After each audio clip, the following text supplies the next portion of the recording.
Welcome to the Pencil Bob channel. I hope you enjoy my stories. London's fog choked the gas lamps, turning the streets into blurred corridors of yellow light and shadow. Chimneys loomed like jagged teeth, belching smoke that carried the acrid scent of burning coal across the cobblestones. Steam hissed from vents embedded in the streets, curling around exposed pipes and iron grates, distorting shapes and hiding motion. The city's heartbeat was relentless, the hammering of factories, the clatter of carts on wet stone, the occasional cry of a street vendor lost to the fog. Amid the haze, a figure moved with unnerving precision. Clothing dark as midnight absorbed the dim light, and a leather coat brushed his knees as his boots struck the cobblestones with quiet authority. In his hand, a small device ticked, brass and etched metal turning in miniature harmony, its crystalline core pulsing faintly. Gears clicked, a subtle rhythm against the clamor of the city. The device whispered guidance and warning alike, its coded signals both promise and trap. A faint scuttling sound reached him from a nearby alley. The device's pulse quickened, and the figure pivoted, one hand brushing a concealed blade from his belt. A rat bolted from the shadows, and he did not flinch, but his eyes caught a glint of something unnatural. Small metallic limbs, moving with precision far beyond vermin. Clockwork spiders, tiny yet lethal in design, skittered along the wall toward him. A flash of movement from the fog heralded a human agent, dagger drawn, eyes cold and calculating. "Stop," a voice hissed. "You're not supposed to be here." The figure moved before the words fully landed, a blur of motion. Steel met steel as the dagger struck, deflected by a bracer hidden beneath the coat sleeve. A kick sent the agent sprawling into the alley wall, gears clanking from the mechanical spiders as they scattered. The figure adjusted the device again, noting the patterns of the attack. Subtle hints etched into its surface suggested more than random threats. Someone had anticipated his path, mapped his reactions, and laid traps in advance. The device ticked, pulsing faintly, indicating movement further down the street. Smoke from the nearest factory vent formed a screen, hiding the shape of another assailant. Without hesitation, the figure lunged, landing silently on the second attacker's shoulders, twisting with strength unnatural to ordinary men, and slammed the man into a stack of barrels. Wooden splinters flew, a hiss of leaking steam adding to the chaos. Persistent, the man groaned, struggling beneath the figure's weight. The figure ignored him, scanning the environment. Shadows moved atop rooftops, and the faint gleam of mechanical claws traced along the edges of windows. Every footstep, every breath, was measured against threats both human and monstrous. From a nearby doorway, a low growl rumbled. A creature stepped into the dim light, limbs disproportionate, its eyes glowing faint red. Steam hissed from small tubes along its spine, an amalgam of flesh and machine. It lunged with unnatural speed. The figure's blade flashed, catching the creature mid-leap, slicing tendons and gears alike. Sparks erupted where metal met metal, mingling with a hiss of escaping hydraulic fluid. "You can't kill what you don't understand," a voice whispered from above. Another shadow shifted, vanishing into the fog. The device in his hand vibrated, directing attention to the rooftops. Two figures armed with whips tipped with electrified wire descended. Their landing kicked up puddles of grimy water, sending reflections of gas lamps dancing across wet stone. Movement was instantaneous. Blades swung, limbs twisted, and each strike was calculated with the precision of centuries of practice. Steel connected with flesh, with clockwork limbs, and sparks flew from the arcane etchings along the device as if it resonated with the chaos. A mechanical leg kicked out from a fallen automaton, smashing into the street, sending a cascade of debris across the alley. The figure ducked, rolling under a blade, and brought the weapon up in a precise arc. A hiss, a metallic shriek, and one attacker collapsed, convulsing from contact with the electrified whip. The second faltered, misjudging the timing, and was thrown into a stack of crates. Wood splintered, the smell of charred metal filled the air, and the fog swallowed the scene again. Through it all, the device pulsed, guiding, warning, whispering in a language of gear and light. Its coded signals spoke of traps ahead, of corridors lined with the twisted remains of failed automatons and misguided apprentices of the master. Each pulse was a breadcrumb, leading to a confrontation that would test more than strength. It would test endurance, intellect, and the ability to see beyond the veil of the city's smoke and mirrors. A carriage rattled past, the driver unaware of the shadows flitting above and around him. One shadow paused to observe, perched atop a lamppost, eyes scanning the street below. A fleeting voice reached down. "You moved too fast for them. Too fast for the masters." The figure adjusted the device again, its small gears whirring in alignment. The fog thickened, curling around iron fences, industrial vents, and leaning brick facades. A sudden clang drew attention, a falling sign, twisted iron, barely missing the figure. A trap had been sprung, perhaps a warning from someone watching too closely, or a test designed to measure his reflexes. Reflexes he possessed more keen than any human could endure. Limbs moved without hesitation, blades slicing through cable, sending sparks into the murky air. The creature with the glowing eyes rose from the street, partially repaired, twisted metal sewn back into its body with crude stitches. It lunged with renewed ferocity, and the figure sidestepped, grabbing the creature's mechanical arm and twisting, hearing the scream of metal tearing through flesh. The alley smelled of oil, blood, and smoke, a combination that would make most men gag. "Not him." A voice called from deeper within the mist. "You cannot change the pattern. You are already in the webs." The figure's head tilted slightly, acknowledging the warning, if only an observation. He adjusted the device again, decoding the next pulse. It indicated movement beyond the alley, narrow streets filled with clanging machines, shadowed warehouses, and flickering lamps. The pulse suggested urgency. The first master's presence radiated outward in ripples of activity, each subtle anomaly, a clue hidden within the city's machinery and fog. Without hesitation, he moved, feet silent despite the chaos around him. Overhead, gears clicked in the shadows, small constructs, spies of the master, their tiny mechanical wings flapping like dark insects. He swung a blade with precision, cutting through winged limbs and watching them fall. Sparks flew, mingling with the mist and smoke, casting distorted reflections across broken windows. "You are persistent," another voice whispered from the rooftops, cold and amused. "But persistence alone will not save you." The figure did not respond. Words were unnecessary. Action spoke through steel and sinew, through cunning and the semi-cursed endurance of a body that had survived centuries. Each alley, each street corner, each shadowed doorway became a test of reflexes, a puzzle to solve with combat as much as intellect. The city itself was a battlefield, alive with traps, automatons, and minor monsters, all pointing toward a central design, the first master. The fog shifted, revealing the outline of a factory looming ahead, its smokestacks clawing into the night sky. Steam hissed through its vents, mixing with the mist, carrying a metallic scent that marked the convergence of industry and arcane interference. The device pulsed faster, a staccato rhythm signaling proximity. Within, faint mechanical growls and shuffles hinted at unseen threats, human, unnatural, or both. The figure paused briefly at the factory entrance, glancing at the pulsing device. Its crystalline core shone brighter, etchings vibrating faintly as if sensing the density of the traps ahead. With a measured breath, he stepped forward, the clatter of his boots drowned beneath the symphony of hissing steam and grinding gears. The hunt had truly begun. Every corner of London's fog-choked streets, every shadow and every screech of metal testified to a city at the intersection of industrial ambition and dark design. Within this chaos, the figure moved, precise, lethal, and inexhaustible, guided by the intricate device, ready to face both the minor monsters and the first master whose presence loomed like a specter over the city. The streets of London hummed with hidden menace, gas lamps casting fractured pools of light across rain-slicked cobblestones.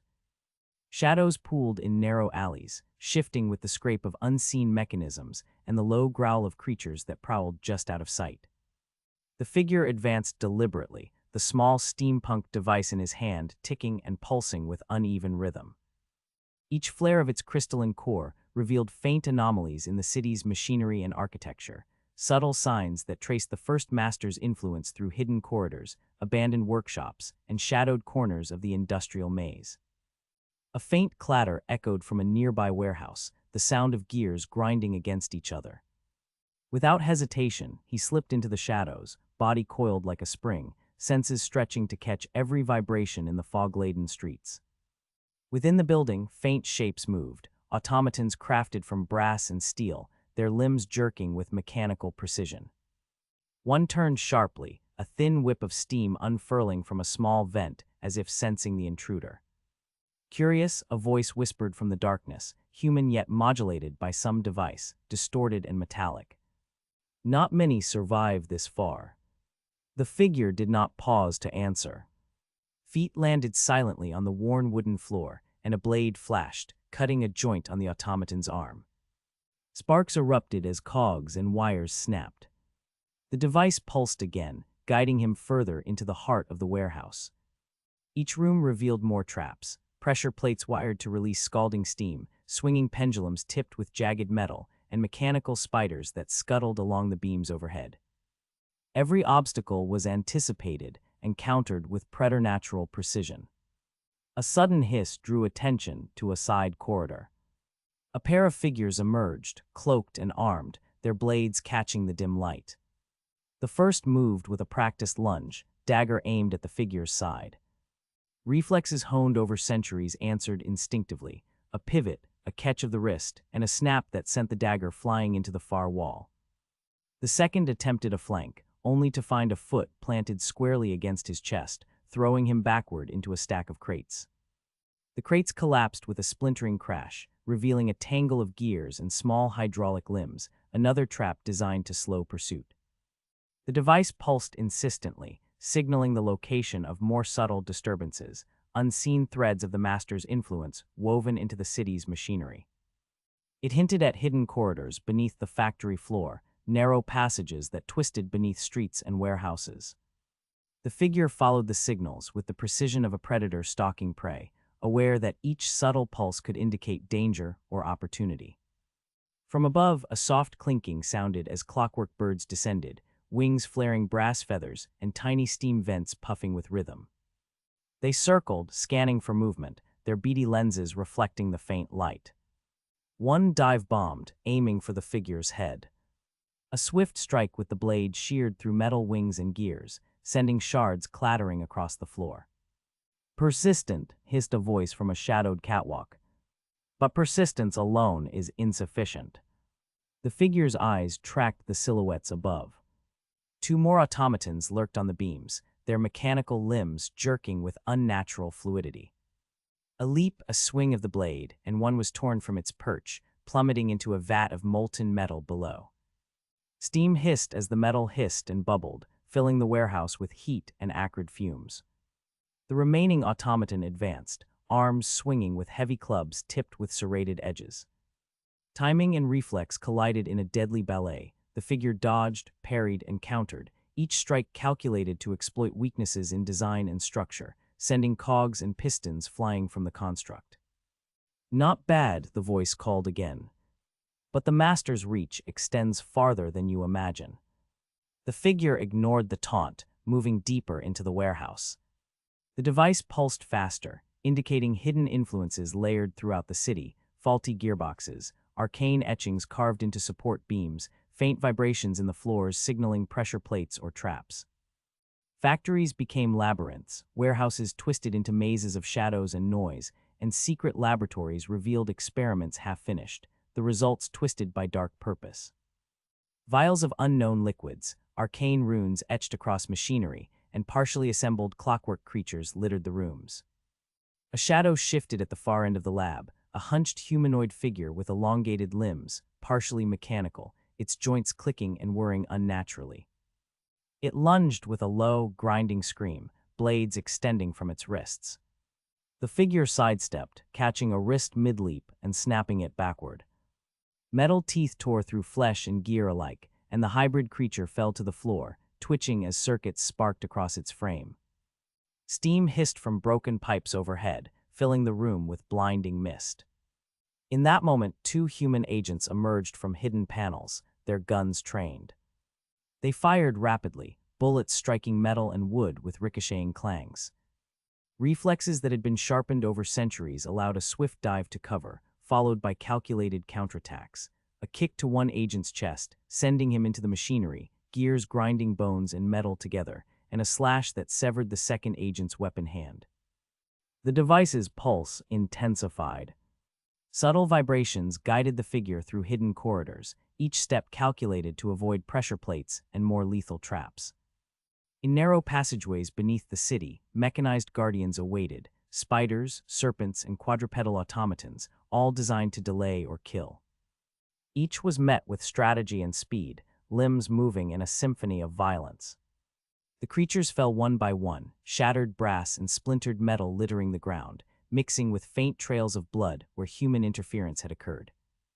From a grated vent above, a metallic hiss heralded the arrival of a flying construct, wings clattering with precision. The figure launched upward, vaulting off crates and swinging the blade in an arc that sliced the wings cleanly, sending sparks and smoke into the corridor. Below, more mechanical traps sprung, gears rotating rapidly, jagged edges swinging like pendulums, but anticipation and long-cultivated awareness allowed swift evasion. Each obstacle revealed not only danger, but also a map of influence. The master's touch was in the very architecture, the devices, the rhythm of the traps themselves. A muffled voice echoed through a tunnel. You follow shadows where none exist. You cannot comprehend the webs. The figure's head tilted, acknowledging the warning without hesitation. Movement remained fluid and lethal, anticipating attacks from unseen agents and creatures. Every slash, strike, and maneuver reflected centuries of experience, a mind that calculated angles and timing beyond human limits. The city itself seemed to respond, streets bending to traps and signals, machinery groaning under the weight of unseen control. Steam vents hissed to obscure movement, shadows stretched to conceal, and the pulse of the device guided, warned, and confirmed each decision. Factories, warehouses, and laboratories merged into a single, sprawling gauntlet, each encounter reinforcing the figure's awareness. The first master's influence was pervasive, woven into every element of the city's industrial heart. A final series of corridors led to an abandoned foundry. Gears still rotated faintly, and a skeleton of machinery indicated prior work, now derelict yet still capable of harm. Clockwork sentinels patrolled silently, their sensors scanning for life. Without hesitation, the figure moved, exploiting blind spots and momentum. A swipe of the blade dispatched a sentinel mid-step, and another's gears seized under calculated sabotage, freezing it in place. The device pulsed, slower now, signaling proximity to the first master's immediate influence. The figure paused briefly, surveying the room. Every detail mattered, every shadow, every scrap of machinery, every whisper of movement. Each encounter so far had been both test and trail, guiding toward the master, teaching where and how the city itself had been co-opted into a network of control and danger.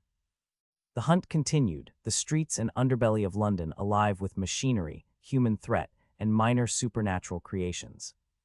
The figure moved onward, blending speed, strategy, and semi-cursed endurance into a relentless pursuit. The first master's whispers threaded through every encounter, every device, every shadow, guiding the way toward confrontation. The narrow alleys of London twisted into an unforgiving labyrinth, the wet cobblestones slick under the dim light of gas lamps. From a fire escape above, a figure dropped silently, landing with barely a whisper. Another followed, knives glinting faintly as they caught the lamp light. Van Helsing, one hissed, voice low and laced with venom, you should have stayed away. The masters will not forgive trespassers. Steel clanged as a knife arced toward him. Reflexes honed over centuries guided a precise parry, the blade snapping harmlessly aside. A kick to the attacker's chest sent him sprawling into a stack of barrels. Another lunged with a whip tipped in faintly glowing runes, the crack of energy slicing the alley's damp air. A twist of the wrist and the whip passed without contact, snapping against the wet stones behind. From the shadows, a low, guttural growl signaled the approach of a twisted creature, its form half human, half machinery. Joints fused with brass squeaked as it moved with unnatural speed. A blade met the nearest clawed limb, severing the metal graft. Sparks and blood sprayed the alley as the monster shrieked and lunged again. "You cannot survive what we send, Van Helsing," another voice shouted from the darkness, distorted by rudimentary arcane devices. Two human assailants advanced, knives flashing in synchronization. Each swing was met with anticipation. One fell to a precise counter-strike, crashing into the wall, while the other's dagger snapped mid-lunge, leaving him off balance and vulnerable. Above, a mechanical construct descended, wings unfurling brass feathers that hissed with vented steam. It dove at him.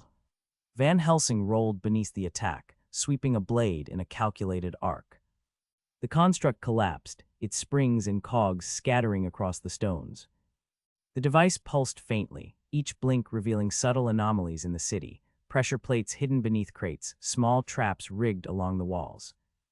Minor monsters and human agents alike were drawn to these points, each encounter testing his reflexes, intellect, and endurance.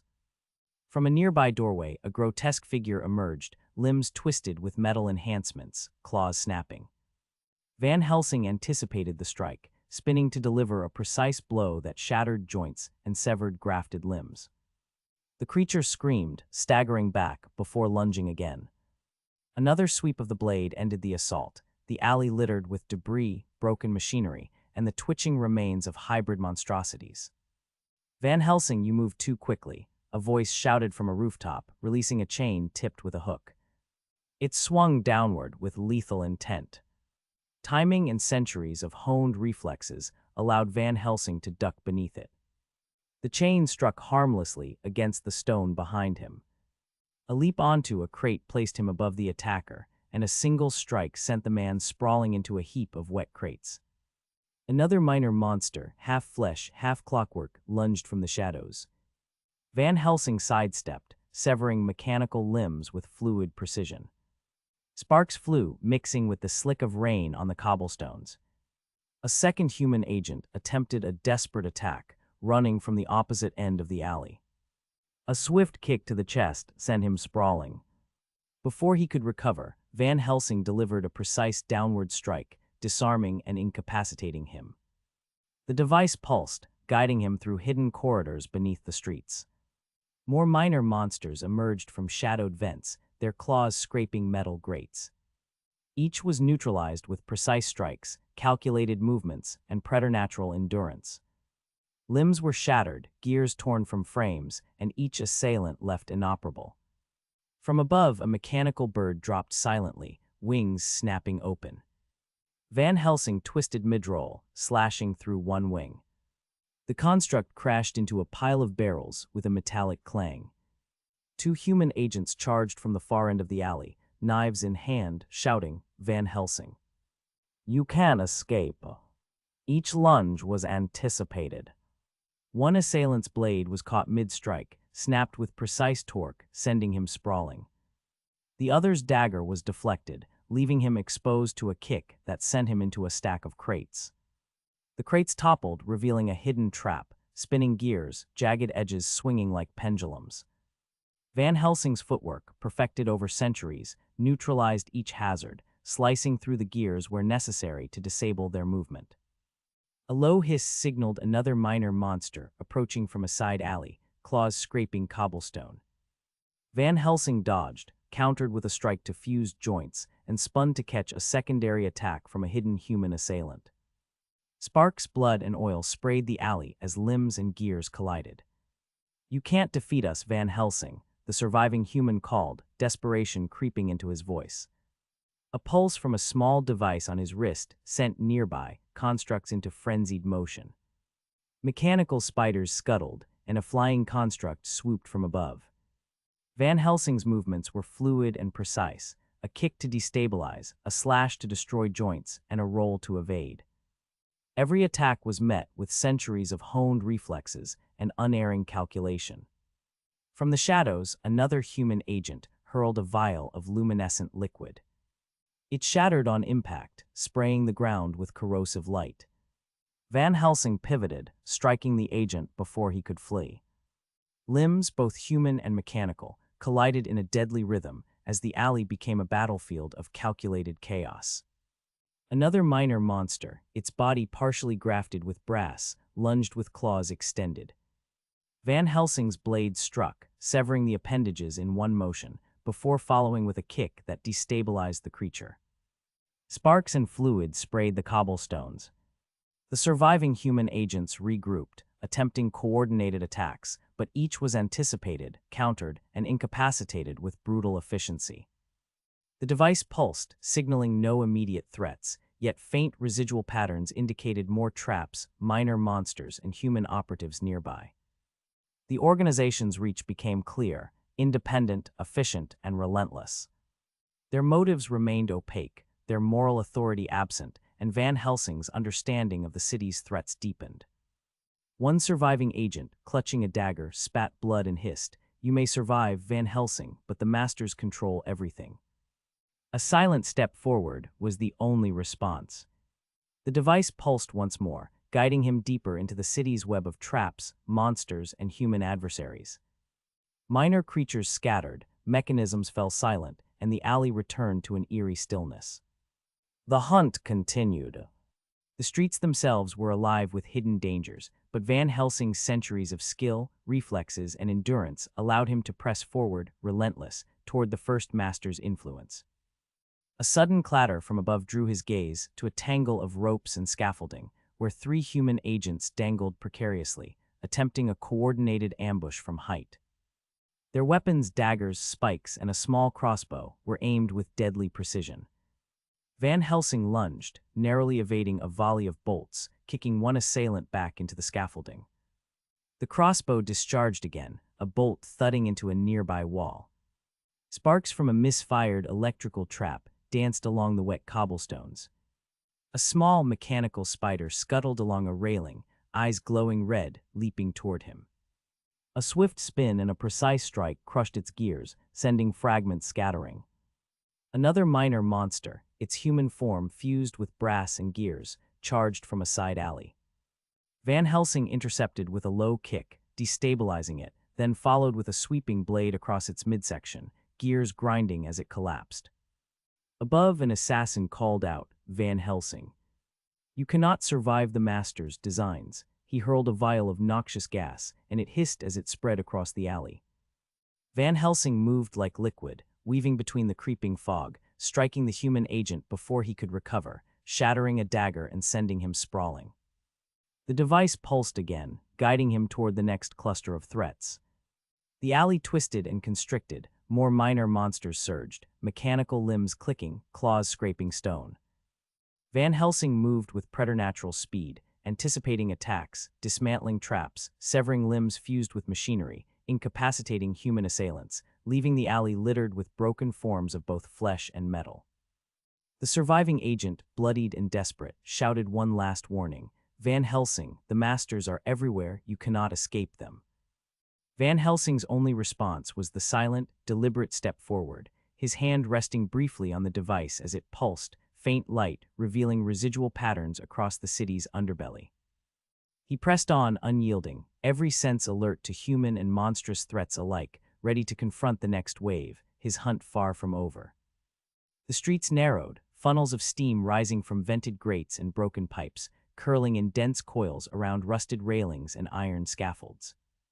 Van Helsing's eyes flicked over every shadow, every jagged surface, as the steampunk device pulsed faintly in his hand, its crystalline core flashing with irregular rhythms that hinted at both proximity and danger. The first master was near. From a side alley, a faint metallic hiss heralded the arrival of a mechanical guardian, a towering humanoid construct fused with brass and darkened steel. Pistons hissed as it moved, gears grinding audibly, while lenses glowed crimson. Van Helsing, a distorted voice growled through a speaker embedded in its chest, "You should not have come." Van Helsing pivoted, rolling to avoid a sweeping strike. Sparks flew as metal clanged against stone. A blade whipped from his belt, severing the construct's lower arm in one precise arc. Hydraulic fluid hissed as the limb fell, and the machine staggered, but its momentum carried it forward. A swift kick destabilized it, sending it into a stack of crates, which toppled with a crash, scattering debris across the alley. Another figure emerged from the shadows, human in form, but enhanced with rudimentary arcane devices. Dagger in hand, he lunged with deadly precision. Van Helsing anticipated, sidestepping and redirecting the attack into a nearby pipe. The clang echoed through the fog-laden streets. "Your skill cannot save you forever, Van Helsing," the man sneered, before spinning to attack again. A calculated strike to the shoulder joint ended the assault, leaving him incapacitated but alive, an intentional warning left by the master. Steam hissed from vents below, revealing another trap, a series of spring-loaded mechanical spikes designed to impale anything crossing the alley. Van Helsing studied the device in his hand, noticing a subtle shift in the pulses, an irregular flicker that hinted at the timing of the traps. He leaped over the first row, rolling midair to avoid the second, and slid under the last, disarming 2 traps by severing exposed gears. The alley's floor, riddled with mechanical devices and pressure plates, became a deadly chessboard, each movement calculated, each step anticipating the next hazard. "You cannot reach him," a voice called from above, emanating from a balcony rigged with rudimentary explosives. Van Helsing did not reply. Instead, he scaled a nearby wall, using corroded handholds and scaffolding, rolling over the edge to land in a crouch behind a stack of crates. Sparks hissed as a magical rune on the balcony flared, detonating harmlessly against stone where he had stood moments before. A low growl drew his attention to another monstrous guardian, a hybrid of flesh and machinery, limbs reinforced with brass plating, eyes glowing faintly with arcane energy. The creature charged, clawed feet pounding against cobblestone. Van Helsing's movement was a blur. He parried a clawed strike with a short sword, twisting to land a kick that destabilized the creature, sending it crashing into an iron gate. The gate bent with a groan, metal grinding against metal, as the construct struggled to rise. Van Helsing delivered a precise downward strike to its exposed joints, severing gears and muscle alike. Another human agent emerged from a hidden alcove, a small device strapped to his chest sparking with energy. "Van Helsing," he shouted, "you will fall before the master's design." He launched a volley of spinning blades from the contraption. Van Helsing rolled under the first wave, striking out with a blade to dismantle the device mid-flight. The blades scattered across the street, one embedding itself in a nearby crate. The agent lunged forward, but a precise kick sent him into the gutter, leaving him unconscious. The device in Van Helsing's hand pulsed faster, the crystalline core flashing in irregular sequences. Each blink revealed faint traces of the master's influence, the placement of traps, the presence of minor monsters, and residual energy from arcane devices embedded in the cityscape. Van Helsing studied the pattern, intuition guiding him alongside cold calculation. He recognized the rhythm of the device as a map, a set of clues embedded in the chaos. From a hidden doorway, a pair of minor monsters emerged, fused with mechanical augmentations. Their movements were unnaturally quick, joints squeaking and snapping with each step. Van Helsing met them with fluid precision, a sweep of his blade severing limbs and gears in perfect sequence. Sparks and blood mingled on the slick cobblestones.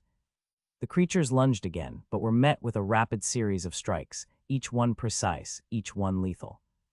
"You will not survive this," Van Helsing shouted a surviving human agent from a side stairwell, hurling a coil of barbed wire infused with rudimentary arcane energy. It whipped through the alley, tearing at metal and stone. Van Helsing ducked and twisted mid-roll, a blade slicing the coil as it passed harmlessly over his shoulder. A kick sent the human tumbling down the steps, incapacitated but breathing. The device pulsed, the flickers becoming patterns, guiding him past mechanical pressure plates, spring-loaded blades, and hidden contraptions that had claimed the lives of less experienced hunters. Each pulse, each subtle vibration, indicated the path forward through a gauntlet meticulously designed to impede him. Van Helsing adjusted his pace, calculating each movement with centuries of learned skill. From above, a mechanical construct with multiple limbs dropped, gears grinding, claws snapping toward him. Van Helsing ducked, rolled, and drove a blade through one limb, sending the construct into a pile of crates. Sparks and steam hissed as the machine convulsed, finally collapsing in a heap. A minor monster lunged from the shadows, only to be met with a spinning kick that sent it crashing into an iron railing, gears grinding as it fell. The alley twisted again, leading to a larger open space where the air was thick with smoke and steam. Hidden within were human agents, each wielding daggers, crossbows, or small mechanical devices. "Van Helsing," one shouted, voice echoing against brick walls. "The master awaits, but you will not survive him." Van Helsing moved with uncanny speed, anticipating attacks, dismantling gadgets, disarming humans, and severing hybrid limbs. A spinning gear trap lunged from the ground. He rolled beneath it, striking at the exposed gears to disable the mechanism. Another device released a cloud of corrosive gas. He moved through it with preternatural timing, strikes dispatched against two human attackers emerging from the smoke. The device pulsed once more, revealing a faint outline of the master's lair in the heart of the industrial district. The cryptic signals had become more coherent, each flicker pointing toward concealed entrances, hidden corridors, and patterns of influence left by the master. Van Helsing's hand brushed against the device, the crystalline core thrumming in rhythm with his heartbeat, guiding him with subtle precision through the maze of machinery and arcane hazards. From a scaffold above, a human agent hurled a small explosive, the fuse glowing faintly. Van Helsing twisted midair, avoiding the detonation, then drove a short sword into the man's chest, incapacitating him before he could leap again. The blast rocked nearby crates, sending gears and debris clattering across the stones. A monstrous guardian lunged from a hidden passage, claws extended, eyes glowing faintly with magic. Van Helsing sidestepped, slashing through metal and flesh in one motion, the creature collapsing to the cobblestones. Sparks, blood, and oil mixed in a grisly display of destruction. Another human agent attempted to flank him, dagger poised, but a twist and kick sent him into the remains of a toppled contraption, leaving him unconscious. The device pulsed faster, its flickers forming subtle arcs and patterns that revealed hidden energy sources and mechanical traps. Van Helsing studied it carefully, intuition and intellect guiding him. He recognized the signs. The first master's influence was woven into the city itself, each trap, each guardian, each corrupted device a deliberate challenge. "You are persistent, Van Helsing," a voice called from a balcony, muffled by steam and fog. "But the master will not be denied." A small mechanical construct leaped from the edge, claws snapping. Van Helsing rolled, slashing through the device mid-flight, dismantling it with swift, calculated strikes. The streets grew tighter, the density of traps and guardians increasing. Each step required observation, calculation, and instantaneous reaction. Van Helsing moved like a shadow through the chaos, dismantling constructs, incapacitating human agents, and neutralizing minor monsters with brutal efficiency. The device pulsed again, a rapid sequence of blinks signaling the final approach. Van Helsing pressed forward, alert to every sound, every flicker of movement, every trace of arcane energy. The master's lair lay just beyond, concealed within the industrial heart of London. From the shadows, a final hybrid guardian lunged, body fused with brass and steel, limbs ending in sharp, whirring claws.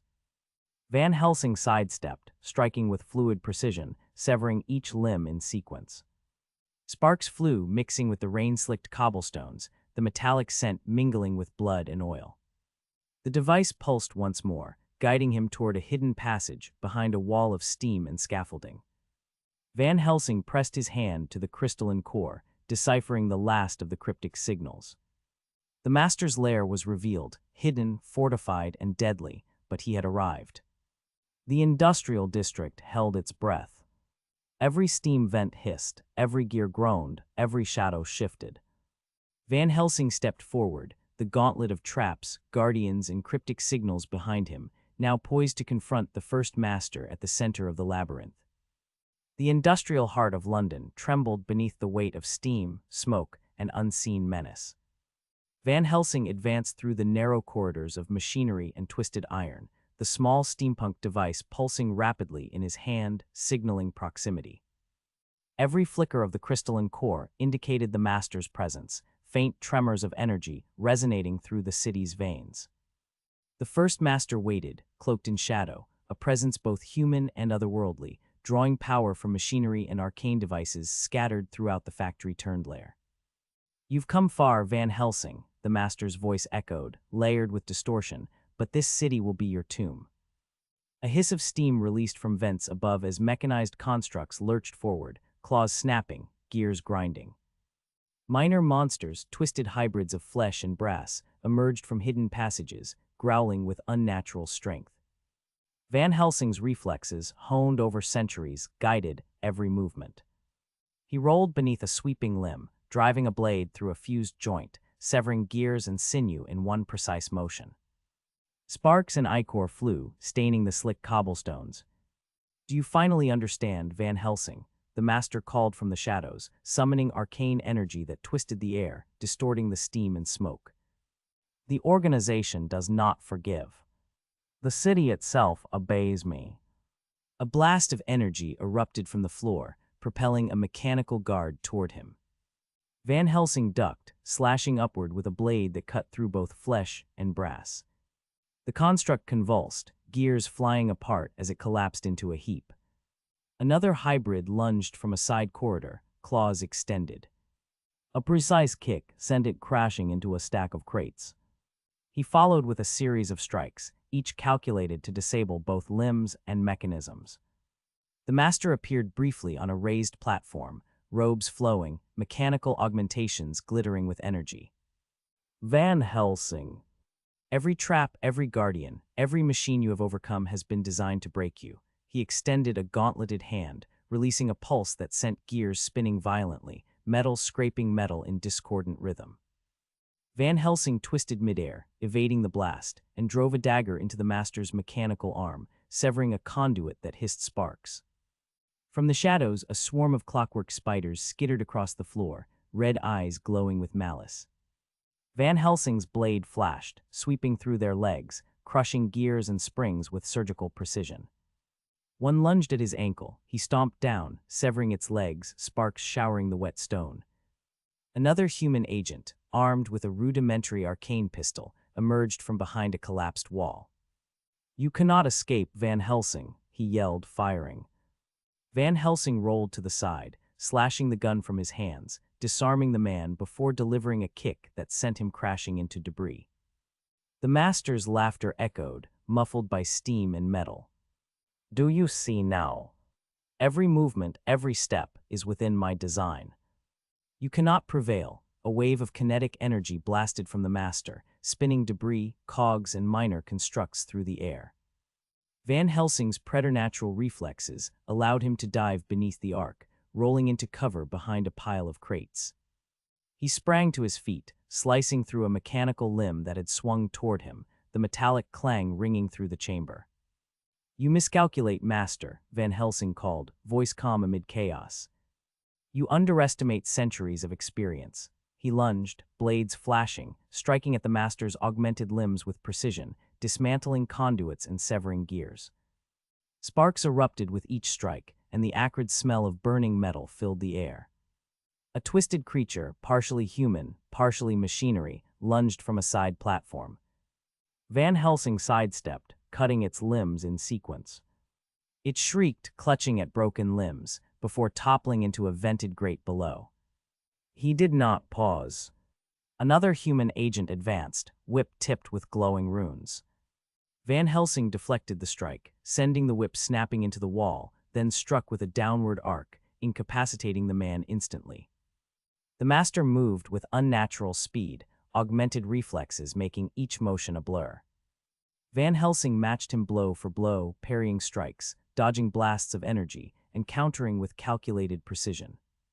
Gears ground, metal clashed, and the room shook as centuries of combat expertise met supernatural power. "You endure far longer than most, Van Helsing," the master hissed, "but endurance alone cannot save you from what comes next." He struck the ground with an arcane device, sending a shockwave that threw debris in every direction. Van Helsing rolled beneath the impact, slicing through cables and mechanical limbs that threatened to pin him. Sparks, blood, and oil mixed across the floor, the room a chaotic tableau of destruction. From above, a mechanical construct swung from a rail, claws aimed at Van Helsing's head. He twisted, driving a dagger upward, severing a limb and sending the construct crashing. The master's arcane sigils pulsed on the walls, each one releasing tendrils of energy that whipped through the air. Van Helsing slashed through a set of mechanical arms aimed at his chest, ducking beneath another strike, then drove a kick into the master's midsection. "You fight well, Van Helsing," the master said, breath ragged, "but the city bends to me." The floor beneath him shifted, panels rotating to reveal spinning gears tipped with blades, conveyor belts moving like snakes to crush or impale. Van Helsing adjusted, leaping, rolling, slicing through mechanisms to disable them, moving like a shadow amid the chaos. The device pulsed rapidly, guiding him to the weak points in the master's defenses. Van Helsing moved with uncanny precision, striking conduits, dismantling mechanical limbs, and severing arcane sigils that fueled the master's power. Each pulse of the device revealed another vulnerability. "You will not leave this city alive, Van Helsing," the master shouted, summoning the last of his energy into a massive, spiraling construct of brass and steel. The machine groaned, gears spinning as it rose, claws extended, arcane energy sparking across its frame. Van Helsing rolled beneath it, slicing through hydraulic pistons, sending sparks and steam into the chamber. A kick destabilized the construct, and a final strike sent it crashing into a wall with a shattering clang. The master stood, panting, limbs damaged, mechanical augmentations sparking. Van Helsing's blade struck again, severing a conduit that hissed and expelled energy. The master staggered, attempting to summon another trap, but Van Helsing was relentless, closing the distance. A final calculated strike dismantled the master's mechanical enhancements, leaving him exposed. "Van Helsing," the master whispered, blood and oil dripping from a severed limb, "you will not survive what comes after." Van Helsing's blade drove through the master's chest, severing the final conduit, and the figure collapsed, smoke rising from ruptured augmentations. Sparks flew as the master's devices short-circuited, cascading failures rippling through the factory. Clockwork automatons ground to a halt, hybrid creatures collapsed, and hidden traps misfired harmlessly. The network of the first master unraveled, factories shaking, machines failing, and minor supernatural agents fleeing into the shadows. The city itself seemed to exhale, steam rising in chaotic plumes, clashing with the dim glow of gas lamps. Van Helsing surveyed the destruction, the alleyways littered with broken machinery, minor monsters incapacitated, and human agents unconscious or fleeing. The first master's lair lay in ruins, a testament to centuries of calculation, combat, and supernatural endurance. Yet the device in his hand pulsed faintly, signaling residual traces of influence. The organization's shadow lingered over London, its reach far from broken. Van Helsing understood that the victory, though significant, was only a step. The first master was dead, but the machinery of the organization continued to breathe, to threaten, to plan. "Your work is not finished, Van Helsing," a surviving agent spat from the shadows, voice trembling. "The masters, they control everything." Van Helsing's only response was a measured, silent step forward, hand brushing against the device.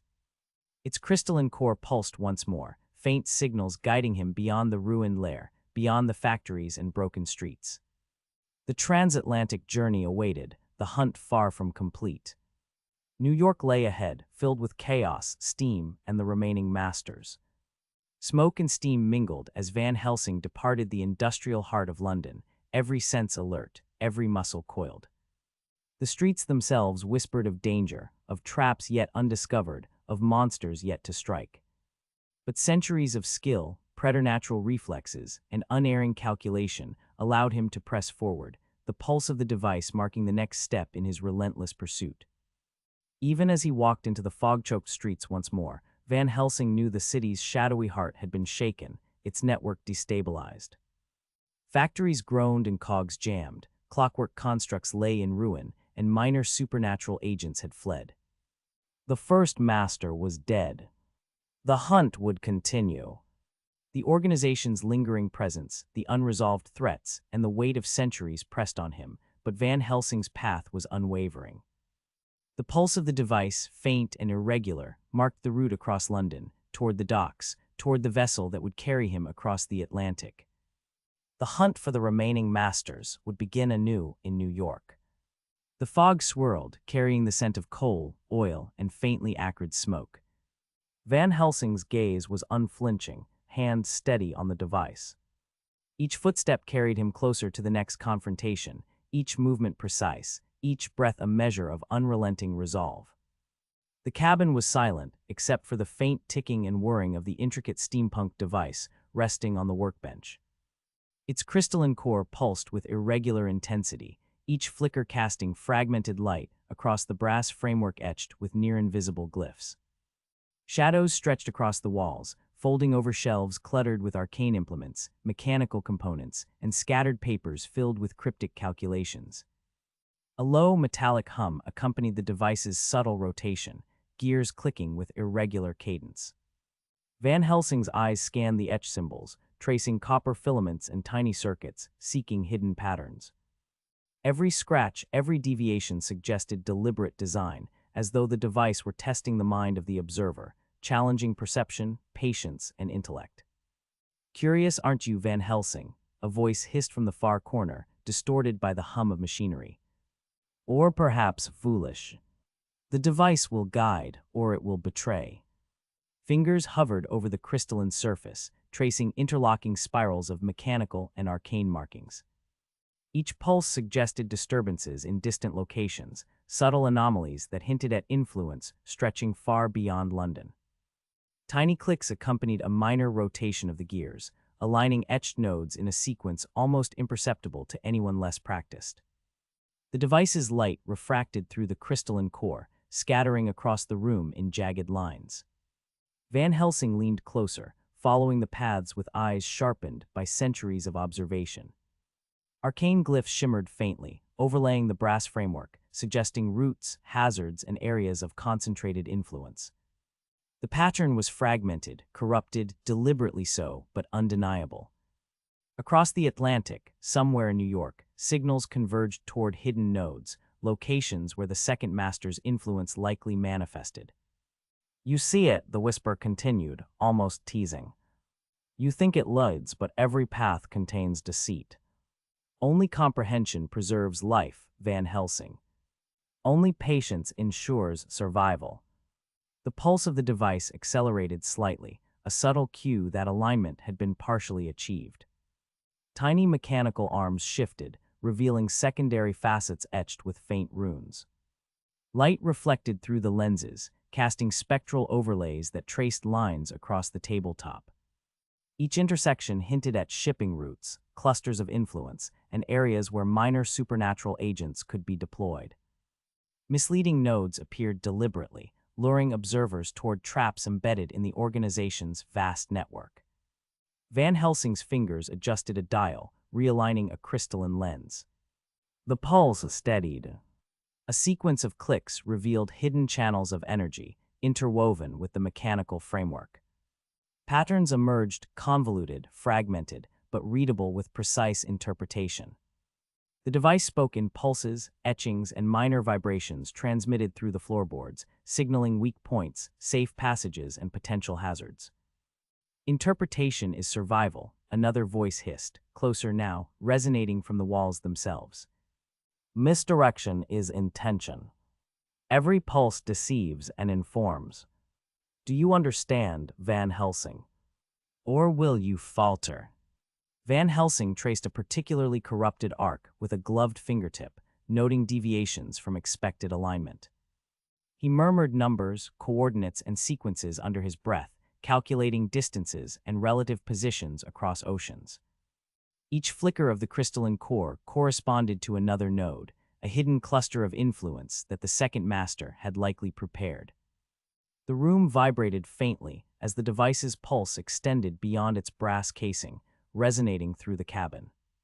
Shadows shivered on the walls, distorted and elongated.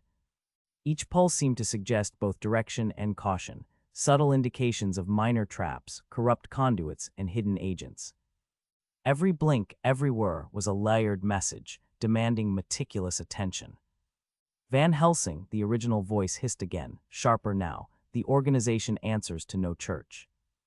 Their morality is self-declared, their authority independent. Every choice must account for their reach, their vigilance, their intent.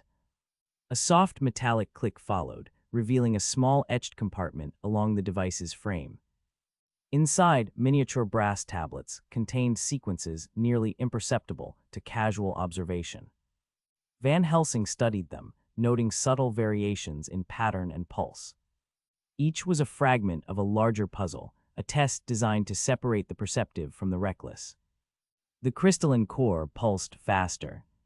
Light fractured through the facets, projecting ghostly arcs across the cabin walls. Some arcs intersected, forming nodes that hummed faintly, suggesting potential harboring sites for minor supernatural constructs. Others appeared isolated, anomalies that could be traps or decoys. The device offered guidance, yet demanded intellect and discernment. It provided direction without certainty. Paths mislaid, the whisper warned. Trust the pulse, not the form. Every reflection, every shadow, carries intent. Are you prepared, Van Helsing? Prepared to read between what is real and what is designed to deceive. Hands moved with precise deliberation, adjusting gears, rotating lenses, and tracing faint etchings. Each minor adjustment provoked a response, a shift in pulse, a new arc of light, a subtle vibration transmitted through the cabin's wooden floor. Each reaction confirmed partial comprehension, revealing nodes of influence while warning of potential hazards. The pattern was never complete, always layered, always corrupted, a living puzzle across oceans. A faint hiss emitted from the crystalline core, and Van Helsing's eyes caught an overlay of arcane glyphs pulsing in sequence. They indicated clusters of activity, faintly glowing where mechanical and magical energy intersected. Nodes likely marked industrial districts, hidden laboratories, and minor supernatural agents' territories. Subtle deviations hinted at decoys, areas designed to mislead even the most perceptive observer. You must anticipate every trap, Van Helsing, the whisper cautioned. Every misalignment, every delay, will cost you dearly. The Atlantic is only the threshold. Van Helsing noted each pulse, cataloged intersections, and marked weak points in the invisible lattice. His mind worked in layers, balancing recognition of hidden threats with potential avenues of approach. Each pulse conveyed information, every arc represented a decision, and every node held potential peril. He measured intervals, intensity, and rhythm, creating an intricate mental map of the device's corrupted messages. The device's small mechanical arms rotated in sequence, aligning secondary lenses with the crystalline facets. Each pulse became more precise, revealing hidden channels of energy connecting London to distant points across the Atlantic. Subtle vibrations transmitted through the floorboards suggested areas to avoid, weak points to exploit, and zones of heightened supernatural presence. Independent, the whisper emphasized. The organization answers to no church. Authority, morality, and consequence are all their own design. Understand, Van Helsing, that your choices are weighed not only by danger, but by intention beyond mortal measure. Van Helsing studied the final overlay, a fragmented map of energy lines, mechanical routes, and arcane nodes. Each flicker, each sequence, pointed unmistakably toward New York. He cataloged anomalies, corrupted nodes, and potential hazards, committing sequences to memory. Every pulse contained layers of instruction and misdirection, requiring not instinct, but centuries of honed intellect to decipher. The crystalline core pulsed steadily, a heartbeat in the otherwise still cabin. Van Helsing's fingers adjusted the final dial, aligning a set of near-invisible glyphs with the pulses. A faint sequence emerged, safe channels, potential ambush points, and regions of concentrated influence clearly indicated, obscured by layers of corruption but ultimately readable. You have seen it, the whisper concluded, fading into silence. The path is faint, obscured but real. Comprehend and you survive. Fail and you perish. The organization watches and the Atlantic awaits. Van Helsing held the device carefully, observing each pulse, each glyph, each faintly glowing line. Across the Atlantic, hidden threats awaited. Every node represented potential supernatural or mechanical danger, every deviation a test of endurance, intellect, and perception. The device offered guidance, yet demanded full comprehension and vigilance. Shadows in the cabin deepened as Van Helsing cataloged every signal, every corrupted overlay, every subtle message embedded in the brass, crystal, and etchings. Each pulse reflected the moral weight of the task ahead, the independence of the organization, the absence of oversight, and the personal responsibility of judgment. Every step across the Atlantic would be a confrontation not only with creatures, devices, and traps, but with the ethical and strategic ambiguity of an organization beyond the church's reach. Finally, the device's core pulsed with a steady rhythm, the corrupted signals aligned to a discernible, if fragile, pattern. Van Helsing traced the sequence with care, memorizing anomalies and noting weak points, preparing his mind for the journey ahead. The path across the Atlantic was laid bare, not without danger, deception, or uncertainty, but a faint, guiding pulse marked the course toward New York and the Second Master. Every pulse, every flicker, every whisper of mechanical energy reinforced the lesson. Intellect, vigilance, and patience were essential. Van Helsing cataloged each anomaly, each corrupted node, and each faintly glowing glyph, aware that the organization's reach was global, its intentions independent, and its traps meticulously designed. The cabin fell silent, except for the steady ticking of the device. Shadows pooled in the corners, and the faint scent of oil and brass lingered. Van Helsing's gaze remained fixed on the crystalline core, absorbing the corrupted sequences, memorizing the faint overlays, and preparing for the transatlantic path. The pursuit of the next master had begun, and comprehension of the device would be the key to survival. In the dim confines of the cabin, brass and steel gleamed across the worktable. Every device lay in precise order, a collapsible crossbow with clockwork tensioning, throwing knives etched with protective runes, a mechanical gauntlet calibrated for concussive strikes, and vials of luminescent liquids that pulsed faintly with magical energy. Van Helsing scrutinized each item, turning lenses and adjusting springs, his centuries-honed judgment ensuring every tool met exacting standards. The devices were extensions of his strategy, each one designed to counter a specific threat he expected to face on the Atlantic crossing. A small automaton, shaped like a spider no larger than a fist, skittered across the tabletop as gears and cogs clicked softly. Its purpose was clear: detection of subtle fluctuations in magical energy and hidden mechanical traps. The crystalline core of the device embedded in its thorax flickered in rhythm with Van Helsing's steampunk instrument, each pulse revealing anomalies too faint for a human to perceive. The synchronization between man and machine was meticulous, centuries of experience guiding adjustments that balanced precision and reliability. Maps covered the remaining surface of the table, layered and annotated with meticulous care. Lines traced shipping routes across the Atlantic, noting prevailing currents, weather patterns, and concentrations of criminal or supernatural activity. Van Helsing studied the steampunk device, observing subtle pulses and irregularities that pointed to interference or obfuscation. Each flicker of the crystalline core indicated hidden dangers, regions where mechanical constructs might intercept, areas likely patrolled by human agents, or zones where supernatural entities had been reported. "Even the currents betray secrets," murmured a voice from the corner of the cabin, the mechanical whisper of a servomotor harmonizing with the syllables. The automaton spun its legs in a rapid calibration, confirming subtle irregularities detected along the mapped routes.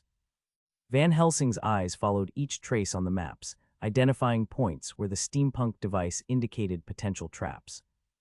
Not a single detail was overlooked. Centuries of experience demanded thoroughness, and any miscalculation could be fatal. The weapons rack, positioned near the cabin's corner, reflected the dim glow of an overhead gas lamp. Steel blades of various lengths and balances glimmered as Van Helsing moved to examine them.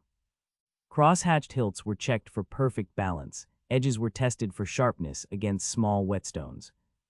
The mechanical gauntlet received attention as well, its moving components calibrated for precise, forceful strikes.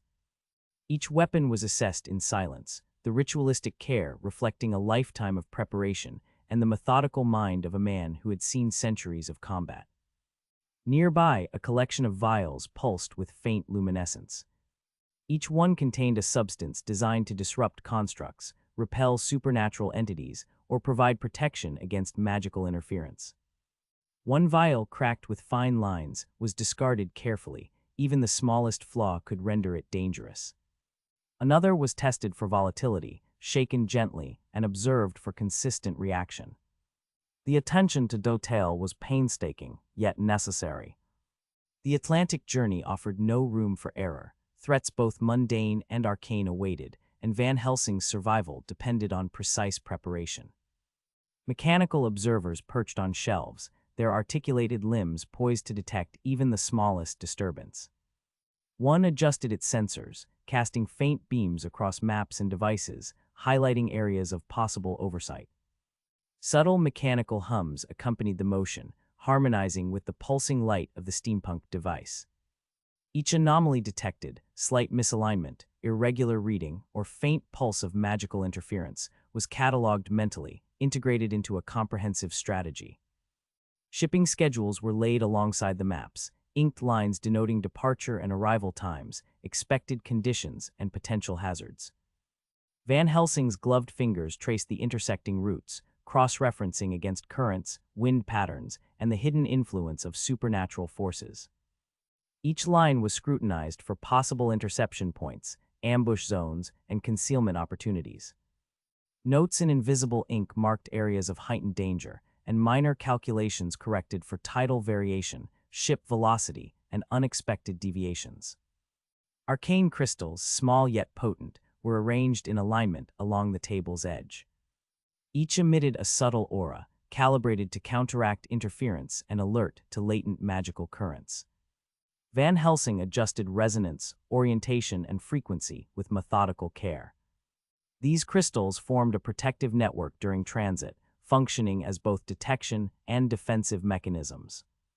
Each pulse, each hum, responded in tandem with the steampunk device, creating a layered security system that blended science, magic, and centuries of combat experience. A compact grappling hook, folded and calibrated, rested among other instruments. Its cables were reinforced with steel filaments, and the mechanical locking mechanism had been tested repeatedly. Alongside it, a clockwork hammer sat, capable of both melee and ranged concussive strikes. The mechanical monocle, lenses etched with detection glyphs, scanned the cabin for minor inconsistencies in magical energy or mechanical alignment. Every preparation emphasized Van Helsing's methodical approach, his centuries of knowledge distilled into precise actions. Van Helsing paused, consulting the steampunk device again. The crystalline core blinked with erratic pulses, signaling both minor corruption and hidden instructions. Patterns emerged only after prolonged scrutiny, subtle deviations in light and sound that indicated distant locations, potential routes, and areas of supernatural activity. Each signal required patience, intellect, and intuition to decipher, yet they revealed the broader strategy of the remaining masters, careful, layered traps designed to test both mind and body. Metallic clinks echoed as small devices were deployed across the cabin. Tiny constructs, capable of detecting pressure, motion, or magical interference, moved along designated paths. Each sensor, calibrated for precise measurement, fed information to Van Helsing's understanding of potential hazards. The patterns were cross-referenced against maps and schedules, revealing overlapping threats and points where human agents might converge with mechanical or supernatural obstacles. A vial containing a viscous, luminous fluid was uncorked. The liquid reacted to the ambient energy in the cabin, shifting in color and intensity. Van Helsing transferred measured portions into compact spheres for deployment, each designed to counter specific threats. The ritual of testing, calibrating, and securing each vial demanded concentration and dexterity. One misstep could render the fluid inert or dangerously volatile. Maps were rolled and unrolled repeatedly, routes traced, and alternative courses considered. Notes were added in coded glyphs, visible only under specific lenses. Each adjustment refined the plan for departure, ensuring that the vessel chosen would minimize exposure to known threats. Every detail, from prevailing winds to likely points of attack, was assessed through the combined lens of experience, intellect, and supernatural awareness. A mechanical bird perched atop a stack of books' unfolded brass wings, each feather etched with calibration marks. It swooped along a calculated path, scanning for anomalies in the room. The automaton returned with recorded deviations, slight misalignments in map placement, minor irregularities in arcane energy readings, and traces of residual interference from prior passages. Each anomaly was logged mentally and cross-referenced against preparations for the voyage. The mechanical gauntlet received a final inspection. Springs were tensioned, moving joints tested, and strike surfaces calibrated. The crossbow bolts were arranged for rapid deployment, incendiary, corrosive, and kinetic options prepared for every conceivable encounter. Van Helsing observed each tool's response to small pressure and energy tests, confirming reliability under stress. The maps and schedules were consolidated. Layers of annotation were integrated, alternative paths for detours prepared, and contingency plans noted. Every potential deviation, storm, interception, or supernatural interference was accounted for. The Atlantic crossing would not tolerate oversight, and centuries of experience dictated absolute preparation. Finally, Van Helsing arranged the arcane crystals in a defensive grid around the cabin's core. Each crystal pulsed in response to latent energy, forming a protective lattice designed to alert to both magical and mechanical threats. The steampunk device on the table ticked in harmony with the crystals, the small crystalline core signaling readiness. Everything was aligned, every device calibrated, every route traced. The cabin fell silent except for the faint hum of mechanisms and the ticking of the steampunk device. Shadows shifted as small constructs returned to standby positions, and every tool awaited deployment. Van Helsing's presence dominated the space, his mind scanning maps, devices, and instruments, anticipating every threat that could emerge during the voyage. The preparations were complete, yet vigilance remained absolute. The Atlantic crossing would challenge even centuries of skill and endurance. The Atlantic stretched endlessly, gray waves rolling under a sky bruised with storm clouds. The ship pitched violently, ropes whining as the wind tore at the sails, and the scent of salt and oil mixed with faint traces of arcane residue. Van Helsing stood on deck, body braced, eyes scanning the horizon for the subtle disturbances that indicated threats beyond the natural. Each pulse of the steampunk device tethered to his wrist provided guidance, flickering faintly when danger approached. From the shadows of the rigging, a low hum erupted, mechanical and discordant. A construct half clockwork, half organic, descended with the precision of a predator, wings extended, brass feathers glinting wetly in the stormlight. "You cannot outrun what hunts you, Van Helsing," a voice hissed from the coils of metal, distorted through some hidden speaker, mocking and cruel. Steel met claw with a flash of sparks. Van Helsing twisted, letting the construct's momentum carry it past, and a swipe of his blade severed a joint, scattering metal shards across the wet deck.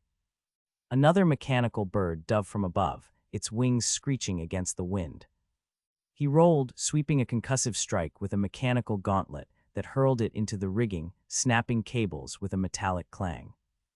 A sudden shimmer of water erupted alongside the ship, a creature rising, scales slick with the Atlantic's chill.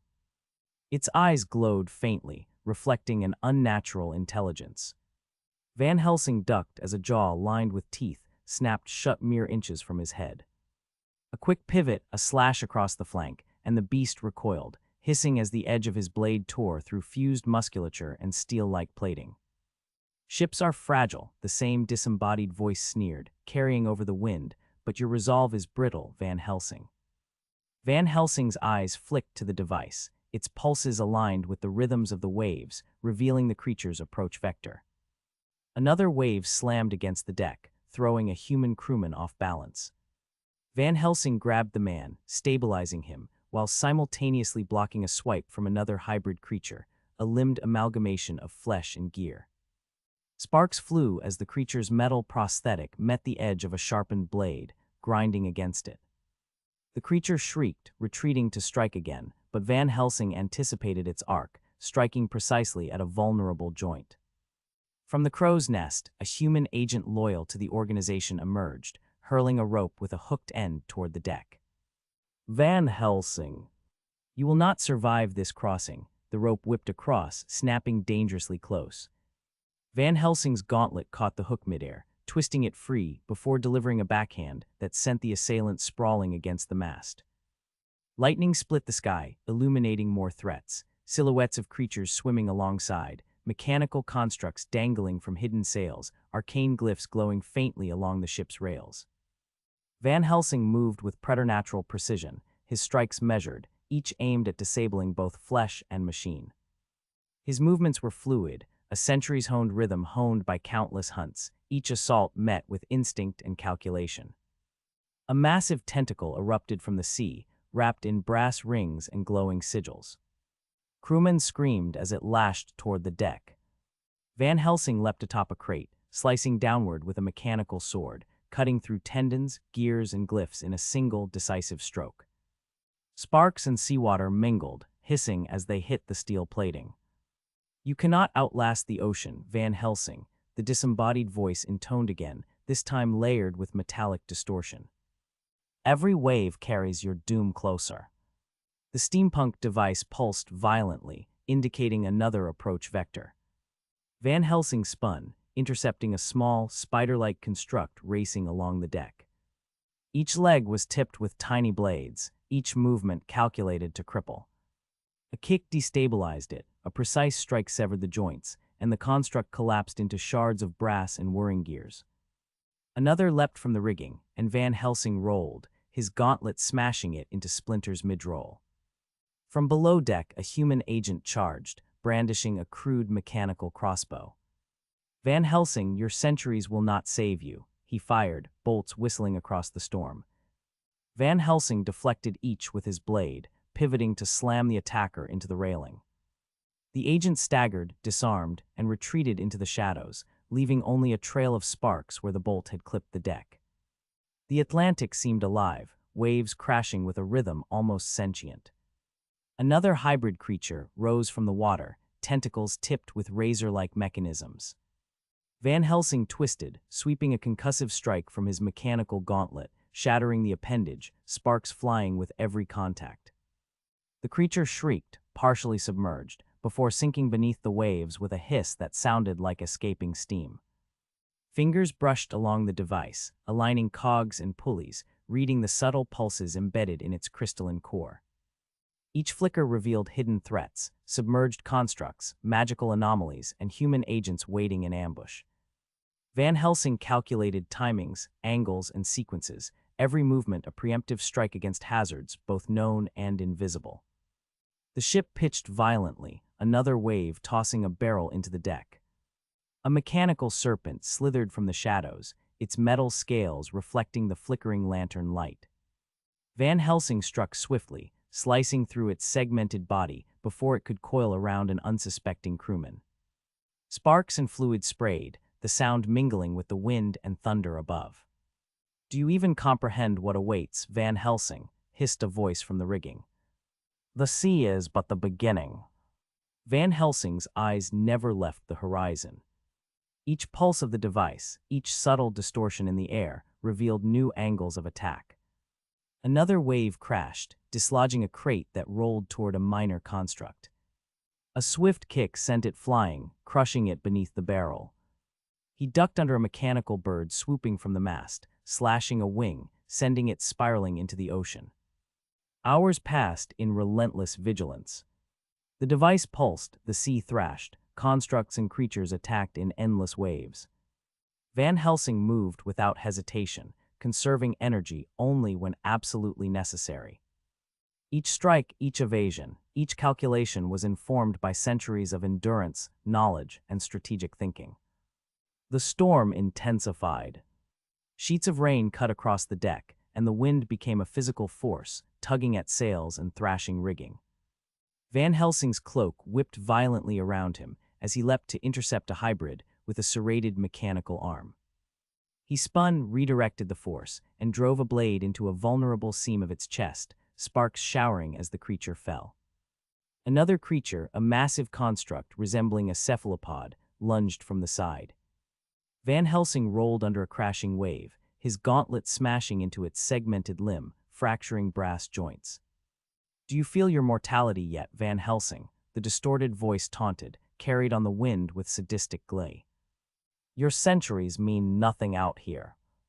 Van Helsing's device pulsed, signaling a nearby threat hidden beneath the waves.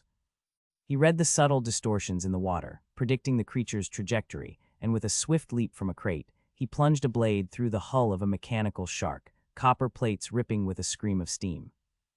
Crewmen cheered, but their relief was fleeting as the Atlantic continued its relentless assault, both natural and unnatural. At dawn, the storm broke slightly, though gray clouds still churned over the horizon. Broken constructs and wounded hybrids littered the deck. Human agents had retreated below, wounded or outmaneuvered. Van Helsing adjusted the device one final time, aligning the cogs and lenses to detect the next series of threats. The semi-cursed resilience that had carried him through London now served across a merciless ocean, each movement deliberate, precise, and unerring. The storm clouds broke faintly, revealing a narrow band of light on the horizon. Van Helsing observed the patterns of the waves, the distant shadow of approaching vessels, and the flicker of distant mechanical activity. Every pulse of the device signaled the path forward, every minor anomaly catalogued and stored in his mind. The Atlantic crossing would continue to challenge every ounce of strength, intellect, and perception, but Van Helsing's centuries of experience ensured he would survive to confront the dangers awaiting in New York. The city emerged from the morning fog like a beast of iron and smoke.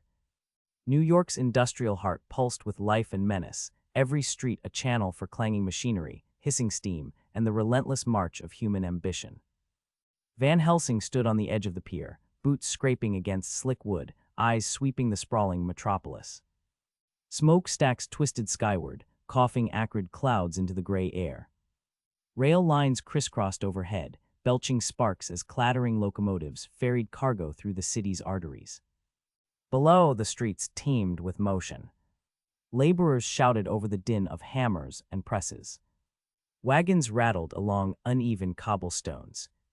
Groups of gang enforcers patrolled in tight formations, faces obscured by scarves and brass goggles, carrying crude mechanical devices strapped to belts or slung across shoulders. Van Helsing's gaze tracked each movement, mentally cataloging patterns, territories, and methods of control. A faint, unnatural shimmer flickered from a narrow alley to his left. Van Helsing's hand rested on the hilt of his mechanical sword, the weight grounding him. A small creature, no taller than a child but with twisted, wiry limbs and glowing eyes, lurked in the shadows. It hissed and vanished when a cart rattled past. Van Helsing noted its path, recording the subtle vibrations transmitted through the cobblestones beneath him. He spoke quietly, the words sharp against the city's roar, "Every shadow has purpose." Steam vents hissed along the streets, obscuring figures moving across rooftops. One figure, a human agent with clockwork enhancements, leapt from a fire escape, landing with a metallic clang. Van Helsing followed the trajectory, noting spring-assisted joints and servo-like movements.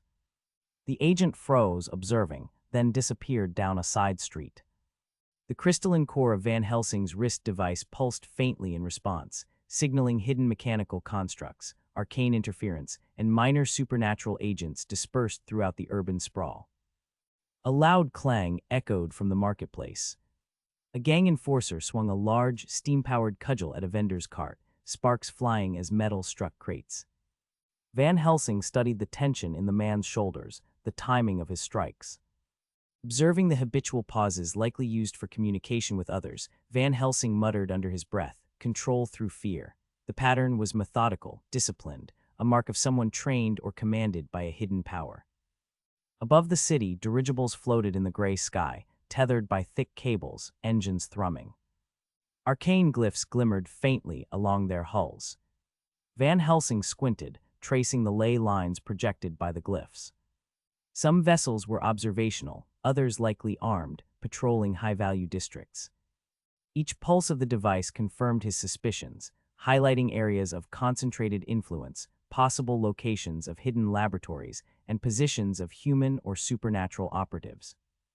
From an intersection below, a street urchin darted across the cobblestones, clutching a small brass cylinder. Van Helsing tracked silently, noting the device's pulse quicken. The cylinder emitted faint mechanical vibrations, indicating a tracking or signaling function. He assessed the child's movement, instrument of the organization or unwitting courier. Van Helsing calculated potential interception points and escape routes, noting that every step in the city could cascade into danger. A hiss from above drew attention. A clockwork serpent, armed with retractable blades, slithered along the rooftop ledge. Van Helsing moved quickly, blade flashing to slice through gears and coils before the creature could drop onto the street. Sparks and the faint smell of burnt oil filled the air. The presence of mechanical threats above and below demonstrated that the city itself had been engineered into a gauntlet of danger. In the industrial district, factories belched smoke and fire, casting long shadows over adjacent tenements. Van Helsing navigated with purpose, noting escape routes, choke points, and concentrations of supernatural residue. Signs of the organization's influence were subtle but unmistakable: arcane symbols etched into beams, minor mechanical constructs hidden among scaffolding, and faint magical pulses resonating through the brickwork. Each observation offered insight into the second master's network, fragmented but coherent when overlaid with instinct. From a rooftop across the street, a human agent called down, voice metallic and distorted through a speaking tube. Van Helsing, the city bends to us. Every alley, every vent, every shadow is ours. Van Helsing's eyes narrowed. He did not answer, but the pulse of his device accelerated, confirming additional threats hidden from plain sight. Every gesture of the agent revealed the extent of control exerted across the cityscape, while also unintentionally exposing vulnerabilities. As evening fell, the city lights flickered to life, gas lamps and arcane torches casting long, wavering shadows. The metropolis became a lattice of danger, movement, and concealed power. Van Helsing climbed to a vantage point, surveying the streets like a predator assessing prey. Each district, alley, and rooftop became a node in his mental map. Danger zones marked, potential clues regarding the second master cataloged, connections drawn, probabilities calculated. The chaotic symphony of New York, clanging machinery, hissing steam, shouting gangs, and arcane whispers, heightened his senses rather than deterring them. Centuries of experience guided every observation, every calculation, every step. The city was not a backdrop, but a living labyrinth, a gauntlet designed to test wit, perception, and endurance. Somewhere within this iron and smoke metropolis, the second master waited, hidden yet discernible through patterns, traces, and subtle manipulations. From a nearby rooftop, a pair of mechanical crows circled, their metal wings glinting in the dim light. Van Helsing observed their flight paths, noting the areas they surveyed repeatedly. Arcane glyphs etched into the feathers pulsed faintly, feeding signals back to hidden observers. He moved silently, calculating which rooftops offered cover, which alleys could be traversed unseen, and which industrial corridors funneled both pedestrian and mechanical traffic into predictable patterns. A narrow bridge connecting two warehouse rooftops creaked under the weight of a human agent. Van Helsing adjusted his stance, ready for engagement, noting the spring-like motion of the agent's augmented legs. The figure stopped mid-step, raising a mechanical hand, which shimmered faintly with magical glyphs. Van Helsing's device pulsed sharply, alerting him to the sudden interference. He remained still, watching, cataloging, measuring reaction times. The agent withdrew after a tense pause, signaling compliance with some unseen instruction. Steam vents along the streets hissed and spat scalding mist, obscuring the approach of a small group of enforcers carrying rudimentary mechanized shields. Van Helsing ducked behind a rooftop chimney, observing the formation and noting their methods of coordination. Their movements were precise, but pattern recognition revealed hesitation in their responses, a flaw that could be exploited. He marked their probable patrol route mentally, connecting it with ley line interference patterns picked up by his device. Every signal, every flicker of movement, every pulse of arcane energy was integrated into Van Helsing's strategic map. He noted the presence of minor supernatural entities, a shadowy figure glimpsed in an alley, a faint magical distortion near a furnace, the metallic hum of constructs moving unseen through factory corridors. Each observation added layers to the mental grid he had created, nodes of danger and potential intelligence connected by invisible threads of probability and logic. By nightfall, Van Helsing had traversed multiple districts, climbing, ducking, observing, and calculating. Broken mechanical constructs lay scattered in corners, victims of his preemptive strikes during fleeting encounters. Arcane glyphs were disrupted, and minor threats neutralized before they could signal reinforcements. The city's industrial chaos had become an extension of his battlefield, every sound, smell, vibration, and pulse feeding into his mind like a living map. Van Helsing paused atop a smokestack, eyes scanning the horizon. The steampunk device on his wrist pulsed rhythmically, each flicker confirming the accuracy of his mental overlay. The second master's influence was extensive, but subtle cracks in the organization's control were already visible. Each alley, vent, rooftop, and conveyor belt carried potential intelligence. Every shadow contained both risk and opportunity. The city was alive, dangerous, and precise, yet, with careful calculation and centuries of vigilance, Van Helsing would uncover its secrets and confront the forces hiding in plain sight. Van Helsing moved through the streets of New York with calculated precision, his steps silent against the slick cobblestones. The industrial metropolis stretched outward, a maze of iron, brick, and smoke, where danger lurked behind every corner. Steam hissed from vents, masking the mechanical whir of traps and the soft, predatory scuttle of creatures hidden in shadow. His eyes scanned constantly, tracking subtle movements and flickers of unnatural light. The city had already revealed itself to be a labyrinth of threats. Now, it would test his reflexes, combat skill, and ingenuity.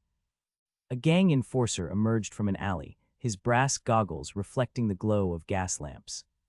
He carried a crude, spring-loaded crossbow strapped across his chest, bolts glinting wickedly.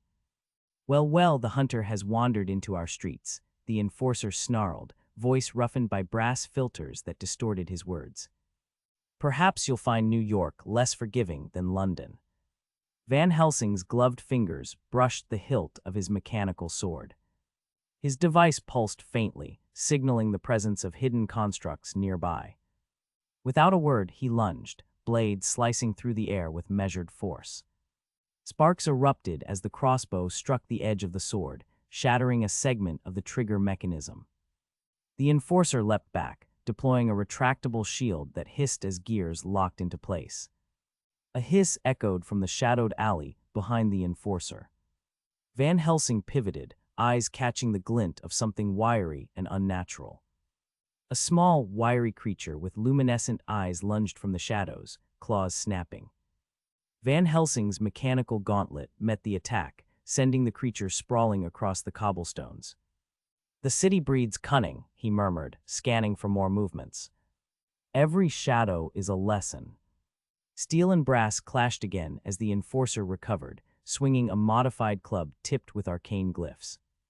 Sparks danced against the cobblestones as Van Helsing parried, rolling to the side and kicking a barrel to create space.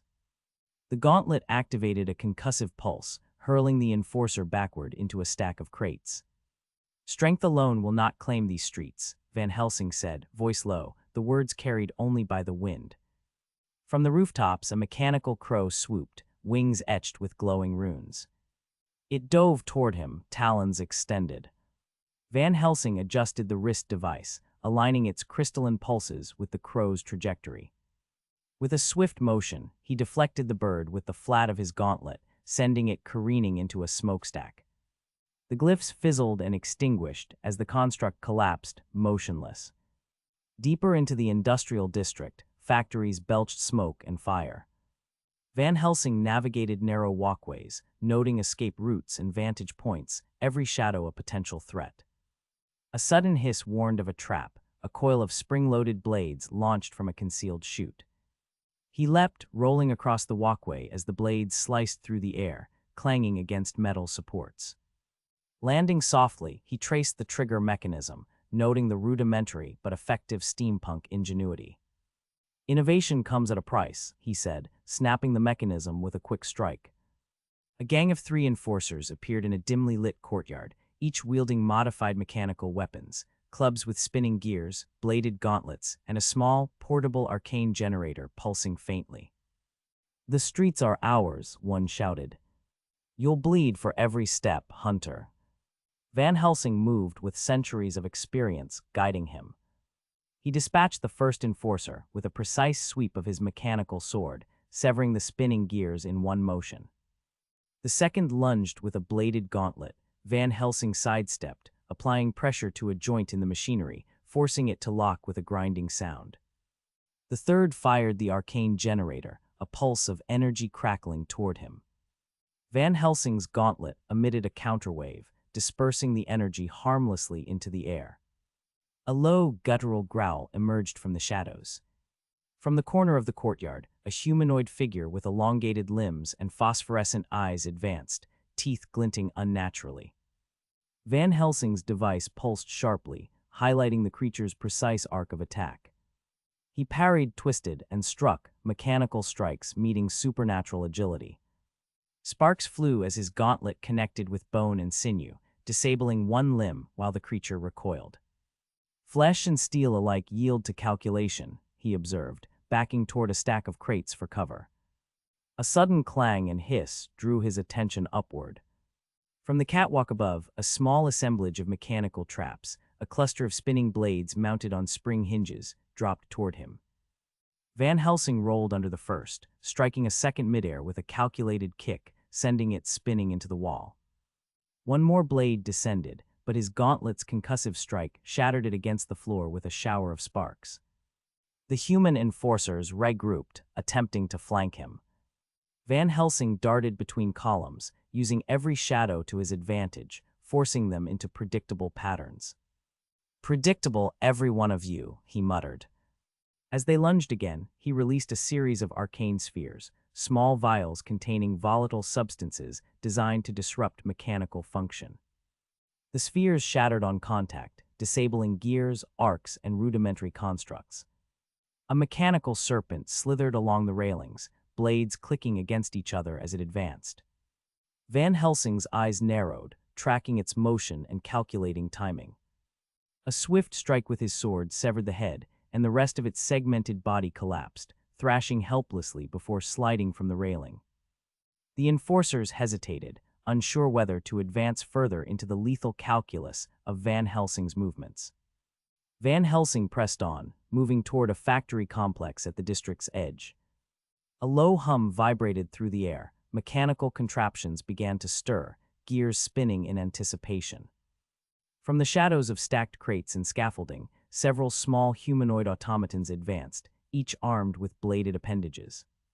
He drew a sharp breath, spinning the mechanical gauntlet to intercept multiple attacks simultaneously. Sparks and oil sprayed with every contact, limbs collapsing under precise pressure. A voice rang out from a fire escape above. "Van Helsing. You'll never piece together the city's network." The agent's tone was metallic, threaded with arcane distortion. Van Helsing's eyes swept the rooftops, catching subtle pulse signals from hidden glyphs. He launched a concussive strike from the gauntlet, dislodging a loose girder that clattered across the alley below, forcing the agent to retreat. In a narrow alley, a trio of creatures lurked, their forms twisted, part animal, part mechanical, and part infernal.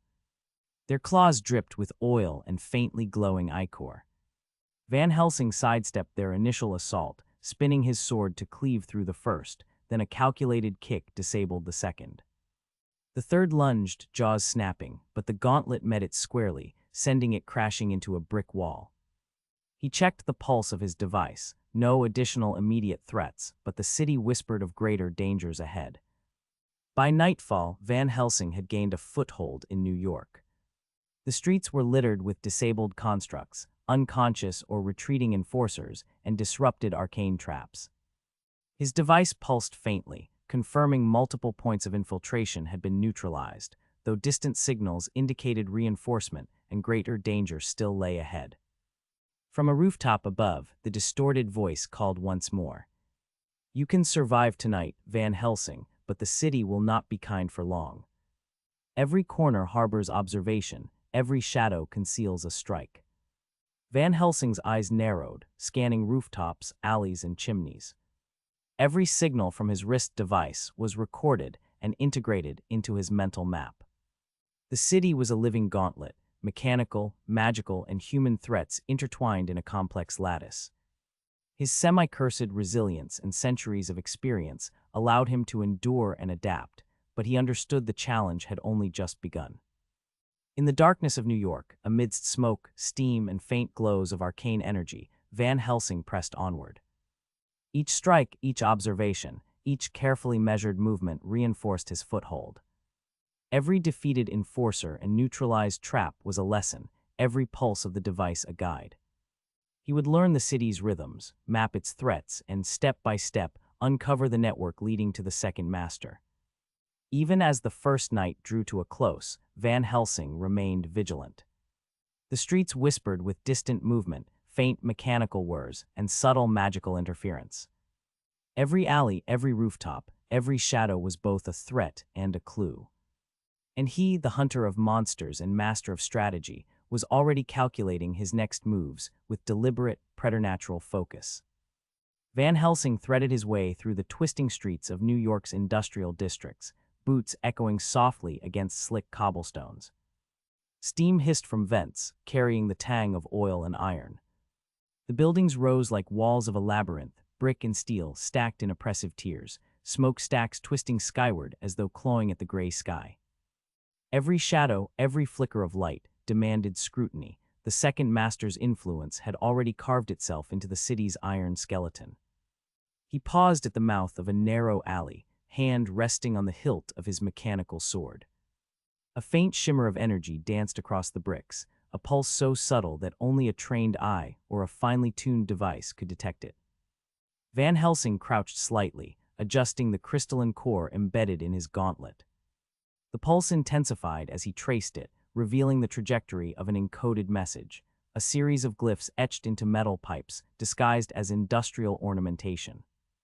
"The city whispers secrets," he murmured, voice low, almost lost beneath the hiss of escaping steam. "And every whisper has a sender."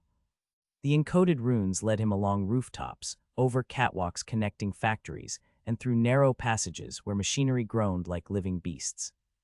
A faint metallic clink drew his attention, a small clockwork spider skittering along a beam, its legs etching sparks as they caught on the metal. Van Helsing extended a gauntleted hand, twisting a small dial on his device. The spider paused, its crystalline core pulsing in time with the wrist mechanism. A soft click and the creature froze, harmless and inert, allowing him to continue without raising alarm.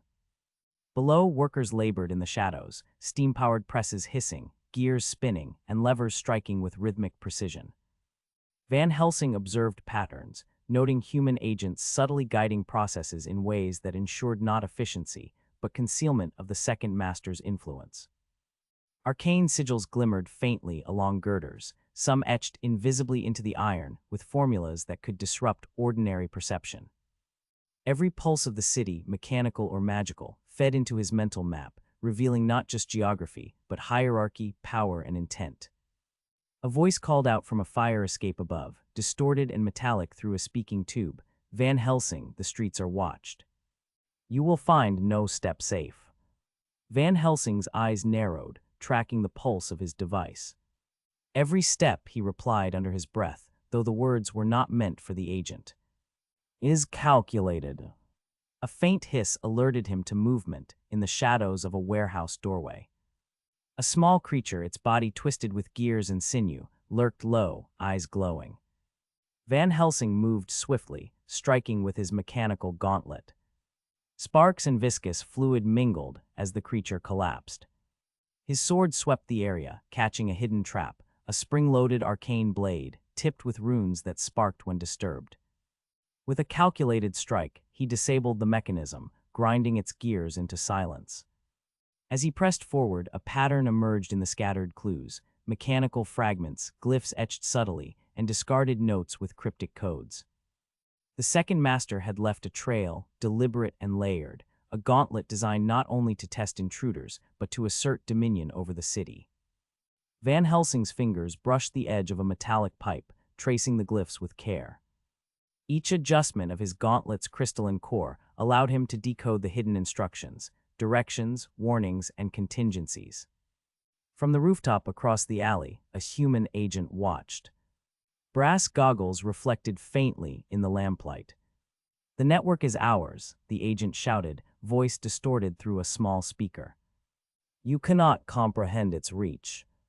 Van Helsing did not respond, though his eyes traced the agent's movement, noting the weight of the weapons, the timing of their gestures, the subtle hum of embedded mechanical constructs. The agent's presence was a threat, but also an unintentional clue, a gap in patrols, a weak link in observation. He advanced along a narrow catwalk, silent and precise, calculating angles and timing, every step a preemptive strike against unseen dangers. A low rumble shook the ground as a large mechanical construct emerged from the shadows of a factory. It was humanoid but disproportionate, gears exposed along its arms, joints whirring, and faint glyphs etched into its torso pulsing with arcane light. The second master's handiwork, part automaton, part magical experiment, was designed for intimidation and lethality. Van Helsing circled, wrist device flickering, tracking energy flows and mechanical signals. "You tread carefully, but the city will swallow you," hissed a voice, mechanical distortion layered over flesh. The construct moved with startling speed, swinging a massive metal arm. Van Helsing dodged, countered with a precise strike from his gauntlet, sending the limb crashing into the cobblestones. Sparks flew. "Even your machinery bends to calculation," he muttered. "But precision wins the day." The battle escalated as smaller clockwork constructs joined, darting from shadows, blades spinning, claws snapping.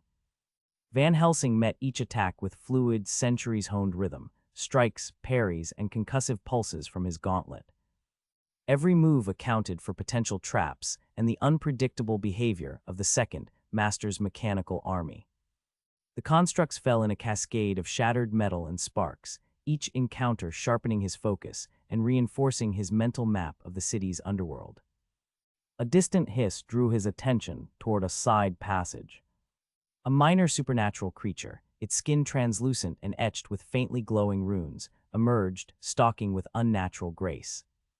Van Helsing sidestepped, pivoting, and a well-aimed thrust of his mechanical sword disrupted the glyphic resonance along its limbs, forcing the creature into retreat.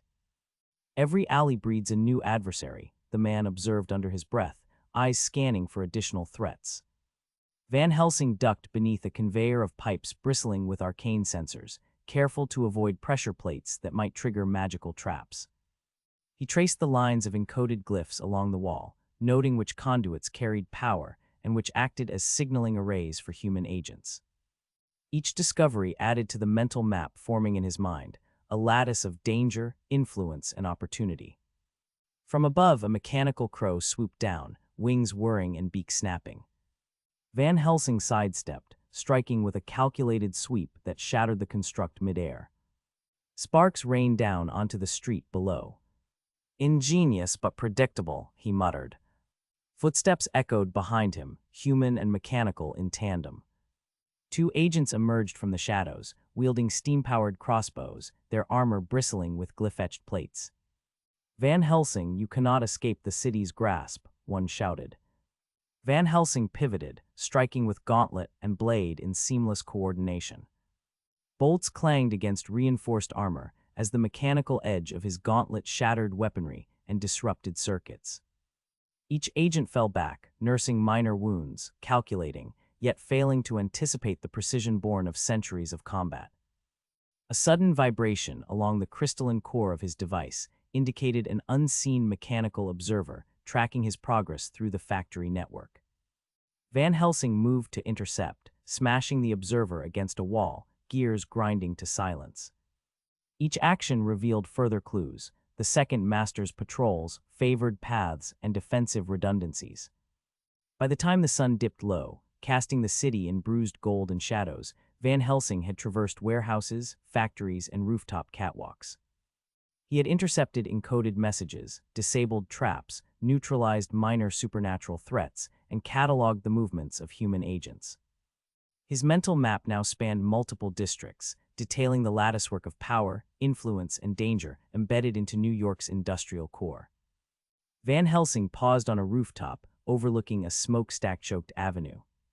Smoke and steam mingled with the last light of day, casting long shadows that shifted like living creatures. He studied the pattern of signals pulsing from his device. Each beat confirmed what he already knew. The second master's reach was vast, blending human ingenuity with monstrous allies, mechanical contraptions, and arcane subterfuge. Patience, precision, observation, he muttered, voice low and deliberate. Everything converges where the second master expects. The city below was alive, a labyrinth of steel, fire, and hidden menace. Van Helsing's semi-cursed body tensed in anticipation of the next encounter, each muscle and joint ready for immediate action. He had established a foothold, but he knew the gauntlet had only begun. Every street, every alley, every hidden passage was a potential trap, each challenge designed to test reflexes, ingenuity, and endurance. In the distance, a faint chime resonated from a hidden clockwork device, the pulse of a signal deliberately designed to lure or warn. Van Helsing's fingers brushed the hilt of his sword. "The hunt continues," he whispered to the empty street. "And I will endure." The industrial maze of New York stretched before him, filled with arcane energy, mechanical precision, and the ever-watchful eyes of human and supernatural agents alike. Van Helsing's centuries of experience guided every observation, every calculation, every careful step. The second master's network was vast, complex, and dangerous, but the hunter was already weaving his counter-strategy, layer by layer, pulse by pulse, ready to strike when the moment demanded. Van Helsing descended into the bowels of New York's industrial underworld, steps echoing against damp stone and metal. The air grew thick with steam, and the tang of heated oil mingled with faint traces of ozone, signaling electrical currents running through arcane machinery. Pipes twisted overhead like a metal jungle, valves hissed under pressure, and the scent of iron mingled with an acrid, otherworldly tang. He paused at the entrance to a massive tunnel, fingers brushing the crystalline core embedded in his gauntlet. The device pulsed in response to magical interference, a faint glow signaling active wards and hidden traps. A voice distorted through a metallic speaker embedded in the walls called out, "You will not navigate these halls, Van Helsing. Every step is our domain." Van Helsing's eyes narrowed. "I walk where I must," he replied under his breath, the words absorbed by the hiss of escaping steam. His hand adjusted the gauntlet, reading the faint hum of concealed gears and arcane circuits. Each pulse revealed the presence of traps, some mechanical, some magical, others a hybrid of the two. From the shadows, a steam-powered automaton emerged, its joints creaking as it advanced, a mounted piston hammer raised and ready. Van Helsing sidestepped a swinging arm, catching the edge of the hammer with his mechanical gauntlet, sparks flying with each contact. The automaton's eyes glowed with a pale blue light, programmed to track movement and anticipate attacks. Van Helsing pivoted, sweeping a concussive strike that shattered one of its limbs, gears and pistons clattering across the stone floor. A subtle hiss drew him toward a side corridor. There, a minor supernatural creature crouched low, sinewy and translucent, eyes glowing faintly with an inner fire. It leapt with unnatural grace, claws extended. Van Helsing rolled beneath the strike, pivoting to strike the creature's flank with a precise slash, disrupting the arcane glyphs etched along its limbs. It hissed and recoiled, vanishing into the shadows, leaving only the faint odor of burnt ozone and scorched flesh. The tunnels narrowed, forcing him into tighter spaces where traps were more intricate. A series of pressure plates lined the floor, each one connected to small arcane glyphs that, if triggered, could release lethal bursts of energy. Van Helsing studied the patterns, noting slight discolorations in the stone, faint scratches indicating previous mechanical triggers. A careful adjustment of his gauntlet's crystalline core allowed him to trace the circuits, effectively predicting which tiles could bear weight. He advanced cautiously, each step deliberate, balancing speed with precision. From a grated passage above, a mechanical sentry dropped silently, landing with a metallic clang, eyes glowing red. Its movement was fluid, almost humanoid, but every joint emitted a low hum, gears rotating under arcane force. Van Helsing sidestepped, slashing downward with his sword, severing a limb before the sentry could fully orient itself. Sparks and oil sprayed, catching the faint light from the glowing glyphs embedded in the walls. A voice echoed again, distorted and mocking. "You are persistent, Van Helsing, but persistence alone will not see you through." Van Helsing did not reply. He was too focused on the pulses transmitted through the device on his gauntlet. They revealed hidden mechanical arrays, concealed sensors, and magical wards. Each step became a calculated maneuver, a dance of reflexes, strategy, and observation. He paused at a junction where 3 tunnels converged. Small, spider-like constructs skittered from the shadows, each one tipped with razor-sharp appendages and glowing cores. Van Helsing anticipated their arcs, sweeping a concussive strike that smashed 2 against the wall and kicked the third into a nearby alcove where it collided with a discarded pipe, sparking as it collapsed. A low rumble announced the arrival of a larger automaton. Its body was covered in plates etched with arcane symbols, pistons pumping along its limbs, and a rotating steam cannon mounted on its shoulder. Van Helsing moved to the side, calculating trajectory and timing, his gauntlet whirring as it generated a magnetic pulse that disrupted the automaton's circuitry momentarily. Sparks erupted from the cannon, giving him a narrow window to close the distance. He struck the joint at the base of the arm, grinding gears and tendons into useless fragments. Another hiss, subtle and serpentine, alerted him to a supernatural threat. From a shadowed archway, a minor creature slithered forward, thin, translucent, with eyes that glimmered like molten glass. Van Helsing ducked beneath a sweeping strike and countered with a slash along its side, the edge of his sword disrupting the magical resonance. The creature recoiled, writhing before vanishing into a wall of steam, leaving only faint burn marks on the stone. The tunnels widened into an abandoned factory floor, the remnants of old machinery casting eerie shadows beneath dim, flickering lanterns. Van Helsing surveyed the room carefully. Suspended from overhead rails were several small arcane devices, humming faintly, designed to detect motion and sound. A misstep could trigger a cascade of mechanical and magical countermeasures. Van Helsing adjusted his gauntlet, sending a low-frequency pulse through the floor that allowed him to trace hidden circuits and identify pressure-sensitive zones. From behind a stack of crates, a human agent emerged, clockwork enhancements gleaming under the lantern light.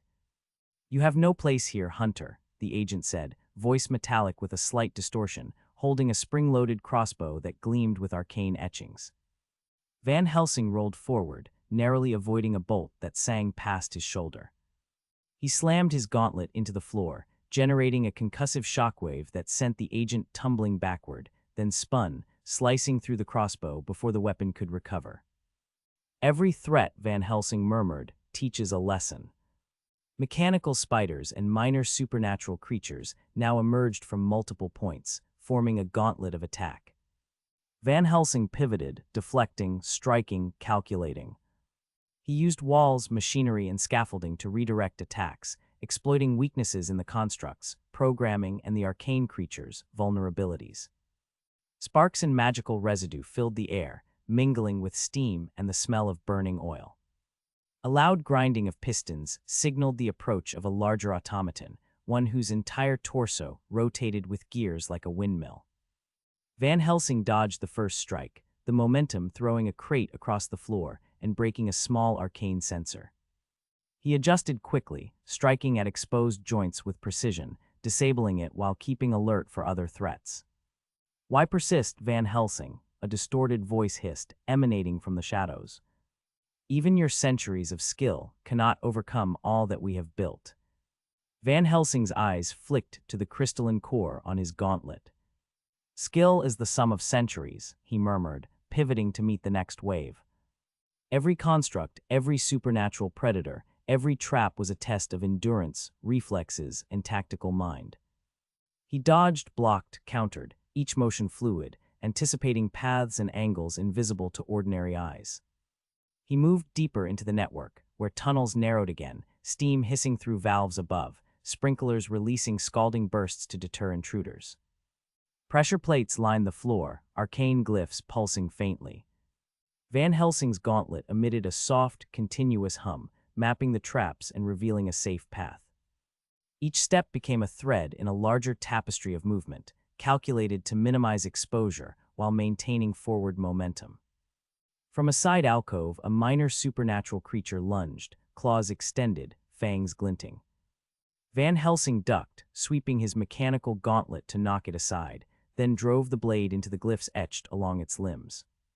Sparks and faint bursts of light exploded as the creature recoiled. He paused momentarily, scanning for signals. The device pulsed with several hidden presences, human agents, arcane nodes, and mechanical patrols converging in the next junction. Van Helsing gritted his teeth, muscles tensing. Every strike, every deflection, every observation was critical. He adjusted levers on his gauntlet, aligning the crystalline core with the ambient energy, revealing hidden paths through the deadly network. The final corridor of the section stretched ahead, lined with pendulums embedded with sharp blades, overhead rails carrying spinning arcane discs, and spring-loaded automatons ready to attack at any misstep. Van Helsing stepped forward, pacing himself with careful precision. 1, 2, 3 measured steps, then a sprint between pendulums, blades whistling past mere inches from his boots. He rolled beneath a swinging disc, striking with gauntlet and sword in seamless combination. Sparks and ozone filled the corridor as he dismantled each obstacle in succession, blending brute force with careful calculation. By the time he emerged into the next chamber, gasping and coated in oil and minor burns, Van Helsing had traversed a network of mechanical and magical defenses that would have felled any ordinary man. The floor was littered with broken constructs, scattered gears, and the remnants of failed arcane traps. His semi-cursed body bore the toll of exertion, muscles aching, but his mind was sharper than ever, the patterns of the second master's domain now partially revealed. He paused at the threshold of the next chamber, surveying the intricate lattice of machinery, glyphs, and hidden surveillance. The pulse of the gauntlet's crystalline core throbbed with residual energy, revealing minor agents already repairing and resetting traps. Van Helsing's lips tightened. "Every victory breeds another test," he muttered. "And I will be ready." The underground laboratories and industrial tunnels of the Second Master's network were a crucible, designed to test endurance, combat skill, and intellect. Van Helsing had survived, adapting to the constantly shifting threats, neutralizing constructs, avoiding or countering arcane traps, and emerging with both insight and preparation. The next stage of the hunt awaited, and the Second Master would not yield easily. The labyrinth beneath New York twisted like a living entity, corridors branching and converging with maddening irregularity. Pipes hummed with pressurized steam, casting rhythmic shadows across stone and iron. Van Helsing's boots clanged softly against the metal walkways, each step measured, each movement precise. His gauntlet's crystalline core pulsed with faint, irregular rhythms, signaling active wards, mechanical constructs, and hidden human agents. A voice crackled through a concealed speaker embedded in the walls, distorted and taunting. "Every step forward, Van Helsing, brings you closer to exhaustion. You cannot endure what lies ahead." Van Helsing did not reply. His eyes tracked the subtle flickers of energy transmitted through the crystalline device. One pulse indicated a magical ward across a junction, designed to trigger a cascading trap of spinning blades and scalding steam. He crouched, brushing a finger along a pipe embedded with runes, reading the subtle distortions in the energy flow. With a deft twist of the gauntlet's control, he aligned its crystal to mimic the ward's signature, effectively neutralizing the trigger for a single, safe passage. From a shadowed alcove, a human agent emerged, mechanical limbs gleaming under dim light, crossbow raised. "This domain does not welcome hunters," the agent hissed, voice metallic and distorted. Van Helsing rolled to the side, narrowly avoiding a bolt etched with arcane runes. Sparks erupted where his gauntlet collided with the projectile. He pivoted, blades slicing through the crossbow, the mechanical components clattering to the floor. The agent lunged, and Van Helsing intercepted with the gauntlet, a concussive strike sending the attacker sprawling into a pile of crates. The man groaned, attempting to recover, but but Van Helsing moved swiftly, severing the mechanical arm enhancements with precise strikes. The corridor narrowed, forcing Van Helsing to crouch beneath steam vents that hissed unpredictably. Pressure plates lined the floor, connected to arcane glyphs embedded in the walls. One misstep would trigger a volley of projectiles or bursts of fire. He paused, reading the faint glow of magical residuals and the subtle hum of mechanical wiring beneath the stone tiles. Slowly, deliberately, he moved, each step syncing with the rhythm of the gauntlet's pulses, avoiding the lethal triggers. A low clanking signaled the arrival of a steam-powered automaton. Its body rotated like a clockwork sculpture, gears grinding as it advanced, a heavy claw ready to crush. Van Helsing sidestepped a sweeping blow, slashing the wrist joint with his blade, sparks flying as metal met sharpened steel. The automaton recoiled, momentarily stalled, allowing him to strike the central gear mechanism. Pistons sputtered, releasing steam in a sharp hiss, and the construct collapsed. Suddenly, a shadow detached itself from the wall, one of the second master's supernatural creations. Small, translucent, with limbs elongated and unnaturally flexible, it leapt with inhuman speed, claws aiming for Van Helsing's throat. He twisted, the edge of his sword cutting through a glyph etched along its forearm. A burst of light accompanied the slash, disrupting the creature's arcane resonance. It hissed, retreating into the darkness, leaving only the scent of burnt ozone and charred flesh. The labyrinth widened into a chamber filled with arcane machinery, spinning gears, and pipes coiling like serpents. Arcane glyphs glimmered faintly on the walls and floors. Van Helsing paused, scanning for hidden threats. From above, a pulley system released small mechanical spiders, their legs tipped with blades and arcane energy cores. Van Helsing ducked beneath their initial descent, pivoting to strike with precision. Sparks and magical residue exploded with each impact. One spider launched toward his shoulder. A swift twist of the gauntlet projected a magnetic pulse, sending it spinning into a wall. "Endurance alone will not save you," a voice hissed from the shadows. "Strategy is irrelevant when the domain itself conspires against you." Van Helsing adjusted his position, eyes tracking the ambient fluctuations in arcane energy. A series of pendulums embedded with razor-sharp edges swung along the chamber, synchronized with pressure-sensitive tiles. He timed his sprint, ducking beneath the blades, vaulting over tiles that glowed with latent magical energy. His gauntlet emitted a soft pulse, revealing hidden plates and safe footholds. Each motion was calculated, each breath measured, yet the strain was evident. Muscles tensed, joints ached, but the semi-cursed resilience that had carried him through centuries of hunts endured. A larger automaton emerged from a side passage, shoulders bristling with rotating blades powered by arcane cores. Its eyes glowed red, scanning for thermal and magical signatures. Van Helsing leapt to the side, slashing the wrist joint with his blade, sparks erupting with each contact. The automaton's rotation faltered, and a second strike severed its main gear assembly. Steam hissed, and the construct collapsed in a heap of broken brass and whirring mechanisms. From above, another human agent, enhanced with mechanical limbs and spring-assisted joints, dropped to the floor with a metallic clang. "You will not escape, Van Helsing," the agent shouted. Bolts and mechanical spikes were released in rapid succession. Van Helsing pivoted, deflecting projectiles with his gauntlet, then rolled forward, striking the agent's legs and disabling movement. Sparks flew, echoing against the metal walls. A sudden hiss indicated a supernatural predator advancing from the shadows. The creature was thin, almost skeletal, its body translucent, eyes glowing a dim red. Van Helsing twisted, the edge of his sword slicing across the glyphs etched along its torso, disrupting the magical energy. The creature recoiled, shrieking, before disappearing into the steam. The labyrinthine tunnels narrowed again, walls slick with moisture and arcane residue. Pressure plates lined the floor, spinning blades dangled from the ceiling, and hidden springs readied themselves to launch projectiles. Van Helsing crouched low, calculating paths, timing movements to synchronize with the gauntlet's pulses. Every step was a test of reflexes, every motion a calculation of survival.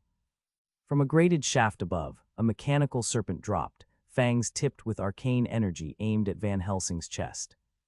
He rolled beneath the attack, slashing upward to sever the spine of the construct. Sparks and magical residue filled the corridor, hissing as they contacted metal and stone.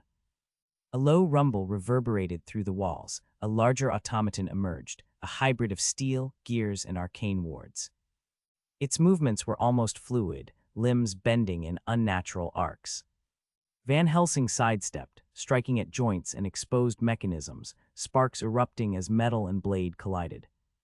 Each blow required precision, timing, and awareness of residual arcane energy. He ducked beneath a sweeping claw, pivoting to disable the automaton's central core. It collapsed, grinding to a halt in a cascade of sparks and hissing steam. From behind, a whisper echoed across the chamber. "Even your cursed resilience has limits, Van Helsing." Van Helsing's jaw tightened, muscles tensing. The semi-cursed body that had survived centuries of combat now ached under the strain of prolonged battle. Yet his mind remained sharp, parsing patterns, reading trajectories, and anticipating attacks. Every pulse of his gauntlet revealed hidden threats, minor mechanical constructs, arcane nodes, and human agents ready to ambush. He moved through the final corridor of the section, where traps were densest: pendulums, spring-loaded blades, arcane glyphs, and concealed projectiles. Van Helsing timed each step with precision, vaulting over swinging blades, sliding beneath rotating discs, and neutralizing glyphs with swift strikes from his gauntlet and sword. Sparks and magical residue mingled in the air, the scent of burnt ozone and metal filling his senses. By the time he emerged into a small antechamber, muscles burned, joints ached, and sweat mingled with grime along his face. Yet his eyes were sharp, reading the layout, noting hidden passages, and cataloging the minor wards he had neutralized. The semi-cursed resilience that had carried him this far had also exacted its toll, leaving him physically taxed but mentally alert, each strike and maneuver now part of a growing map of the Second Master's domain. Van Helsing paused, surveying the antechamber. Arcane glyphs lined the walls, a faint humming of mechanical constructs echoed in the distance, and the faint outlines of human agents could be discerned, repairing traps already dismantled. Every corridor, every junction, every shadowed corner revealed the meticulous planning of the Second Master. The network was not simply defensive, it was a crucible designed to wear down stamina, test reflexes, and challenge ingenuity. "Every step forward demands more," he muttered, adjusting the gauntlet to track residual energy. "And I will not falter." The pursuit through the labyrinth continued, each corridor a gauntlet, each encounter a trial. Van Helsing's combat skills, endurance, and tactical mind were tested relentlessly, yet he advanced, mapping patterns, neutralizing threats, and maintaining his forward momentum. The toll was undeniable, but the prize, a foothold in the Second Master's heart, was worth every strain. The tunnels stretched onward, shadows and machinery intertwining into a complex lattice. Van Helsing's gauntlet pulsed faintly, signaling more traps and agents ahead. He inhaled sharply, muscles tensed, eyes scanning for the next threat. Every strike, every evasion, every calculated step brought him closer to the core of the Second Master's operations. And with each advance, the cost became greater, testing the limits of his semi-cursed body and centuries-honed instincts. Van Helsing pushed open the final reinforced door, metal groaning under hidden mechanisms, and entered the heart of the Second Master's operations. The laboratory sprawled in chaotic precision, a fusion of steel girders, spinning gears, and conduits pulsating with arcane energy. Steam hissed from pipes snaking across the floor and ceiling, carrying both the acrid scent of heated metal and the faint ozone tang of magical wards. Every surface was alive with motion. Clockwork sentries scuttled across the ceiling, their limbs sharp and precise. Arcane glyphs glimmered along the walls, shifting faintly as if breathing. A mechanical construct with serpentine limbs, tipped with blades and coils of electrical energy, advanced toward the center, its sensors scanning relentlessly.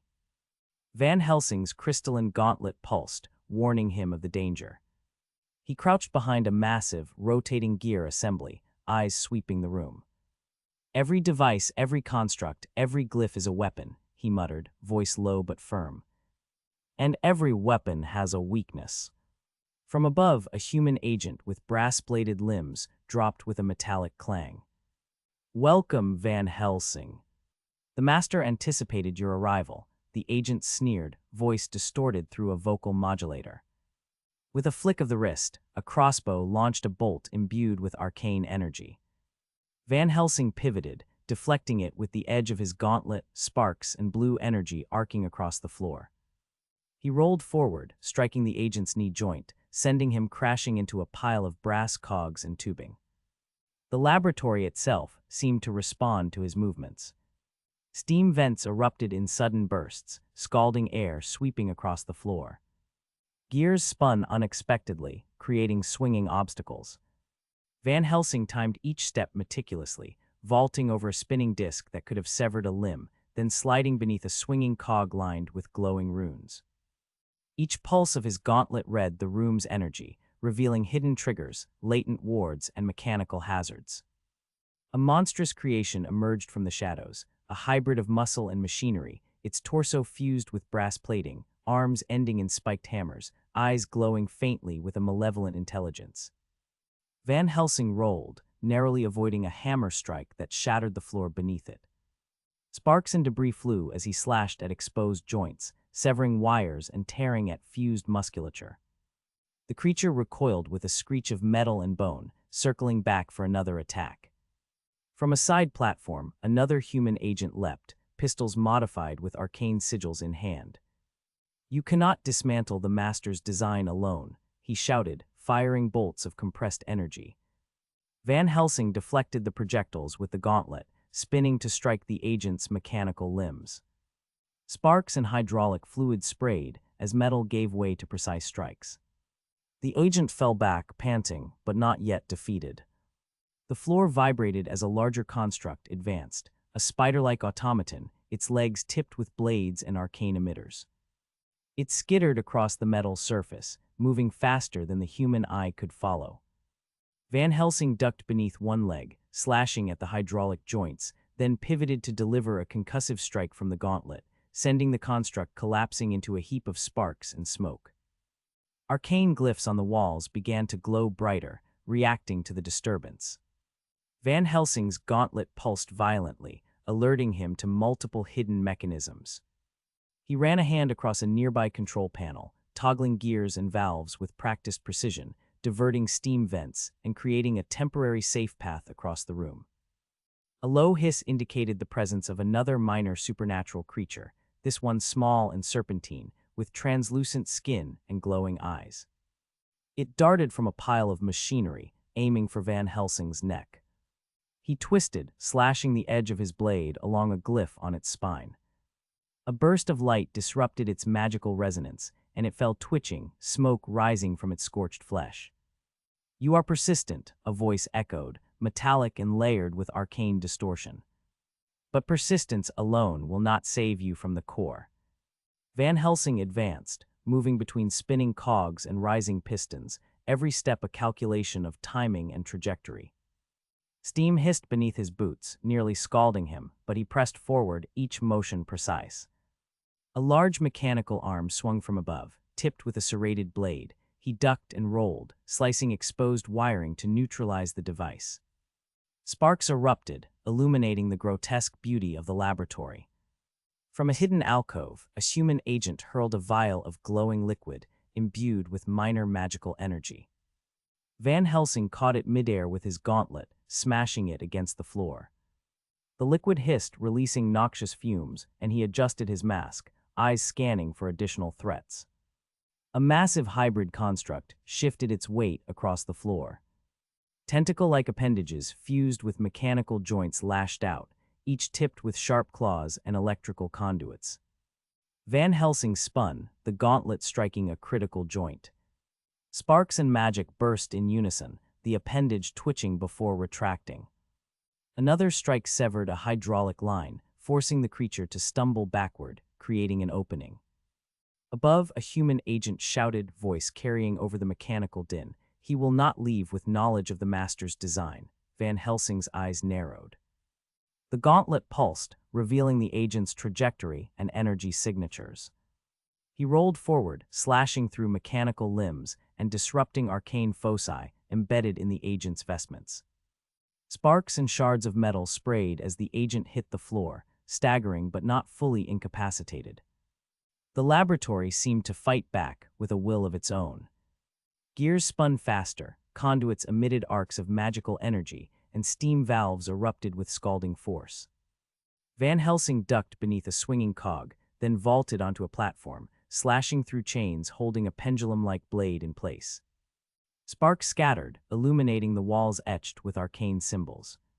He adjusted a valve, diverting pressurized steam away from a corridor that would have trapped him, then slid along a narrow beam as a mechanical serpent lunged from the shadows. A minor supernatural creature leapt from the ceiling, limbs elongated and translucent, claws aimed for Van Helsing's head. He rolled beneath it, slashing at glyphs etched along its spine. Blue light erupted, and the creature fell twitching. Another skittering automaton approached, legs spinning rapidly. Van Helsing twisted, kicking it into a stack of gears, then smashed it with a concussive strike. Persistence alone does not grant victory, the voice hissed again, echoing through the laboratory. But observation, calculation, and adaptation, perhaps you understand that now. Van Helsing's eyes scanned the laboratory, noting the interplay between mechanical and arcane defenses. Each device, construct, and glyph was part of a network, designed to react and adapt. He moved cautiously, using the gauntlet to read energy signatures, identify weak points, and anticipate attacks. Steam hissed from pipes above and below, gears ground rhythmically, the faint hum of arcane power resonated along the walls. A massive automaton, its body a grotesque fusion of brass and muscle, lunged from the far corner. Its claws swung in a deadly arc. Van Helsing pivoted, slicing exposed wiring and disrupting the core mechanisms. Sparks flew, electricity arced, and the automaton staggered. He followed up with precise strikes to joints and arcane foci, neutralizing the threat while conserving energy. From behind a control console, a human agent attempted a surprise attack, hurling a clockwork bomb infused with arcane energy. Van Helsing deflected it with his gauntlet, the explosion sending smoke and sparks into the air. He rolled forward, striking the agent with a swift combination of gauntlet and sword, sending him sprawling into machinery. The core of the laboratory lay ahead, a massive control array embedded with arcane glyphs, levers, and consoles, humming with energy. Van Helsing paused, breath steadying, eyes scanning the entire room. The semi-cursed resilience of his body kept him alert despite the relentless assault. Every construct, every trap, every agent had been a test, each step a measure of his skill and endurance. He adjusted the gauntlet, aligning its crystal with the largest glyph array, reading the flow of energy and anticipating the master's next move. Sparks, steam, and arcane light bathed the room in a chaotic symphony. Van Helsing's eyes narrowed, calculating, anticipating. Every angle, every weakness, every motion was noted. The laboratory itself had become a weapon, but so had he, adaptable, relentless, and prepared for the confrontation that awaited at the heart of this mechanical and arcane fortress. The air thrummed with tension. Van Helsing stepped forward, gauntlet glowing faintly, eyes scanning the labyrinth of machines, glyphs, and monstrous constructs. Every pulse of the room, every shift in energy, was a signal. The second master's defenses were vast, but Van Helsing's experience, ingenuity, and semi-cursed resilience had guided him this far. The next step would bring him face to face with the mastermind himself. Stepping into the central chamber, the heart of the second master's lair, the air was thick with heat, steam, and the faint metallic tang of ozone. Arcane glyphs etched into the walls pulsed faintly, casting flickering shadows across the machinery. The room was a cathedral of industry and sorcery, rotating gears the size of doors, brass piping snaking along every surface, and monstrous constructs crouched in hidden alcoves, awaiting command. The second master emerged from the shadows, cloaked in dark, oil-stained leather and brass plating, eyes glinting with intellect and malice. His gauntlet, fused with a lattice of wires and glowing sigils, crackled with latent energy. "Van Helsing," he said, voice calm yet deadly, "you followed every breadcrumb, outmaneuvered my agents, and endured my labyrinth. But the core is mine. And so are the consequences of your intrusion. Van Helsing's gauntlet pulsed, reading the master's energy signature and anticipating traps woven into every corner of the room. He scanned quickly, noting the alignment of gears, the positions of constructs, and the shimmer of hidden wards. The consequences are yours, Van Helsing replied, his voice steady, carrying neither fear nor hesitation. I'm here for the Countess. Nothing else matters. With a flick of his wrist, the second master activated a series of mechanisms. Steel cables shot across the floor like snakes, attempting to ensnare Van Helsing. Steam vents erupted simultaneously, scalding air rolling toward him. He rolled, narrowly avoiding a heated blast, and slashed at a cable with a precise swing of his mechanical sword. Sparks danced across the metal floor as the cable snapped, rebounding harmlessly against a wall. From a platform above, a clockwork sentry dropped, hissing and spinning its bladed arms. Van Helsing pivoted, striking with his gauntlet to disable one limb, then slashing the exposed joints. Sparks flew, and the sentry tumbled into a mass of gears below. Another emerged immediately, testing his reflexes, but centuries of combat-honed instincts guided his every move. You rely on speed and reflex alone, the second master said, stepping closer. Yet this chamber is my design. It anticipates, adapts, and punishes. Van Helsing's eyes narrowed, noting a subtle flicker in the master's gauntlet, an arcane pulse synchronizing with the machinery. He feinted left, drawing a reaction from the master, then rolled behind a heavy console. Sparks from a nearby gear shower masked his movement. With a swift adjustment of a nearby valve, he diverted a steam vent upward, scalding a mechanical limb attached to the master's constructs and forcing the first wave of attacks into retreat. Clever, the master acknowledged, a grin tugging at his lips. But cleverness alone will not suffice. The room exploded with motion. A massive automaton, its torso armored and fused with moving brass limbs tipped with spikes, lunged toward Van Helsing. At the same moment, two minor supernatural creatures, wiry and sinewy with glowing eyes, leapt from the shadows, claws aimed at his head. Van Helsing ducked beneath the automaton's strike, striking exposed hydraulic joints to disable one arm, then pivoted to crush a creature beneath his gauntlet. Sparks and greenish ichor mixed on the floor as he rolled to avoid the second, slicing through its torso with a fluid motion honed over centuries of battle. You are tireless, the master said, raising his gauntlet.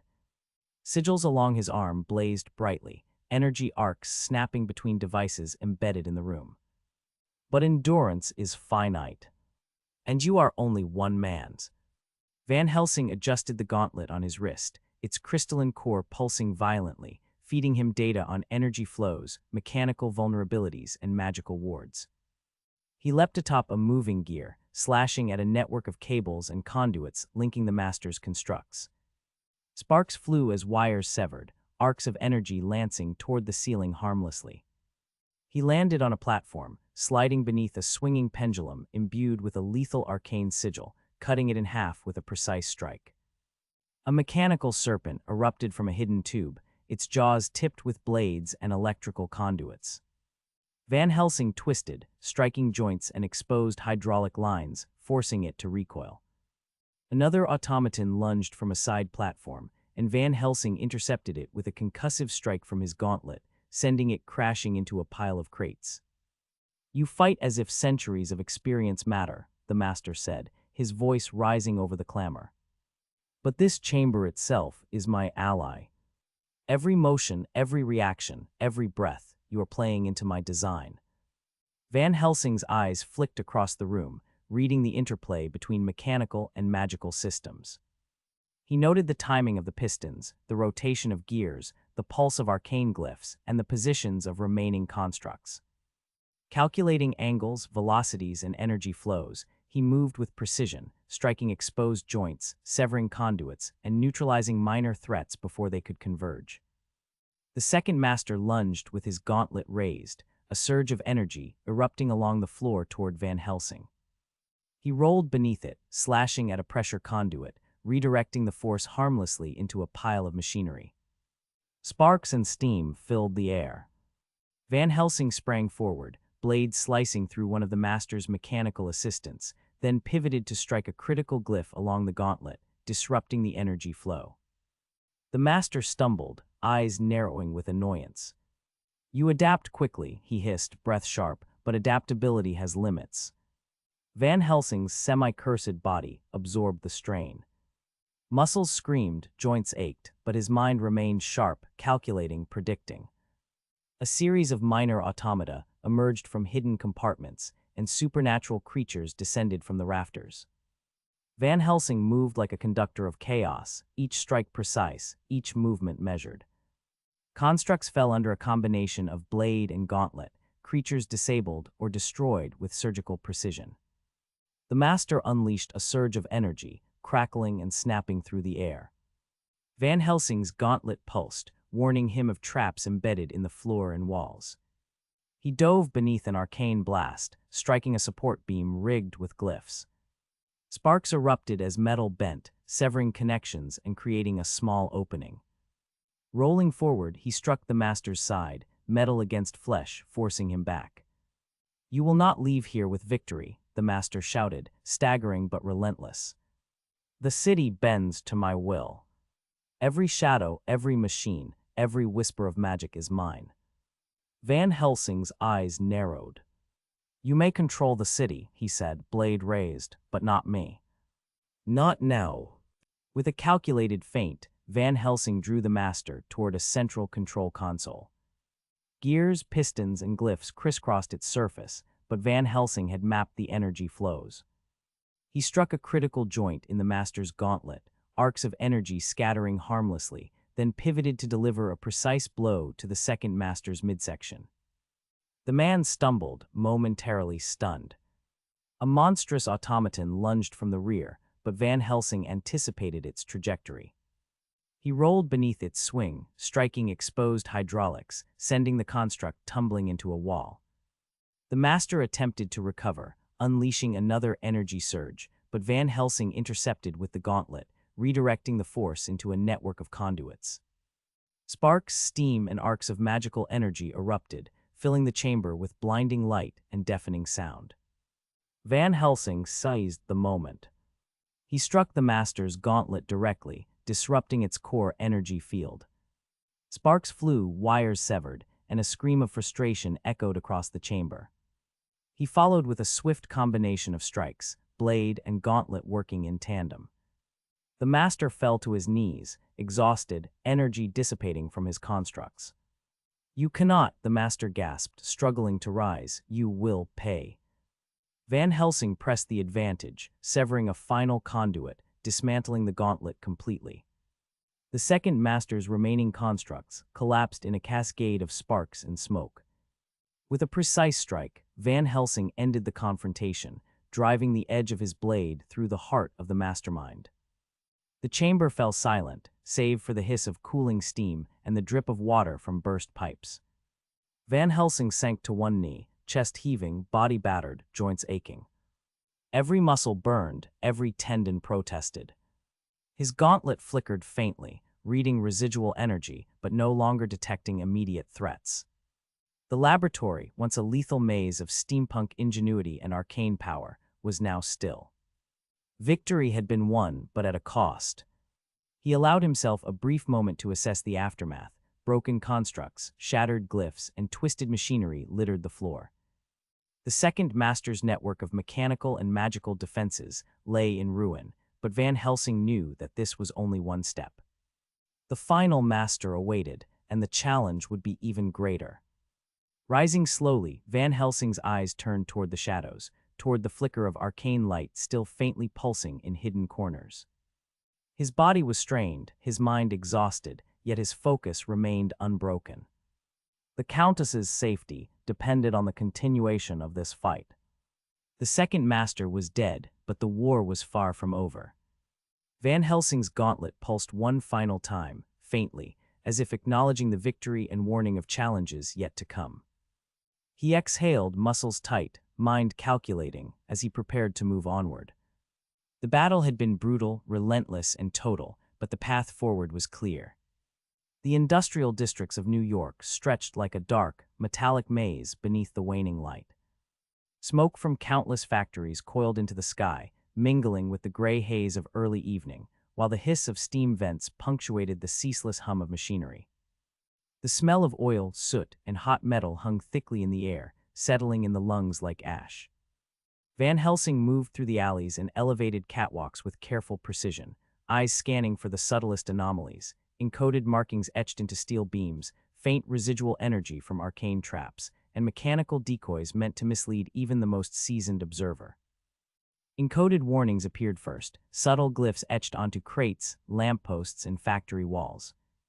Each symbol conveyed not just a message, but a taunt, a calculated breadcrumb trail to test and frustrate any pursuer. Van Helsing's fingers brushed against the crystalline core of his forearm device, noting its pulsing vibrations in response to the hidden magic. The signals were faint, layered within the urban din, but his centuries-honed instincts deciphered them with patient scrutiny. Every mark designed to deceive, he muttered, voice swallowed by the industrial chorus, every shadow a potential ambush. A low metallic chuckle echoed from an overhead conduit, almost human, distorted and mocking. Van Helsing's head snapped toward the sound. Clever, the voice hissed. But not clever enough. From above, steam-powered cranes rotated methodically, gears clanking against one another. On a distant rooftop, a mechanical bird perched, its brass feathers glinting in the dim light. The device pulsed subtly, indicating the creature's presence and its surveillance role. Van Helsing watched it pivot and scan, anticipating that any abrupt movement or misstep would trigger a hidden trap. Across a narrow street, gang members shuffled crates with suspicious care, their movements slightly off rhythm, as if rehearsed to signal unseen allies. The master's influence reached into every corner, every interaction engineered to obscure the true trail. Move carefully, a distorted voice called from the shadows, laughter echoing off brick walls. A rat-like creature with mechanical limbs darted between crates, squealing and hissing. Van Helsing's gauntlet whipped forward, crushing its wiry frame.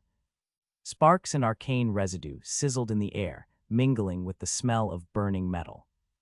A sudden hiss echoed from a nearby alley.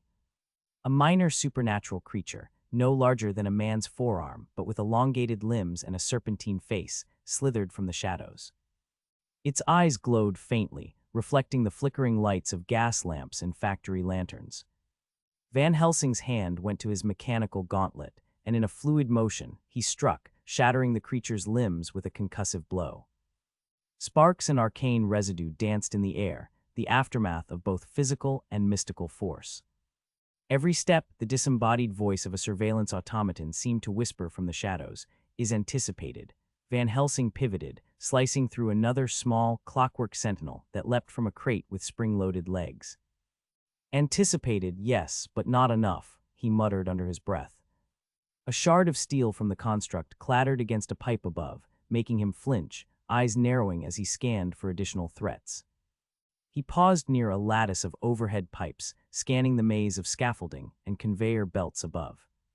Hidden within the tangle were arcane sigils, faintly glowing and designed to trigger mechanical or magical responses if disturbed. Van Helsing's eyes followed the patterns, tracing invisible lines of potential danger. He adjusted the cogs and lenses of his forearm device, synchronizing it with the residual energy in the glyphs.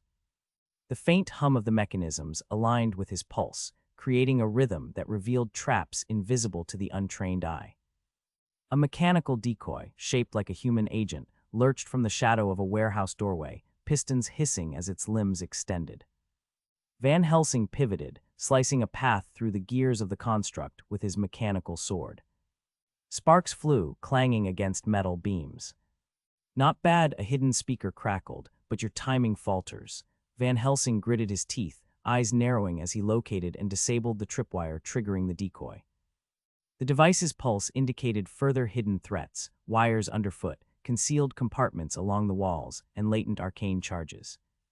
Each movement had to be precise. One misstep could release a torrent of fire, steam, or energy from the complex industrial environment. Above, a dirigible glided silently across the smoky sky, arcane glyphs along its hull faintly pulsating. Van Helsing estimated its range, probable armaments, and likely points of descent.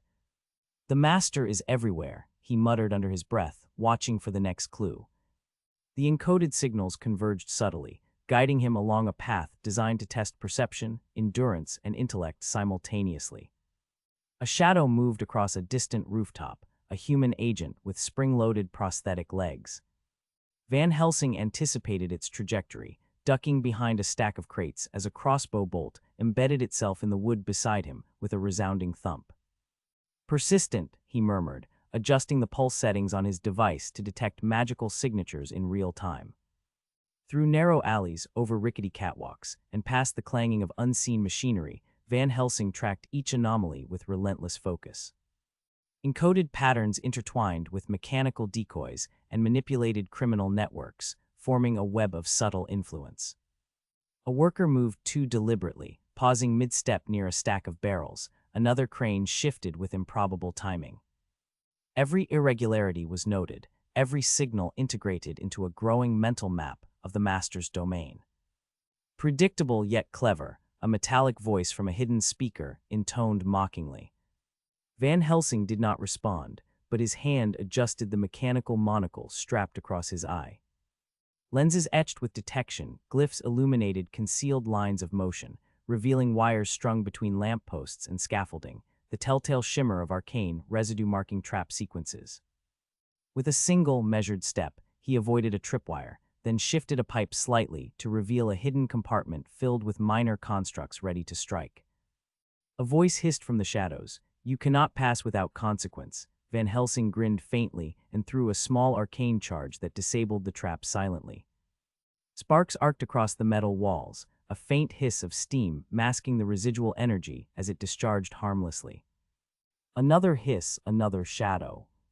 A minor elemental, wreathed in faint steam and metallic dust, lunged toward him from a catwalk. Van Helsing ducked, rolling through the impact, and slashed upward, severing the creature's limb before it could strike again. The air shimmered with heat and residual energy, acrid smells mingling with the oil-scented fog. "Enough games," he growled. "Show yourself, master, if you dare." The city's industrial heart was a labyrinth, and Van Helsing navigated it as both hunter and analyst. Every creaking beam, every hiss of steam, every flicker of arcane light carried potential information. Mechanical decoys advanced cautiously from shadows. Gang enforcers, human or enhanced, moved in patterns signaling the reach of the third master. Each encounter, each observation, was a test of endurance, reflex, and intellect. By nightfall, Van Helsing had mapped several key districts, identifying patterns in the third master's manipulations and the probable locations of deadly traps. Encoded warnings had revealed pathways, mechanical decoys had been neutralized, and minor supernatural threats had been anticipated and removed. Though the pursuit had been exhausting, his semi-cursed resilience allowed him to continue, muscles aching but mind sharp, instincts honed through centuries of similar hunts. The final clue of the day lay in a shadowed intersection beneath a massive factory chimney. Arcane symbols carved into the brick glimmered faintly under the dim light, mechanical tracers humming with energy. Van Helsing knelt, observing the residue and noting the likely placement of a hidden sentinel above. He adjusted his device, aligning it with the energy signature, and smiled faintly at the confirmation, a path forward, subtle yet unmistakable, leading deeper into the third master's dominion. "Forward then," he muttered softly, steeling himself. "Every test passed, every threat noted, but the gauntlet is only beginning." Every observation, every careful step, every pulse of his device had reinforced a single truth. The third master's cunning was vast, his reach pervasive, and the gauntlet ahead would test every ounce of Van Helsing's longevity, reflexes, and intellect. Yet with each encoded warning deciphered, each trap evaded, and each minor adversary overcome, Van Helsing edged closer to the final confrontation, ready to meet the challenges of the industrial labyrinth head-on. Van Helsing descended into the bowels of New York's industrial underworld, the air growing thick with soot, steam, and the acrid tang of overheated machinery. Pipes snaked along the ceilings and walls like metal serpents, hissing sporadically, releasing jets of scalding vapor. The dim glow of arcane lights barely penetrated the gloom, revealing glimpses of rusted gears and machinery that seemed almost alive. Every step forward was measured. The echo of his boots across metal grates could carry farther than expected, triggering distant sensors or alerting hidden agents. The first confrontation came swiftly. From a shadowed corridor, a mechanical sentry, nearly the height of a man and bristling with pistons and spiked limbs, lurched forward. Its optics glowed a harsh red, scanning for motion. Van Helsing pivoted, rolling beneath its swinging arm, his mechanical gauntlet slamming into one of its pistons. Sparks flew, clanging off the walls. Clever construction, a distorted voice echoed from the darkness, but predictable. Van Helsing's eyes scanned the surrounding corridors, identifying the array of arcane glyphs etched into the floor and walls, each designed to trigger hidden traps or augment the sentry's movements. As he moved through the winding passages, the faint sound of whirring gears signaled the arrival of a second threat. A steam-powered construct, resembling a humanoid figure with extended clawed arms and rotating saw blades for forearms, emerged from behind a stack of crates. Van Helsing ducked, bringing his mechanical sword down with precision, severing one clawed appendage before the device could strike again. The air filled with a mixture of steam, oil, and ozone as the automaton collapsed in a heap of smoking gears. "Not bad," a mechanical voice intoned from the shadows, muffled but mocking. Van Helsing crouched, peering around a rusted support beam.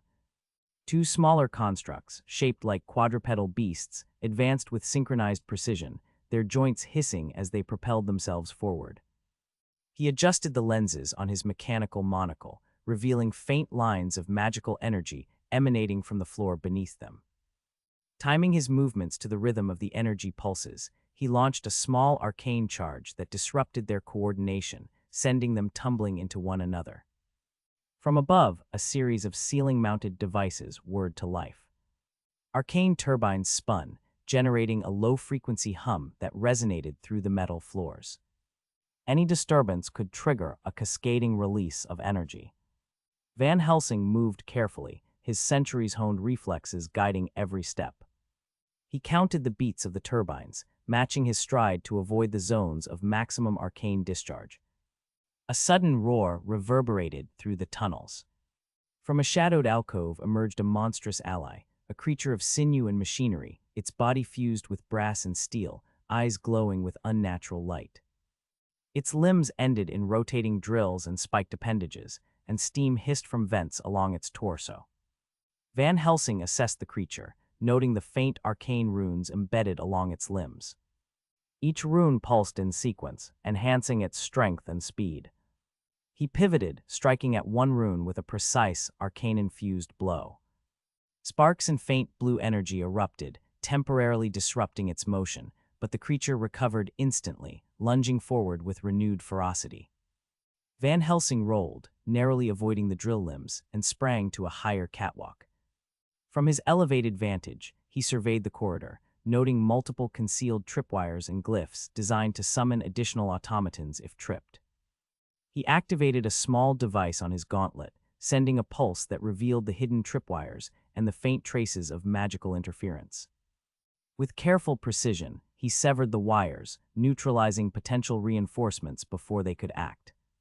Persistent, a voice hissed from the darkness, mechanical yet human-like, but not beyond our grasp. Van Helsing ignored it, concentrating instead on the sequence of glowing sigils ahead. Each sigil represented a deadly trap. One would ignite a burst of superheated steam, another would release a volley of arcane-charged bolts. He timed his movements, leaping and rolling to bypass each hazard while countering mechanical threats. A quadrupedal construct lunged from the shadows, its legs powered by steam pistons, claws snapping. Van Helsing sidestepped, striking a support beam that sent a cascade of falling metal piping onto the creature. It yelped a metallic screech and scrambled backward, giving him space to move deeper into the tunnel network. The faint hiss of magical energy and the smell of burning brass filled the air. In a small chamber, he discovered a network of arcane devices, a lattice of pulsing glyphs etched into the walls, powered by a central crystalline core that radiated energy. Van Helsing crouched, analyzing the flow. He rotated lenses on his monocle to trace the energy lines, noting points where disruption would allow safe passage without triggering a full discharge. With a precise throw of an arcane-infused tool, he severed a key conduit, dimming the glow and rendering the devices inert. From a side corridor, human agents emerged, their eyes enhanced with mechanical lenses and their arms bristling with experimental firearms. "Stop," one shouted, the voice echoing unnaturally in the tunnel. Van Helsing struck first, a calculated sweep of his mechanical sword disarming one agent. Sparks flew as his blade severed the trigger mechanisms of the weapon. The second agent lunged with a retractable blade mounted to his forearm, but Van Helsing anticipated the motion, sidestepping and delivering a concussive punch with his gauntlet that sent the attacker sprawling against the wall. The deeper he advanced, the more intricate the defenses became. Steam vents hissed unpredictably, gears rotated in impossible sequences, and minor supernatural creatures, spectral forms tethered to mechanical devices, emerged from shadowed alcoves. Each required Van Helsing to combine combat skill with tactical ingenuity, exploiting the environment as much as his own reflexes and arcane knowledge. He ducked under a rotating blade, sent a mechanical construct barreling into a wall of glowing runes, and moved with fluid grace, each action calculated to preserve his energy while maximizing the efficiency of his strikes. At one junction, a massive lattice of interlocking gears threatened to crush any who passed. Van Helsing traced a faint energy signature along the teeth of the gears, discovering a hidden override valve. He twisted it, the mechanisms groaning, and created a narrow gap just wide enough to slip through. Sparks and steam erupted behind him as the gears resumed motion, a close call that left his muscles straining but his mind focused. "Impressive," a mechanical voice intoned, faintly distorted through the tunnel walls. "But the labyrinth is only beginning." Van Helsing pressed forward, pausing only to recalibrate his gauntlet device, noting the increasing density of mechanical and arcane traps. Every corridor, every junction, every beam of light could conceal a threat, and he treated each with the same scrutiny he had applied for centuries. Hours passed, though time in the tunnel seemed elastic, measured only by the rhythm of rotating gears, the hiss of steam, and the pulsing energy of arcane devices. Van Helsing's endurance was tested repeatedly. Minor supernatural creatures required precise timing and reflexive strikes. Steam-powered constructs demanded both brute force and tactical awareness. Arcane lattices forced him to combine centuries of magical knowledge with mechanical ingenuity. Yet despite the exhaustion, he pressed onward, mapping the underbelly of the city in his mind, each encounter adding to the mental grid he would need to navigate the final gauntlet. As he emerged into a wider chamber, the walls lined with copper piping and glowing glyphs, Van Helsing paused, scanning for both traps and mechanical sentries. The faint metallic whine of approaching constructs reached his ears, and from the shadows, a massive hybrid creature surged forward, part flesh, part gear, steam vents along its back hissing in anticipation. Van Helsing sidestepped, slashing at one limb while deploying a small arcane charge at its core. Sparks and energy erupted, and the creature reeled, giving him a narrow window to move past and continue deeper into the third master's labyrinth. By the time he reached the next junction, Van Helsing's clothes were smeared with oil and soot, muscles aching from repeated exertion, and his mind strained to maintain focus. Yet each obstacle overcome sharpened his instincts, refining the combination of combat, strategy, and arcane manipulation required to continue. The gauntlet set by the third master was unrelenting, but Van Helsing's centuries of experience had prepared him for this relentless test of body, mind, and perception.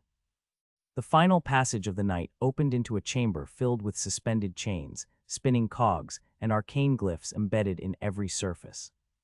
Van Helsing crouched, tracing the energy lines with his monocle, planning each step with meticulous care. A faint hiss and a metallic click warned him of an approaching mechanical sentinel, its optics glowing bright. He rolled forward, striking the sentinel with a precise swing of his sword, sending sparks into the dimly lit chamber. The arcane devices pulsed, threatening to discharge, but he timed a release of counter-energy through his gauntlet, neutralizing the trap. As he paused to catch his breath, a mechanical voice resonated through the chamber, almost conversational, almost human. "You are persistent, but persistence alone will not save you." Van Helsing's eyes narrowed, adjusting the lenses of his monocle to survey the remaining corridors. Every pulse of his device confirmed the presence of hidden devices, minor supernatural entities, and mechanical decoys, all lying in wait for the slightest misstep. He moved forward, muscles tense, senses heightened, every step a blend of caution and calculated aggression. By the end of the night, Van Helsing had neutralized or avoided every threat, leaving a trail of disabled automatons, disrupted arcane devices, and subdued minor supernatural creatures in his wake. The underworld had proven deadly, but each encounter had further sharpened his reflexes and strategic acumen, preparing him for the even greater challenges that awaited deeper in the Third Master's domain. Through the twisting corridors of New York's industrial underbelly, Van Helsing moved with unwavering focus, every step measured and precise. Rusted girders, rattling catwalks, and leaking steam pipes created a disorienting maze, punctuated by the hiss of pressurized air and the metallic clang of unseen machinery. Shadows shifted unnaturally in the dim light, and faint, pulsating glyphs traced patterns across the walls, hinting at magical traps that would strike without warning. From the darkness ahead, human agents emerged, faces hidden behind brass goggles and scarves, rifles bristling with modifications that hinted at both steam power and arcane energy. "You shouldn't have come here," one shouted, his voice distorted by a mechanical speaker embedded in his chest. Steam hissed from vents nearby, timed perfectly with the first discharge of an arcane-powered firearm. Van Helsing rolled to the side, narrowly avoiding the blast as it seared a crate behind him. Fingers brushed the crystalline core of his forearm device, which pulsed faintly in response to residual arcane energy. A thin, glimmering line of magical force traced beneath the floor, revealing a hidden tripwire. With careful steps, he bypassed it, pivoting just as one of the agents lunged forward with a spring-loaded blade. Van Helsing's mechanical sword intercepted the attack, shattering the mechanism in a shower of sparks. "Predictable," he muttered under his breath, eyes scanning the remaining enemies. A hiss echoed from a side tunnel, drawing his attention. A minor supernatural creature, thin and elongated, slithered forward on clawed hands tipped with iridescent talons. Its serpentine face twisted in a predatory snarl as its eyes glowed faintly in the dim light. A swift strike from Van Helsing's gauntlet severed one arm, and a pulse of residual energy neutralized the creature's magical aura, sending sparks and ethereal mist into the air. "Every step anticipated," he whispered, circling to maintain a strategic advantage. The corridors opened into an abandoned warehouse. Piles of crates formed a labyrinth, and hidden constructs lurched from the shadows, quadrupedal automatons with rotating saws, clockwork guardians bristling with spikes, and ethereal apparitions tethered to arcane cores. Van Helsing moved swiftly, weaving between crates, parrying attacks, and calculating every possible line of assault. The air vibrated with the hum of magic and machinery, each pulse a clue to the traps laid throughout the room. "Impressive," a metallic voice echoed from a hidden speaker, distorted and taunting. "Your centuries of experience mean nothing here." Van Helsing scanned the high rafters, noting a series of arcane glyphs along a beam, poised to trigger deadly consequences if disturbed. Adjusting the lenses of his mechanical monocle, he synchronized his movements with the rhythm of the glyphs, stepping precisely to avoid activating them. From the far end, a coordinated group of human adversaries advanced. One hurled a mechanical grenade imbued with arcane energy. Anticipating its trajectory, Van Helsing deflected it with a precise strike from his gauntlet, sending it harmlessly into a pile of crates. Explosions sent smoke and debris into the air, obscuring vision and scattering the attackers. A second agent lunged with a spring-loaded blade, but Van Helsing's counterstrike shattered the mechanism, leaving the assailant pinned against a stack of barrels. A clockwork hybrid, half machine and half human, surged from the shadows, limbs whirring with gears and pistons. Van Helsing ducked beneath the first swing, slicing a forearm with his mechanical sword, while simultaneously sending a calibrated pulse from his gauntlet, overloading the construct's internal circuits. Sparks and smoke erupted as the machine collapsed in a heap, twitching under the residual arcane interference. Every corridor demanded constant vigilance. Arcane glyphs shifted subtly along floors and walls, triggering mechanical or magical responses if touched. Minor supernatural entities darted from alcoves, appearing and disappearing in flashes of movement. Van Helsing's monocle illuminated their traces, allowing him to neutralize threats with precise strikes or pulses of energy. Reflexes honed over centuries guided every move, but even that was not enough. Strategy and observation were equally critical. Steam vents hissed unpredictably, gears rotated in intricate patterns, and the faint glow of arcane cores guided both threats and opportunities. Van Helsing leapt across catwalks, rolled beneath swinging contraptions, and used walls and crates to block incoming attacks. Every footstep was deliberate, each swing measured, as the labyrinth seemed designed to punish any lapse in focus. Persistent but foolish, a distorted voice called from a concealed speaker. Van Helsing tightened his grip on his sword, eyes scanning the shifting shadows.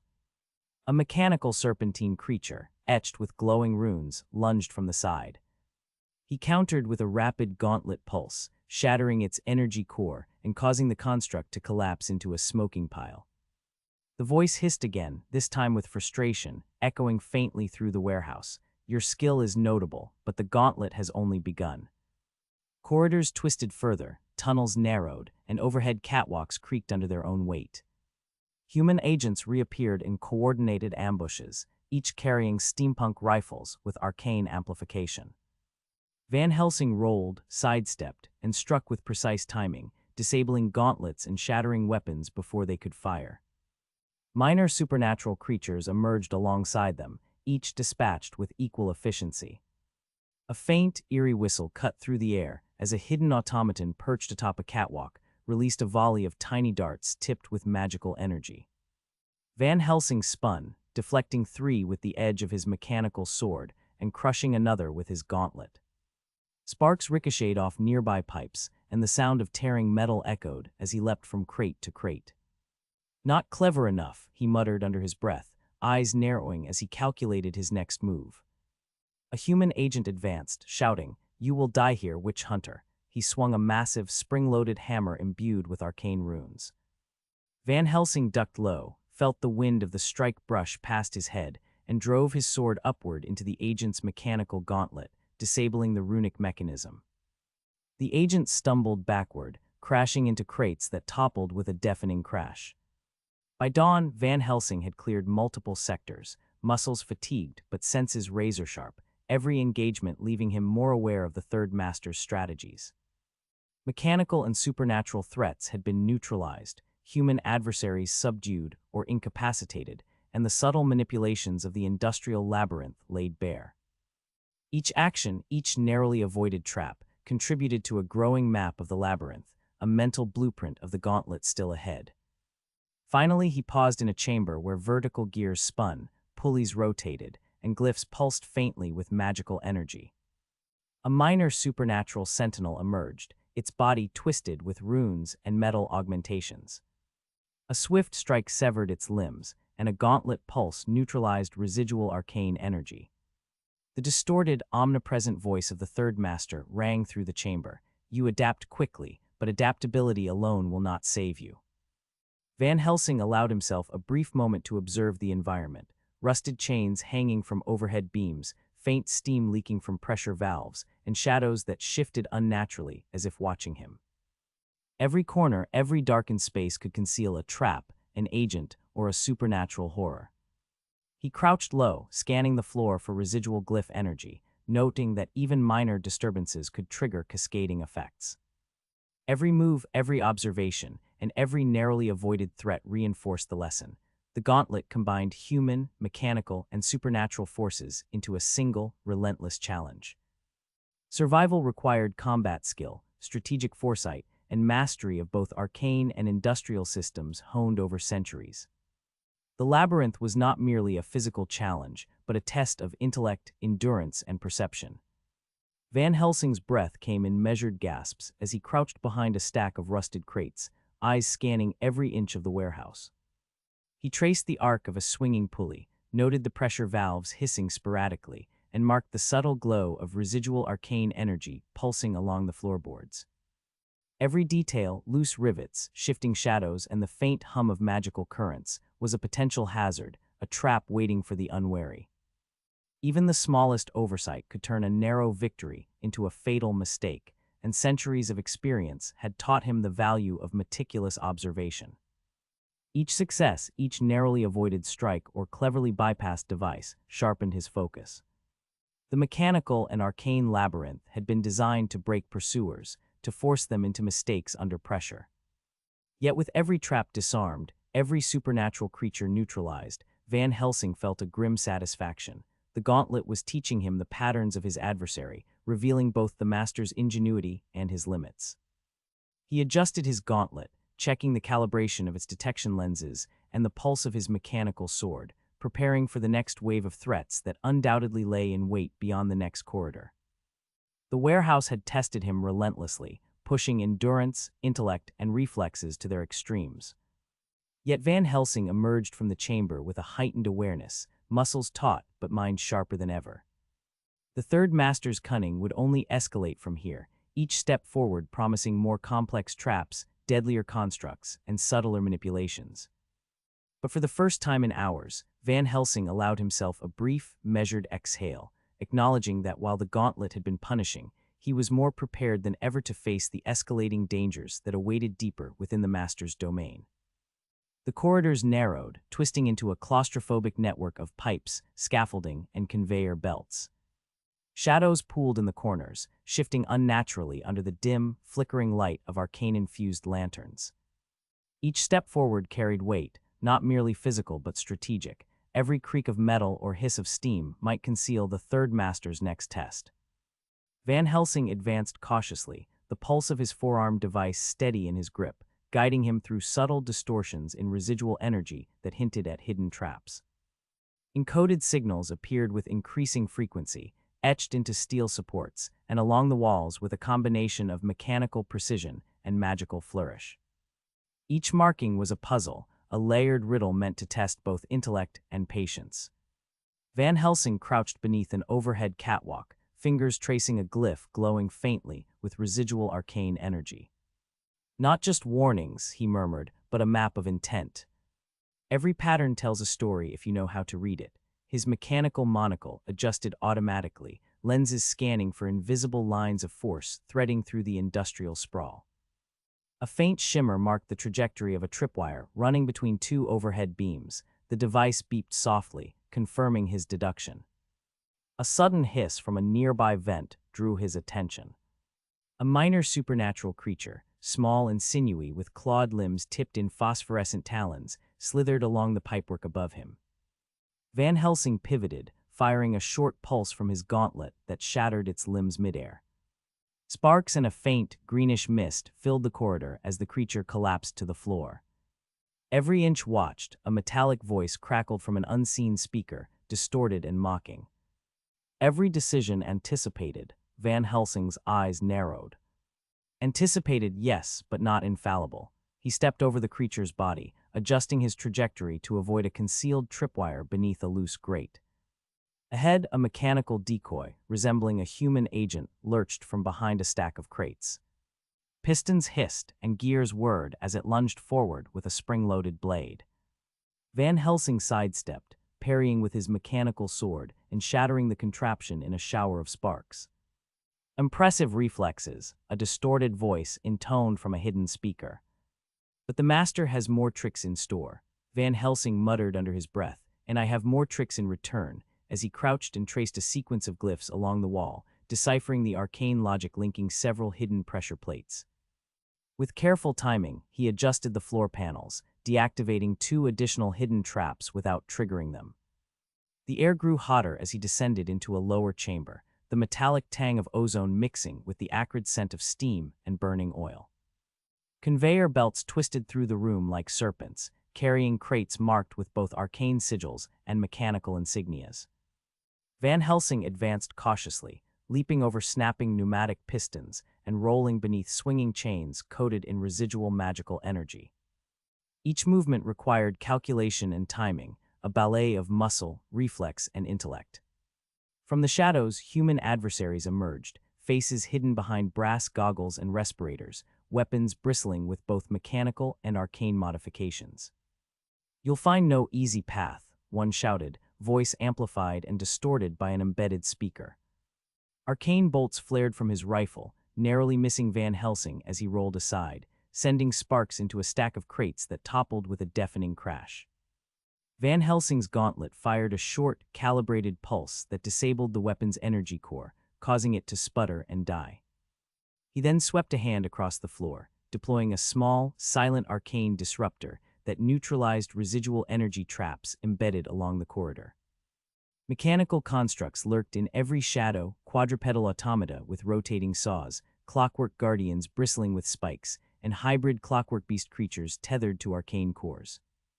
Van Helsing moved fluidly, weaving between machinery and crates, parrying attacks with his mechanical sword, and striking at the joints of his enemies with calculated precision.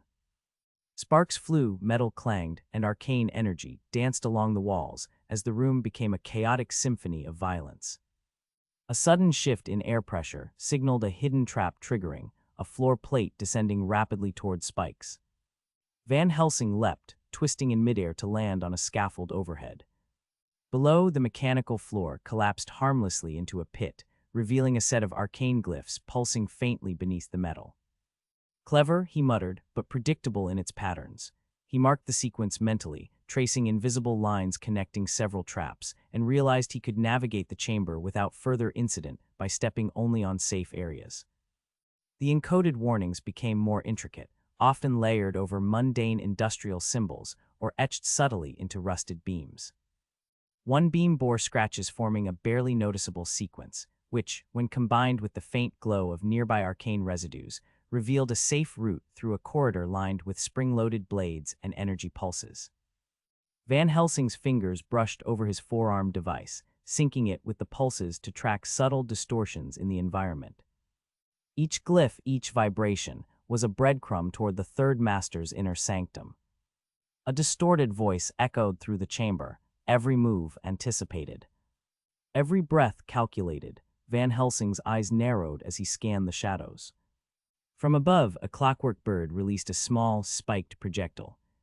Van Helsing flipped to the side, slicing the spike mid-flight with his mechanical sword. He rolled to his feet, throwing a short arcane pulse that disabled the bird, sending it spiraling into a pile of crates. "You adapt well," the voice continued, "but adaptation alone will not save you." Corridors opened into a vast industrial hall, filled with massive gears, rotating shafts, and pulsing arcane cores. Conveyor belts twisted overhead, and stacks of crates formed labyrinthine pathways. The air vibrated with residual magic, machinery groaned under pressure, and the faint hiss of steam punctuated the tension. Van Helsing advanced carefully, using his monocle to trace faint lines of magical energy that revealed hidden tripwires and concealed mechanisms. A small, serpentine construct with glowing runes leapt from the shadows, its claws cutting arcs through the air. Van Helsing's gauntlet pulsed, shattering the construct mid-leap, sending sparks and ethereal mist into the surrounding space. From the far end of the hall, human agents emerged, coordinating their attacks with subtle gestures and mechanical whistles. One hurled an arcane grenade, spinning with residual energy. Van Helsing caught the object midair with a magnetic gauntlet attachment, deflecting it into a wall where it exploded harmlessly.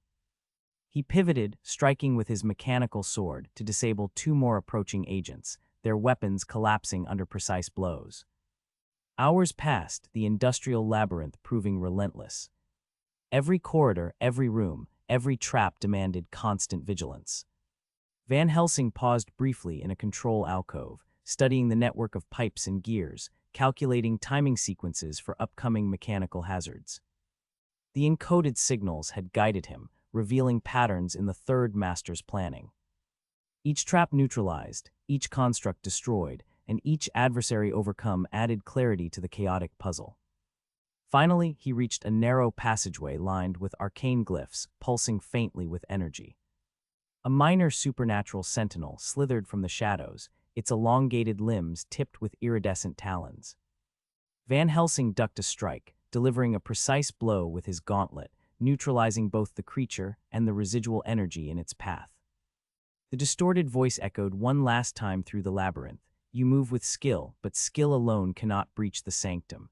Van Helsing's eyes narrowed, and he stepped forward, the passageway opening to the threshold of the inner sanctum. Every step, every pulse of his device, and every narrowly avoided trap reinforced a single truth. The third master's labyrinth was as much a test of intellect as of endurance and combat. The encoded signals, mechanical threats, and arcane devices had forced Van Helsing to combine centuries of experience with adaptive thinking. Each calculated move had brought him closer to the inner sanctum, preparing him for the final confrontation that would demand every ounce of his longevity, reflexes, and intellect. The last stretch of the labyrinth opened into a massive, dimly lit hall. Steel girders twisted overhead like the ribs of some industrial beast, and the air smelled of ozone, oil, and faintly burning magic. Conveyor belts snaked across the floor and hung from above, forming a chaotic network of motion that seemed almost alive. Van Helsing moved with deliberate caution, every footstep calculated, every breath measured. He paused to trace a series of faintly glowing glyphs along the walls, deciphering their subtle warnings. Careful, every path is a test, a distorted metallic voice echoed through the hall. It was the third master's signature mockery, omnipresent yet invisible. Van Helsing's eyes narrowed, mechanical monocle scanning for hidden tripwires and concealed constructs. Tests are meant to be passed, he muttered under his breath. And I intend to pass them all. A steam-powered sentinel emerged from the shadows, its brass limbs whirring, gears clicking with unnerving precision. Van Helsing pivoted, slicing through the machine's reinforced arm with his mechanical sword. Sparks flew, and the sentinel collapsed with a hiss of venting steam. Another construct leapt from the rafters, a hybrid of steel and arcane energy, its limbs glowing with ethereal light. Van Helsing ducked beneath its swing, sending a calibrated pulse from his gauntlet that disrupted its arcane core. The machine shuddered and fell into a heap, smoke curling from the ruptured circuits. Predictable, a hidden speaker hissed, voice dripping with amusement. But you adapt quickly. Perhaps too quickly. Van Helsing didn't respond, but his mind raced. Every encounter had sharpened his reflexes and forced him to anticipate the master's strategy, yet the third master himself remained a phantom, always one step ahead. You think you've found a pattern, the voice continued. But the pattern is mine to define. Across the hall, a narrow walkway suspended above spinning gears revealed another trap, pressure plates linked to arcane charges. Van Helsing paused, eyes narrowing as he calculated timing and energy flow. You're clever, he muttered aloud, more to himself than to the unseen master. But cleverness alone won't be enough to stop me. He shifted his weight, rolling across the floor just as a pulse of magical energy flared along the walkway, neutralized by the precise placement of his mechanical shields. A minor supernatural creature lunged from behind a stack of crates, thin and elongated, claws tipped with iridescent talons. Van Helsing blocked its attack with his gauntlet, countering with a sweep of arcane energy that neutralized the creature mid-leap. Sparks and a faint greenish mist filled the hall. Every step you take, the metallic voice whispered mockingly, is watched. Van Helsing's lips curled into a grim smirk. And every observation I make, he replied, counts against you. From a shadowed alcove, human agents appeared, rifles bristling with arcane enhancements and spring-loaded mechanisms. You won't survive this hall, one shouted, voice warped by his embedded speaker. Van Helsing sidestepped an incoming volley, using a rotating gear as cover. He hurled a small arcane disruptor, disabling the nearest weapon and sending the agent stumbling backward. A second agent lunged with a spring-loaded blade, but Van Helsing intercepted it with a quick sweep of his mechanical sword, shattering the device. Predictable, he said, voice low, as he pressed forward. The floor itself seemed alive, shifting slightly underfoot, revealing hidden mechanisms designed to crush or impale the unwary. Van Helsing adjusted his steps, keeping a careful rhythm to avoid activating traps. Arcane glyphs pulsed faintly on the walls and floor, the energy patterns growing more complex as he advanced. You see, the metallic voice taunted, every step you take has been prepared for you. Every reaction anticipated. Van Helsing's eyes flicked to a small console nearby, and with a flick of his wrist, he triggered a pulse that disrupted several hidden tripwires. Sparks erupted, and a faint whine of disrupted machinery echoed through the hall. Above him, a clockwork bird released a barrage of small, spinning projectiles, each etched with runes designed to explode on contact. Van Helsing rolled beneath the first wave, slicing through several spikes mid-flight with precision. A pulse from his gauntlet neutralized residual energy, and the bird spiraled into a pile of crates. Impressive, the metallic voice admitted, though the distortion made it sound almost reluctant. But the master himself remains unseen. You are dancing through my theater of shadows, and soon the stage will change. A sudden hiss drew Van Helsing's attention to the far end of the hall. A serpentine construct, mechanical yet imbued with arcane energy, slithered toward him, claws scraping against metal. He sidestepped, firing a calculated pulse from his gauntlet that disrupted the construct's energy core. Sparks and smoke filled the hall. Van Helsing's mechanical sword cut a swath through a secondary threat, a quadrupedal automaton with rotating saws mounted on its back. Adaptable, the metallic voice murmured. But can you adapt fast enough when the final piece reveals itself? Every corridor he had navigated, every trap he had disarmed, and every minor adversary he had defeated had led to this moment. The encoded signals now pointed clearly to the inner chamber, the sanctum where the third master awaited, or rather, where the master might appear. Van Helsing studied the glyphs along the walls, the faint hum of energy in the air, and the subtle mechanical patterns embedded into the floor and ceiling. Each was a clue, a breadcrumb trail designed to sharpen the mind as much as challenge the body. He crouched near a series of interconnected pulleys, adjusting his monocle to trace the faint threads of residual energy. You hide behind machines, shadows, and magic, he muttered softly. But hiding is not winning. A spring-loaded trap activated, sending a volley of small blades whistling through the air. Van Helsing rolled aside, slicing the blades mid-flight with his mechanical sword. He stood pulse steady, breathing measured. Soon, master, he said aloud, we will meet.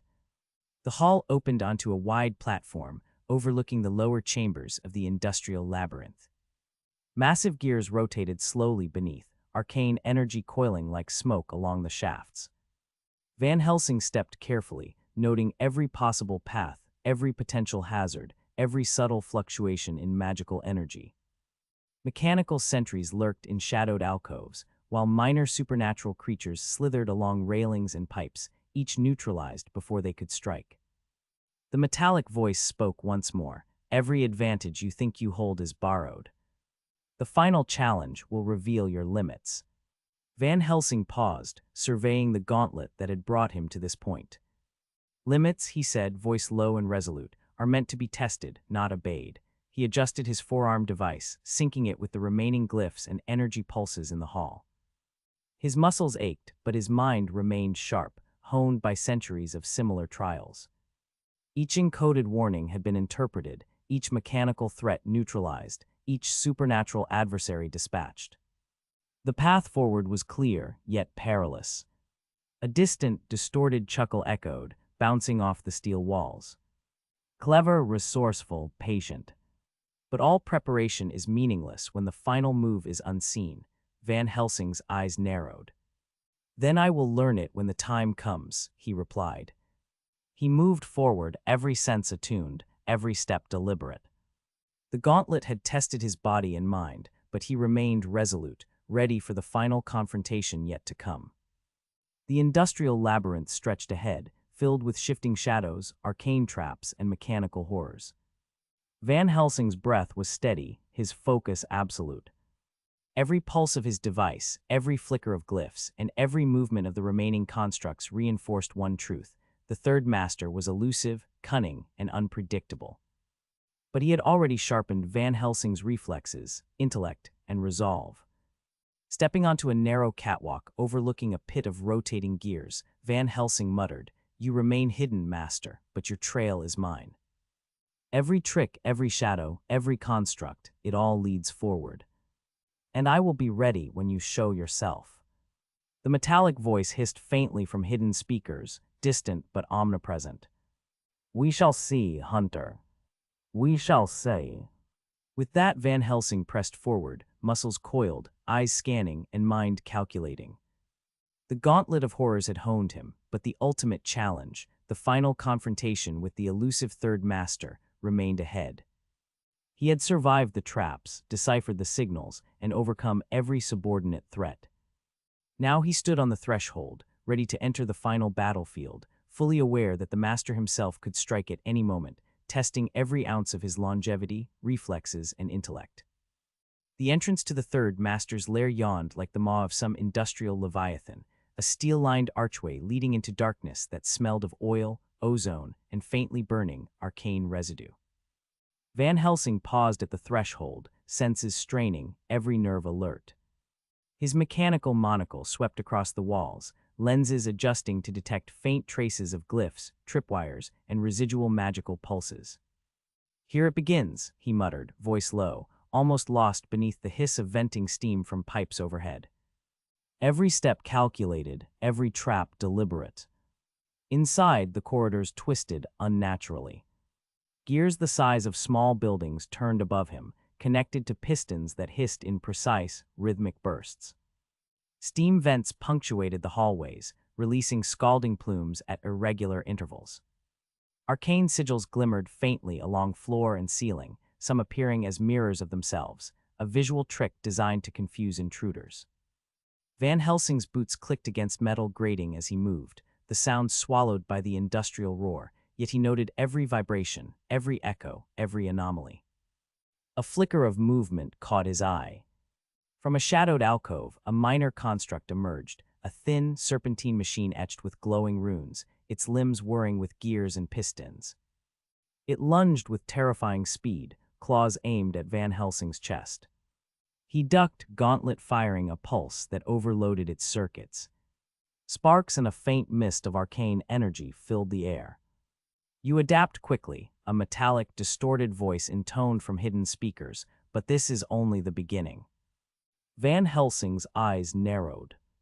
"Quickly enough to survive," he muttered.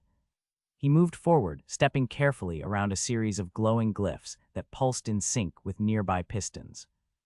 The corridor seemed alive, machinery and magic entwined to punish even a moment's lapse in attention.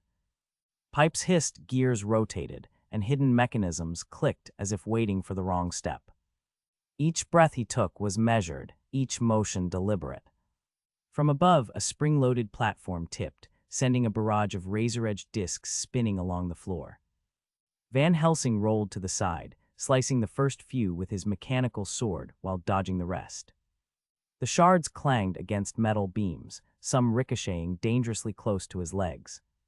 He pressed a hidden button on his forearm device, sending a pulse that temporarily disabled the nearest trap.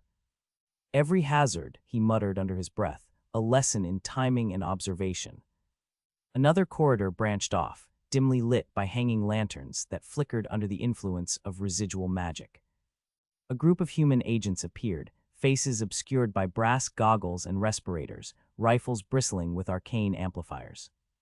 "You shouldn't be here," one shouted, mechanical speaker warping his voice. Van Helsing's hand swept across the crystalline core embedded in his gauntlet, sending a pulse that short-circuited the first rifle before it fired. He ducked under the second shot, rolling behind a steel crate. "Predictable," he muttered, striking a precise blow to the nearest agent with his mechanical sword, shattering the spring-loaded blade mechanism. The lair seemed endless. Twisting staircases, rotating platforms, and sliding walls created a dizzying maze. Arcane glyphs shifted subtly as he passed, some turning to reveal previously invisible traps. Minor supernatural creatures darted from the shadows, elongated and twisted forms, each tipped with claws or fangs imbued with magical energy.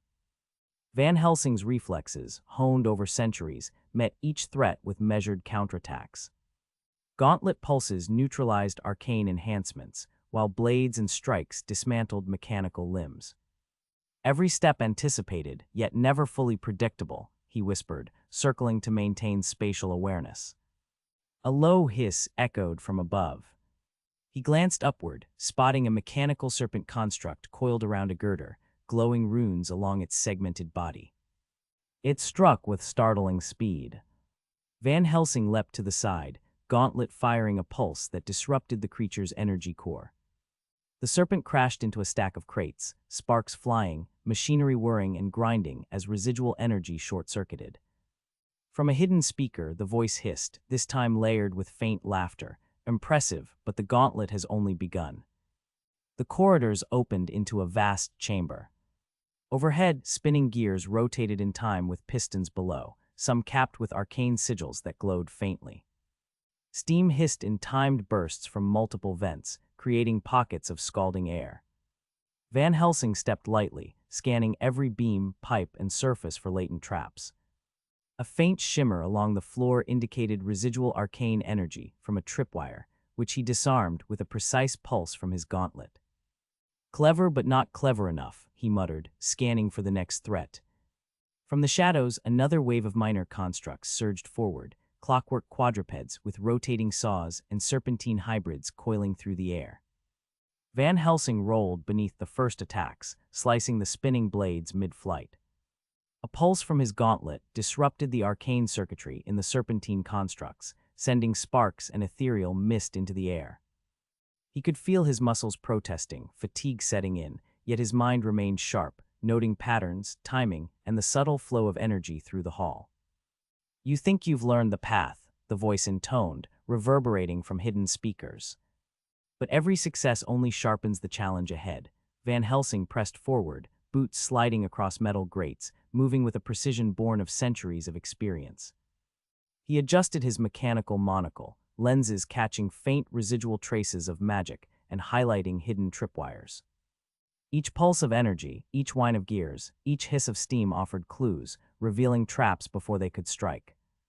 A sudden hiss drew his attention to a side tunnel. A human agent, augmented with clockwork limbs and arcane amplifiers, lunged with spring-loaded blades. Van Helsing intercepted with his mechanical sword, shattering the mechanism, and followed with a pulse that disrupted the energy in the limbs. The agent fell back with a grunt, clutching smoldering machinery. "Persistent," the distorted voice called from somewhere above, but persistence alone will not prevail. The chamber stretched ahead into a twisting network of catwalks and platforms, suspended over an abyss of rotating gears and arcane cores. Van Helsing advanced cautiously, noting every surface, every shift in energy. A mechanical crane overhead released a barrage of spinning discs, each glowing faintly with runes. He rolled, slicing the first few in midair, and sent a pulse to neutralize the remaining discs before they could detonate. "Your games are elaborate," he muttered under his breath, "but not impossible." Steam hissed, gears clanged, and minor supernatural creatures flitted along the railings, attacking from above. Van Helsing ducked, rolled, and countered with precise gauntlet pulses and sword strikes. Sparks and mist filled the chamber as constructs fell, defeated, and arcane energy dissipated in glowing clouds. "Every movement," he said aloud, breathing steadily despite the exertion, "must be deliberate, calculated, and measured." Above him, the mechanical bird released a flurry of arcane projectiles. Van Helsing dodged, slicing through the projectiles with surgical precision, while a pulse from his gauntlet disabled its magical guidance. He scanned the upper levels for hidden sensors, noting their positions and predicting the master's likely next manipulations. Each hazard neutralized, each construct disabled, brought him one step closer to the inner sanctum. Finally, after what felt like hours of navigating deadly corridors, Van Helsing reached a small platform suspended over the lower gears. Residual arcane energy pulsed faintly beneath his feet, indicating the presence of traps yet to be revealed. "You linger," the distorted voice murmured, "but the final move has not yet been made."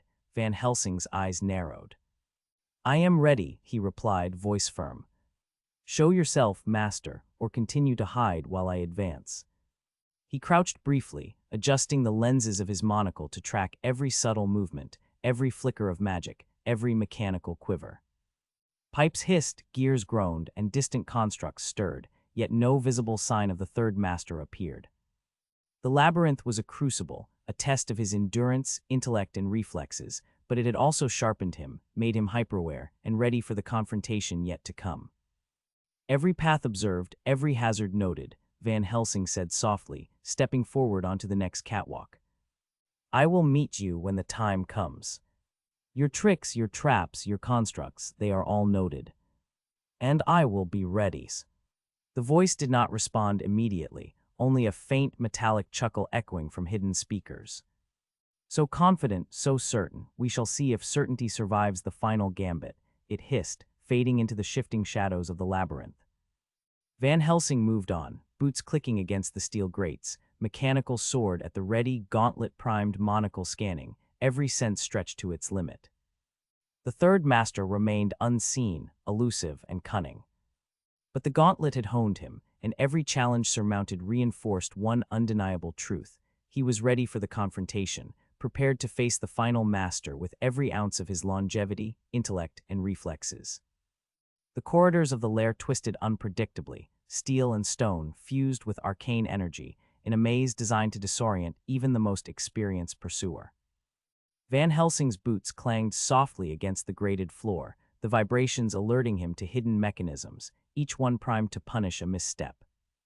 Faint arcs of magical energy traced along the walls, flickering in patterns almost imperceptible, signaling both the presence of traps and the influence of the master himself. A sudden hiss drew his attention. A quadrupedal construct, its brass frame etched with glowing runes, burst from a side alcove, limbs moving with unnatural speed. Van Helsing's gauntlet discharged a pulse, sending a jolt through the creature's circuits. Sparks flew and the metallic beast staggered but did not collapse. Persistent aren't we, Van Helsing muttered, rolling to the side as the construct lunged again, claws tearing into steel girders instead of flesh. Another hiss, sharper and more deliberate, echoed from above. A pair of serpentine constructs descended along chains, bodies segmented like armored snakes, runes glowing along each segment. Van Helsing ducked beneath the first strike, slicing a limb clean off with his mechanical sword, while his gauntlet emitted a calibrated shock that disrupted the energy flowing through the second. The constructs fell, jerking spasmodically as residual magic dissipated in sparks and mist. You anticipate well, the distorted voice called from hidden speakers, mocking and metallic. But do you understand the patterns yet? Van Helsing's eyes narrowed. Patterns are survival, he replied under his breath, moving forward, scanning the walls, ceiling, and floor for the faintest indication of hidden mechanisms. His monocle's lenses shimmered as glyphs and residual magical currents were illuminated, revealing tripwires and motion sensors almost invisible to the naked eye. Steam vents hissed on precise intervals, sending scorching plumes of air into the corridor. Van Helsing timed his steps to move with the rhythm of the releases, leaping across the intermittent bursts, sword slicing at minor constructs scuttling along the metal catwalks. One construct emitted a high-pitched whine, activating a small clockwork swarm of spider-like machines. Van Helsing dropped into a crouch, gauntlet-firing pulses in rapid succession, disintegrating the swarm mid-leap. Ingenious, he muttered, but predictable. A sudden explosion rocked the corridor. Crates filled with compressed arcane energy detonated, sending shards and magical sparks in all directions. Van Helsing rolled behind a sturdy support beam, mechanical sword cutting through the first shards mid-flight. Flames licked along the edges of the walls, but he adjusted a small dial on his gauntlet, emitting a cooling pulse that dissipated the worst of the heat. Always a step ahead, he whispered, scanning the debris for lingering threats. From a raised platform, a human agent emerged, partially augmented with mechanical limbs and a respirator mask glowing faintly with arcane energy. Stop, the agent shouted through a distorted speaker embedded in his chest. He lunged with spring-loaded blades, spinning with impossible speed. Van Helsing intercepted with his sword, shattering the mechanism in a shower of sparks, and simultaneously sent a pulse through his gauntlet, neutralizing the agent's magical augmentations. The man staggered, clutching smoldering machinery, and collapsed. This is not just brute force, Van Helsing muttered, noting the precision in every trap and adversary. It's strategy. Every mechanism, every construct, his hand is evident. A faint shimmer along the floor revealed a new tripwire, nearly invisible to the eye but glowing under his monocle. Van Helsing adjusted his step, pivoted, and dismantled a nearby pressure plate with a quick strike of his gauntlet. The path cleared, yet the sense of being constantly watched pressed against his mind. The corridors narrowed, steam hissing through tight pipes overhead, creating pockets of near-blinding fog. Shadows moved with unnatural coordination. A hybrid creature, a fusion of flesh, machinery, and magic, lunged from a side passage, claws extended, talons sparking with energy. Van Helsing rolled beneath the first strike, swinging his sword to sever a mechanical limb while his gauntlet pulsed, neutralizing the magical flow sustaining the creature. It collapsed with a metallic shriek, twitching as the arcane energy dissipated. "You endure," the voice hissed from hidden speakers, now layered with multiple overlapping tones. But endurance is not enough to unravel the labyrinth. Van Helsing's eyes scanned the high ceiling, noting the faint shimmer of wires connected to an arcane trap designed to release a burst of energy if disturbed. Timing and precision became critical. He leapt onto a platform above, carefully cutting the wires while simultaneously avoiding a cascade of spinning blades from another corridor. Sparks flew, metal twisted, and he landed lightly, surveying the next sector. A sudden flurry of movement along the walls drew his attention.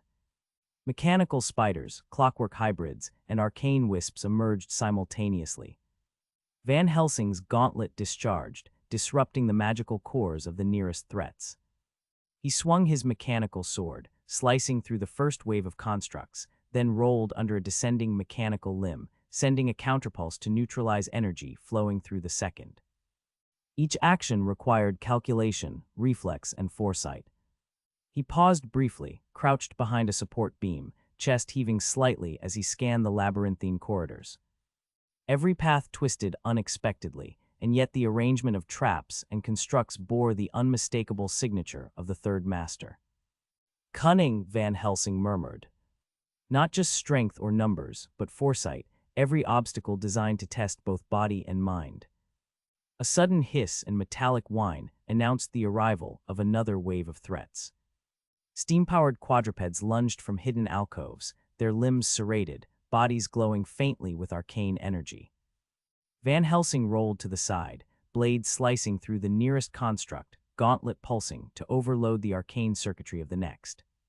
Sparks and a faint mist of magical energy filled the corridor as constructs collapsed. The smell of ozone mixed with the metallic tang of steam and scorched machinery. "You move with skill," the voice hissed, now echoing from multiple hidden sources. But skill alone cannot predict the mind behind the labyrinth. Van Helsing smirked faintly, ducking beneath a swinging blade, gauntlet pulsing in tandem with a precise strike of his sword. "The mind may guide the traps," he replied under his breath, "but experience guides survival." From a hidden overhead platform, a human agent equipped with a modified steam rifle fired a concentrated burst of energy. Van Helsing dove to the side, the shot blasting a crater in the steel floor behind him. He rolled forward, gauntlet discharging a pulse that shorted the rifle's mechanism, sending the agent sprawling. "Your gadgets are clever," Van Helsing muttered, scanning for further traps. "But cleverness is not enough without observation." A low hiss echoed from the ceiling. Van Helsing looked up to see a serpentine construct, its body coiled along a series of chains, glowing runes tracing its segmented frame. It struck with lightning speed. He ducked beneath the first lunge, sending a counterpulse through its arcane core while slicing through a segment of its mechanical body. Sparks and smoke filled the corridor, the hiss of steam mixing with the faint shriek of residual energy. The corridors narrowed again, forcing him into tight spaces where every movement was a test of precision. Arcane glyphs pulsed faintly, some now concealed within the walls, their energy ready to trigger mechanical or magical hazards. Van Helsing adjusted his monocle, tracing residual currents with lenses that illuminated hidden traps. He moved with deliberate steps, rolling under swinging mechanisms, slicing constructs before they could strike, and sending pulses to neutralize magical enhancements. "You learn quickly," the voice intoned, layered with a faint metallic chuckle. "But learning does not grant foresight beyond the labyrinth." Van Helsing pressed forward, gauntlet ready, sword in hand, every sense tuned to detect even the slightest anomaly. Steam hissed, blades spun, and mechanical limbs lunged from hidden alcoves. Each confrontation was not only a test of strength, but a puzzle demanding rapid calculation, tactical improvisation, and precision. Minutes stretched into hours as he moved through the maze of machinery, arcane traps, and constructs. Each step forward revealed more of the labyrinth's intricate design: hidden pulleys, rotating platforms, arcane conduits, and minor supernatural entities. Van Helsing dispatched each threat with surgical efficiency, noting patterns, timing, and energy flows. Every pulse of his gauntlet and swing of his sword reinforced his understanding of the third master's methodology.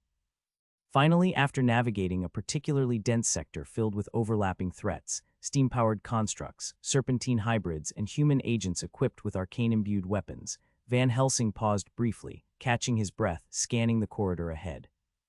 Each narrow victory had honed his reflexes and intellect, revealing the third master's meticulous planning and foresight. "Every obstacle," he murmured, "every trap, a reflection of the mind I pursue. And I will meet it, as calculated as it is."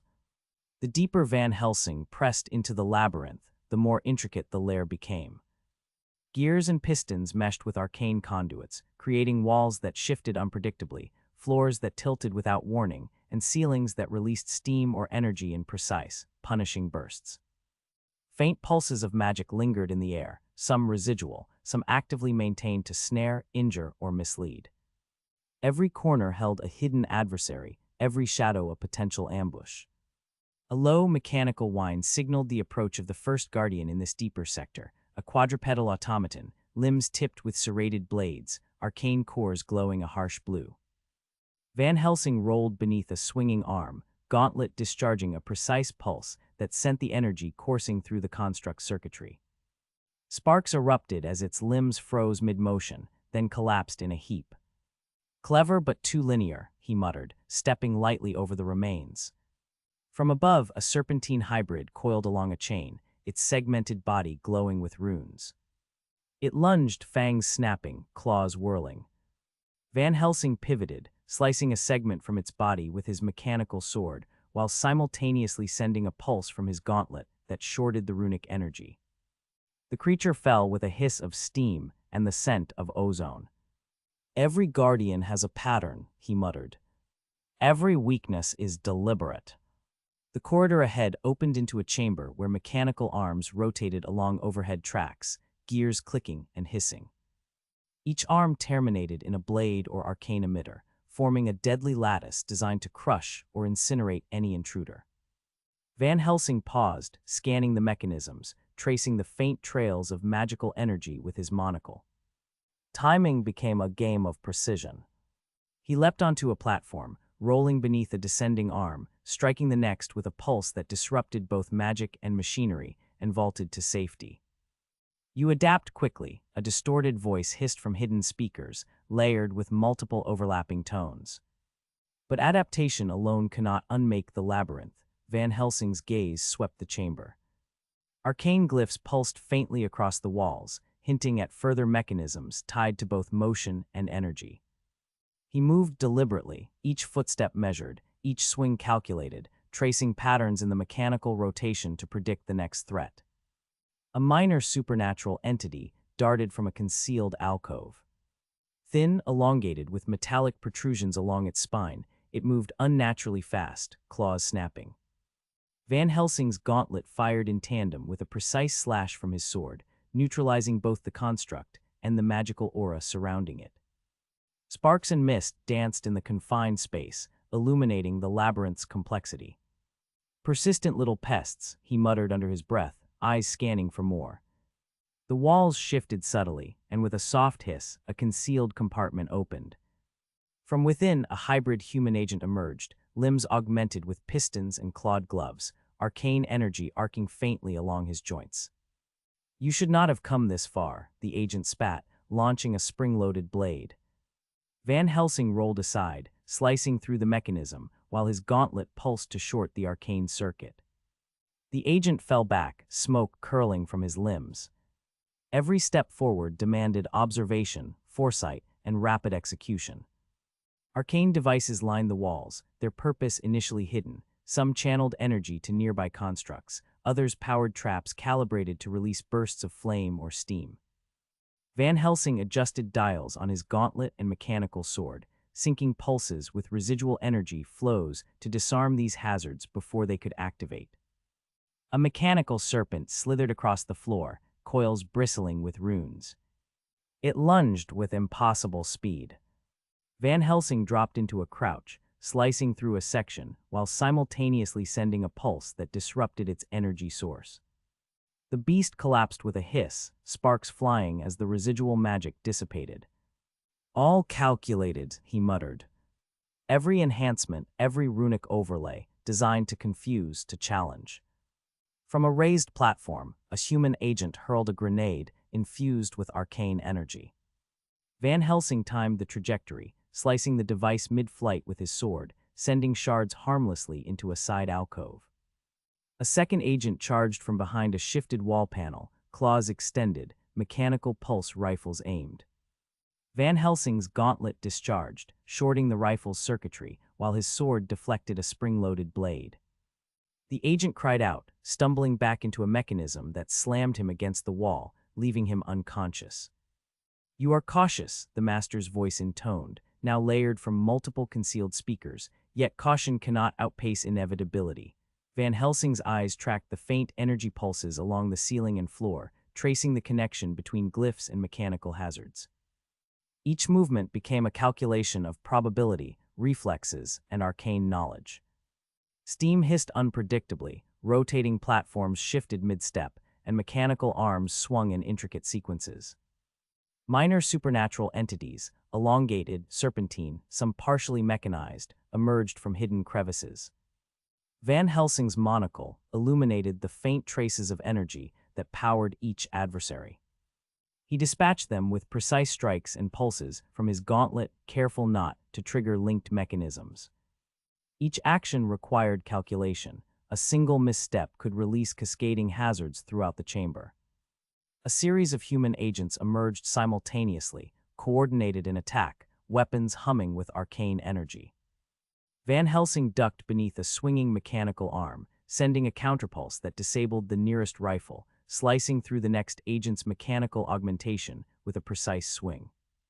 Sparks flew as the remaining assailants reeled, struggling to regain their footing in the chaotic environment. "You anticipate," the voice hissed, "but anticipation cannot substitute mastery over every eventuality." Van Helsing smirked faintly, adjusting his monocle to illuminate hidden glyphs. A quick assessment revealed several arcane devices linked to the Guardian constructs. He dispatched them with a combination of pulse and precision strike, collapsing the remaining threats into inert heaps. "Mastery," he muttered, "is earned, not inherited." The labyrinth narrowed further, forcing him into a tighter corridor filled with rotating blades and arcane sigils. Steam vents hissed along the walls, releasing scalding plumes with deadly timing.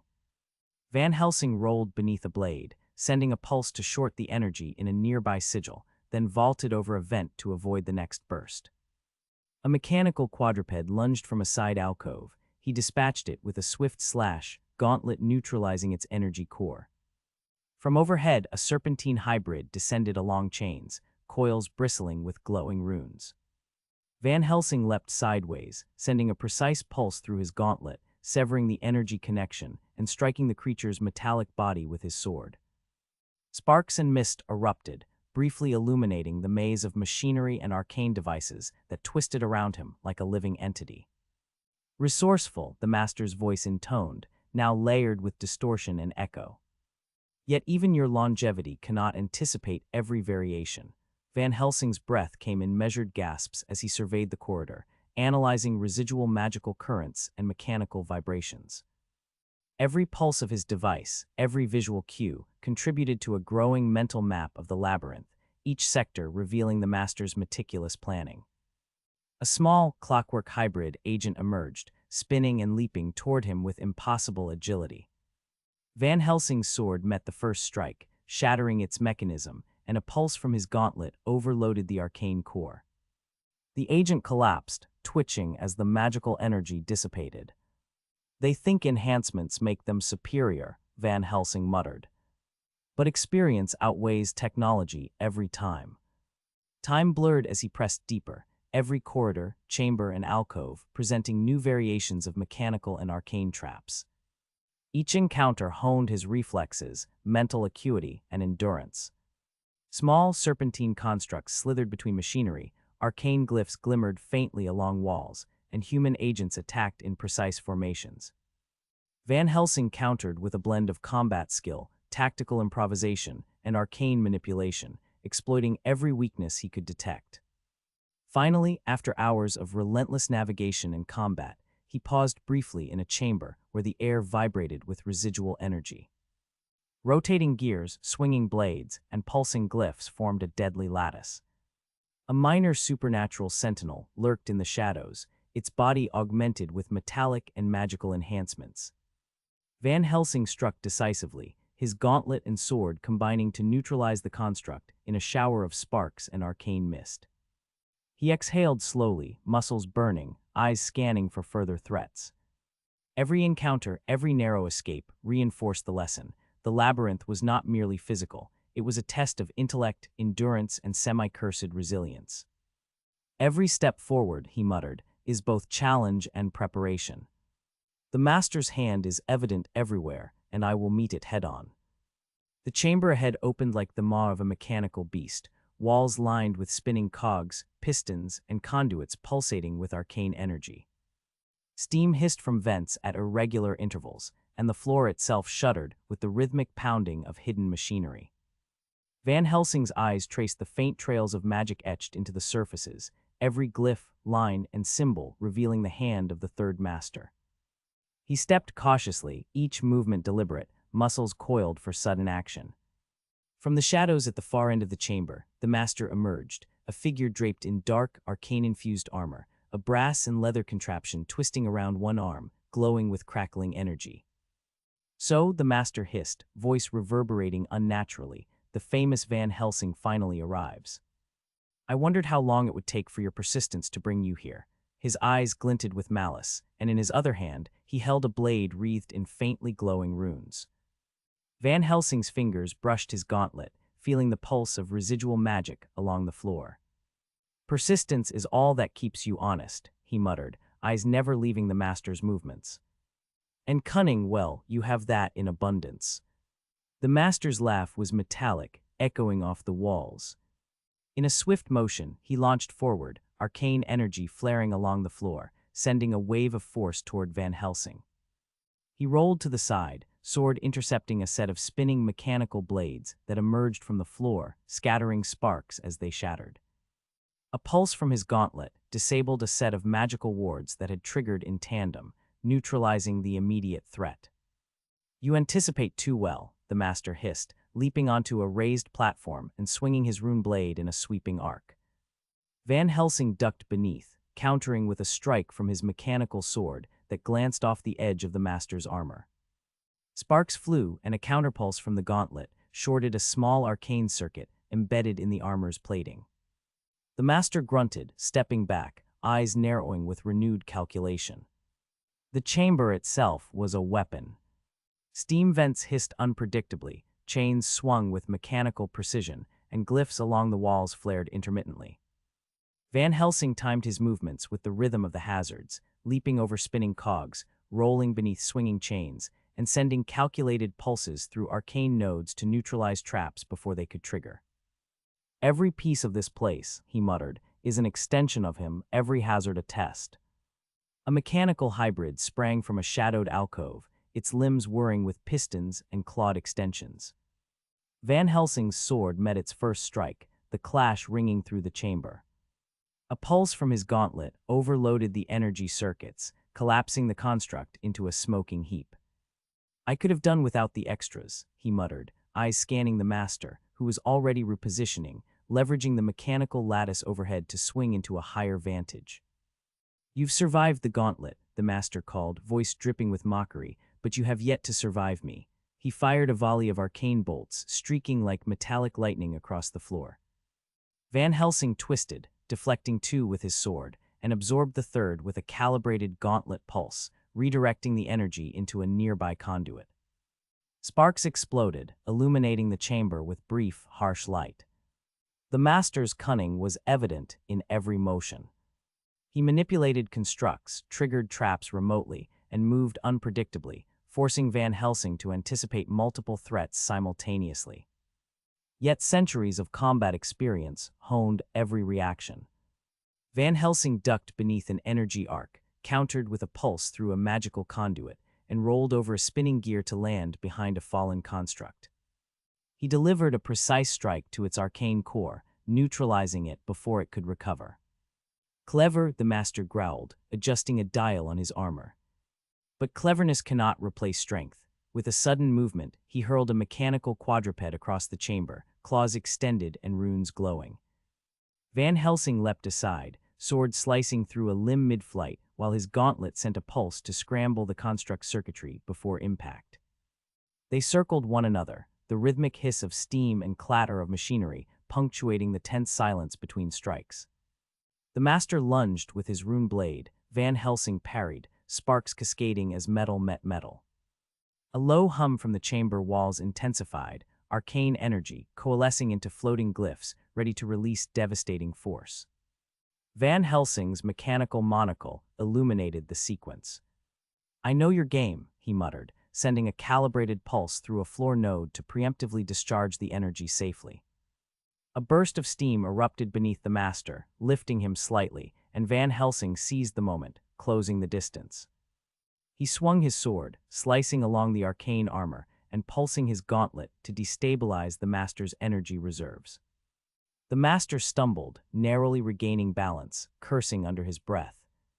"You fight well," the master hissed, voice layered with distortion, "but the labyrinth was only a fraction of my design." He triggered a hidden mechanism. The floor tilted violently, sending rotating blades into Van Helsing's path. He rolled to safety, kicking aside debris while simultaneously pulsing a nearby conduit, causing the blades to jam mid-rotation. A minor supernatural sentinel emerged from a hidden compartment, its form twisted with metallic and magical augmentation. Van Helsing ducked, rolled, and struck with precision, disabling both the construct and the arcane energy sustaining it. Sparks flew, mingling with the hiss of steam and the glow of disrupted runes. "Your tricks are numerous," he muttered, "but not endless." The master's eyes blazed with fury. "You underestimate me at every turn," he snarled, firing a concentrated bolt of arcane energy. Van Helsing dove to the side, sword deflecting the beam into a wall, where it exploded harmlessly. Every strike, every counter, reflected the centuries of training he had endured, the blend of intuition, strategy, and sheer resilience that made him a hunter of monsters, a solver of enigmas, and a survivor of impossible odds. Chains swung, gears rotated, steam vented, and glyphs flared, each element acting both independently and in concert to ensnare the intruder. Van Helsing exploited every weakness, timing pulses to neutralize energy sources, calculating arcs of mechanical hazards, and using walls and debris to block attacks. Each movement was a combination of martial prowess and tactical calculation, honed over lifetimes of combat. "Enough games," the master hissed, summoning a quadrupedal construct bristling with blades and runes. "Face me finally." Van Helsing rolled beneath the first swipe, pulsing the gauntlet to short the runes and slicing the next limb with his sword. Sparks and mist erupted, coating the chamber in a haze of energy and metal. They engaged in a flurry of strikes and counterstrikes, the master exploiting both arcane and mechanical traps to force Van Helsing into defensive maneuvers. Van Helsing responded with a blend of brute force, agility, and calculated pulses of arcane energy, dismantling constructs mid-assault while remaining acutely aware of the master's unpredictable movements. "You endure," the master hissed, stepping back and adjusting a complex mechanism embedded in the wall. Arcane glyphs pulsed along the chamber, forming barriers and activating unseen traps. Van Helsing's monocle illuminated the sequence, revealing the pattern. He rolled under a swinging blade, pulsed the nearest conduit, and leapt to safety, simultaneously sending a shock through the floor to disable the barrier. Minutes stretched into an endless ballet of motion, each movement precise, each strike met with a counter, every pulse from his gauntlet calculated to destabilize the master's devices. Van Helsing's breath came in controlled gasps, muscles straining, eyes scanning constantly. Yet even fatigue could not dull centuries of honed instincts. "You are relentless," the master admitted, voice now tinged with respect and frustration. "But relentlessness alone will not unseat me." He lunged once more, blade aimed at a vital point. Van Helsing sidestepped, sending a pulse into the master's arm mechanism and striking with his sword, a precise hit that fractured plating and disrupted the arcane energy flow. The master staggered, the culmination of every trap, construct, and attack now arrayed in a single, brutal confrontation. Van Helsing adjusted his grip, muscles coiling for one final coordinated assault.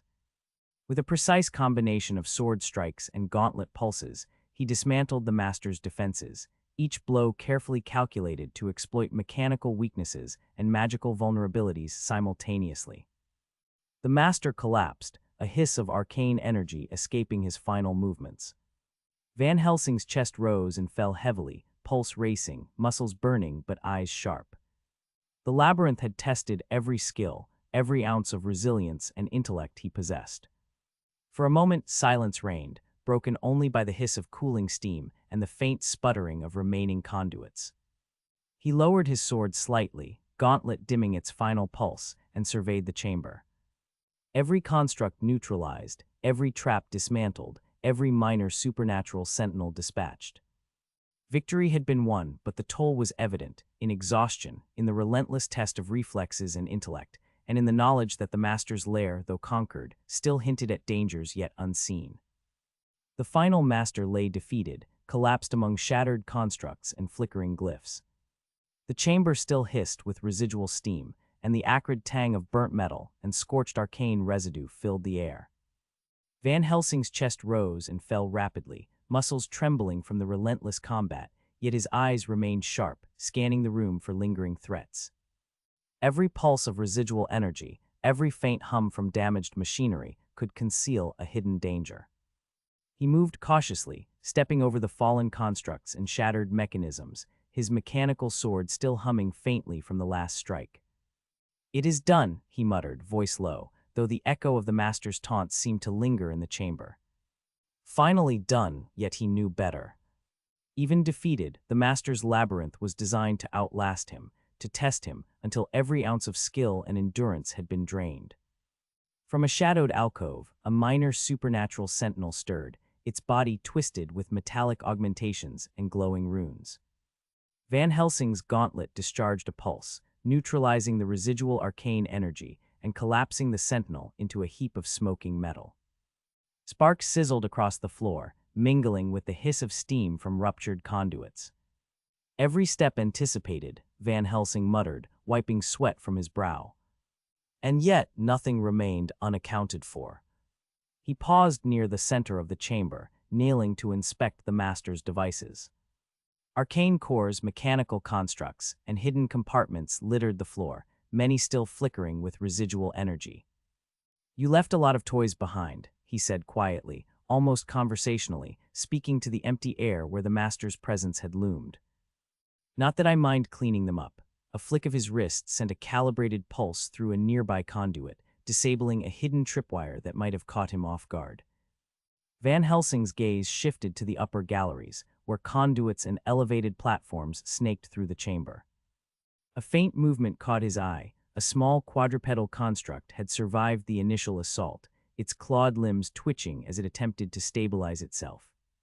Without hesitation, Van Helsing leapt across debris, gauntlet discharging a pulse that overloaded the construct's circuits, reducing it to a lifeless heap. The echo of metal collapsing and energy sputtering was almost ceremonial, the final act in a chamber that had demanded every ounce of his skill. "Cunning and cruel but finite," Van Helsing murmured, surveying the chaos. "You could manipulate machines, monsters, and men alike, but not me." He adjusted the lenses of his mechanical monocle, scanning for lingering arcane glyphs or traps. Every pulse, every faint glimmer of magic, was catalogued in his mind, a mental map of the master's influence, precise and unyielding. Beyond the chamber, the faint sounds of movement drew his attention. Escaped monsters, smaller constructs, and minor supernatural creatures scuttled in the shadows, attempting to flee the carnage. Van Helsing acted swiftly, gauntlet discharging pulses, sword sweeping in arcs that shattered metal limbs and severed taloned appendages. Each strike was measured, conserving energy while ensuring total neutralization. One particularly agile construct leapt toward him, claws extended, a quick roll, a pulse, and the threat was ended before it could land. Persistent, Van Helsing said quietly, almost admiringly, as if speaking to the creatures themselves. But persistence does not equal victory. He paused to catch his breath, listening intently to the distant echoes that reverberated through the labyrinth. The lair was not silent. Hidden devices still hummed faintly, glyphs flickered with residual magic, and somewhere deeper, the machinery of the master's design continued its ceaseless rhythm. Every sound was a potential threat, every shadow a possible ambush. Van Helsing's senses, honed over centuries, absorbed each detail. Even now, victory was tempered by caution. From the far end of the chamber, a faint metallic clatter indicated a larger escape device, one of the master's experimental hybrids. It charged forward with mechanical precision, limbs spinning and blades extended. Van Helsing rolled beneath its first swing, slashing upward with his mechanical sword, while sending a concentrated pulse through his gauntlet to disrupt the arcane energy powering its limbs. Sparks and smoke filled the chamber as the construct collapsed, finally still. "I hope you enjoyed the gauntlet," Van Helsing muttered under his breath, stepping over the debris. His eyes fell on a hidden panel along the wall, faintly illuminated by a flickering glyph. The panel housed additional mechanisms, tripwires, arcane traps, and a cluster of smaller constructs designed to ambush any intruder. With precise pulses from his gauntlet, he disabled the devices one by one, dismantling the hidden threats with surgical efficiency. Even as he cleared the chamber, Van Helsing's mind worked ahead, considering the Countess. Securing her safety was paramount, but he knew that the organization's influence had been deeply embedded. One lair destroyed did not erase decades of manipulation, recruitment, and hidden operations. "Temporary safety," he murmured. "That is all I can guarantee for now." The faint echo of the master's voice, residual and recorded through the labyrinth's devices, hissed mockingly through a hidden speaker. "You think it ends here? You are merely scratching the surface." Van Helsing's eyes narrowed and his jaw tightened. "Perhaps," he replied aloud, voice low and firm, "but I will scratch every surface if I must." He moved toward the lair's exit, noting the uneven floor, scattered debris, and residual arcane traps. Each step was deliberate, scanning for glyphs, hidden devices, or lingering guardians. A mechanical spider scuttled across the floor toward him, claws scraping metal. A flick of his gauntlet sent a disabling pulse through its joints, and it collapsed with a high-pitched squeal of overloaded circuits. Another pulse, and a hidden wire that could have triggered a floor trap was neutralized. Pausing at the exit, Van Helsing allowed himself a brief moment to survey the chamber in its entirety. Broken constructs, shattered glyphs, and the ruined machinery formed a twisted tableau, a testament to the master's ingenuity and the toll it took on anyone attempting to survive. "Impressive," he murmured quietly, but predictable in the end. A subtle hiss from behind alerted him to one final threat. A small, serpent-like construct slithered from a shadowed recess, its metallic body glinting with residual energy. Van Helsing's sword arced in a precise strike, slicing the creature in two, while his gauntlet sent a calibrated pulse through the residue to prevent any delayed magical reaction. The chamber was finally silent. He exhaled slowly, muscles aching, joints stiff from the relentless battle. His sword still hummed faintly from the gauntlet's energy, and his monocle highlighted residual traces of arcane energy fading across the walls and floor. Every construct, every minor guardian, every trap had been accounted for or neutralized.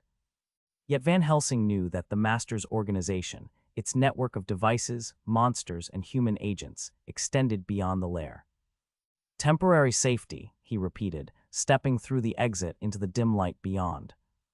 The Countess would be secure, for now, shielded from the immediate reach of the Master's machinations. But his instincts, honed through centuries of pursuit and combat, warned that shadows lingered.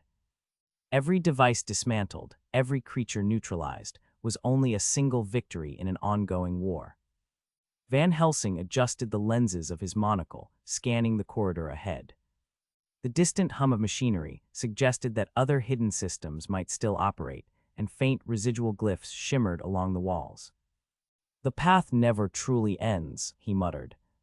"One victory does not erase centuries of cunning. The monsters, the traps, the organization, they remain." He paused to catch his breath, feeling the toll of the encounter settle into his bones. The chamber behind him, though conquered, was a reminder of the relentless nature of the third master's genius. Each trap, construct, and arcane ward had tested not just his reflexes, but his intellect, endurance, and foresight. Even in victory, the price was evident, yet the path forward demanded vigilance, strategy, and the unwavering resolve to confront threats before they could strike. A soft hiss of displaced air from a nearby conduit reminded him that even silence could harbor danger. He tightened his grip on his sword, feeling the familiar weight of his gauntlet against his forearm, and allowed himself a single thought. Survival was only temporary, victory was only partial, and the shadows that stalked the world would never relent. "Countess," he whispered, voice barely audible, "you are safe for now. But I will not let the darkness claim you, not while I still draw breath." He moved forward, stepping carefully into the next corridor, eyes sharp, mind alert, every muscle coiled for what lay ahead. The lair behind him, though conquered, was only a single node in a network of threats. The battle had been won, but the war, the endless dance with monsters, machines, and men, continued. Every step reinforced the truth Van Helsing had always known. Vigilance, skill, and intellect were the only shields against the shadows. The lair lay in ruin behind him, machinery sparking and twisted, arcane glyphs shattered and smoking, yet the remnants of the organization lingered like ghosts. The masters were gone, everyone, but their influence persisted, scattered in half-activated devices, rogue constructs, and minor supernatural threats still prowling the corridors. Each ruin, each lingering pulse of arcane energy, reminded him that the battle might be won, but the war had not ended. Van Helsing moved carefully through the wreckage, stepping over a toppled clockwork sentinel whose gears still spun feebly, releasing hisses of steam. "No time to celebrate," he muttered, voice low but steady, his mechanical gauntlet adjusting to trace faint energy signatures left in the wake of the defeated master. Sparks flared as residual magic from shattered glyphs tickled the metal. A small, scuttling construct, no larger than a terrier but lined with jagged brass edges, darted from the shadows. Van Helsing's reflexes were instantaneous. A pulse from the gauntlet disabled its energy core, leaving it inert. He paused to catch his breath, scanning the labyrinthine chamber one last time. The residual machinery groaned, each vented puff of steam, a reminder that the industrial maze still possessed lethal potential. "They thought they could hide it all," he said aloud, voice echoing against steel walls, but nothing survives centuries of observation and careful study. A faint chuckle, mechanical and distorted, responded from a hidden speaker somewhere deeper in the ruins. "Observation alone won't save you, Hunter," it hissed. Van Helsing's eyes narrowed. "Perhaps," he replied, "but it will keep me alive long enough to warn the Countess." Turning his attention toward the shattered exit, Van Helsing mapped the safest route back through the wreckage, noting unstable scaffolding, live arcane traps, and damaged machinery still capable of injury. Each step was deliberate. A flicker of movement drew his gaze, a partially intact automaton, gears grinding, attempting to reset itself for attack. Van Helsing's mechanical sword sliced through the air in a clean arc, severing a limb and then pulsing his gauntlet to overload the construct's circuits, leaving it smoking and inert. His mind was already planning the journey back. The Countess's safety depended on his survival, but the organization's disruption meant he no longer had the infrastructure that had previously tracked and cataloged monsters. The data, the intelligence, the carefully maintained networks, all gone. Now every hunt would be personal, every encounter isolated. Every advantage previously taken for granted had vanished. The corridor ahead opened onto a series of vertical shafts, rising through the lair like the skeleton of some enormous industrial beast. Van Helsing scaled the first metal ladder, the vibrations of the ruined machinery beneath him reverberating through his arms. Steam vents hissed unpredictably, scalding hot, forcing him to time his ascent carefully. As he reached a landing, he caught sight of a minor supernatural sentinel, its eyes glowing faintly, perched on a beam like a predator waiting to strike. Van Helsing whispered, "I see you."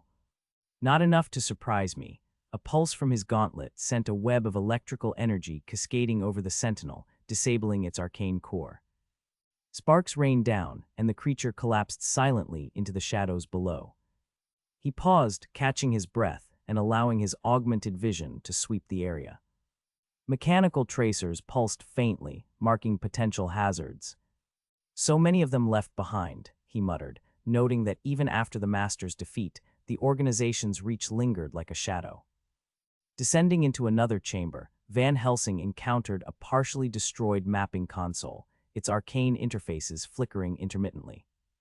Data logs, fragmented and corrupted, blinked across the display.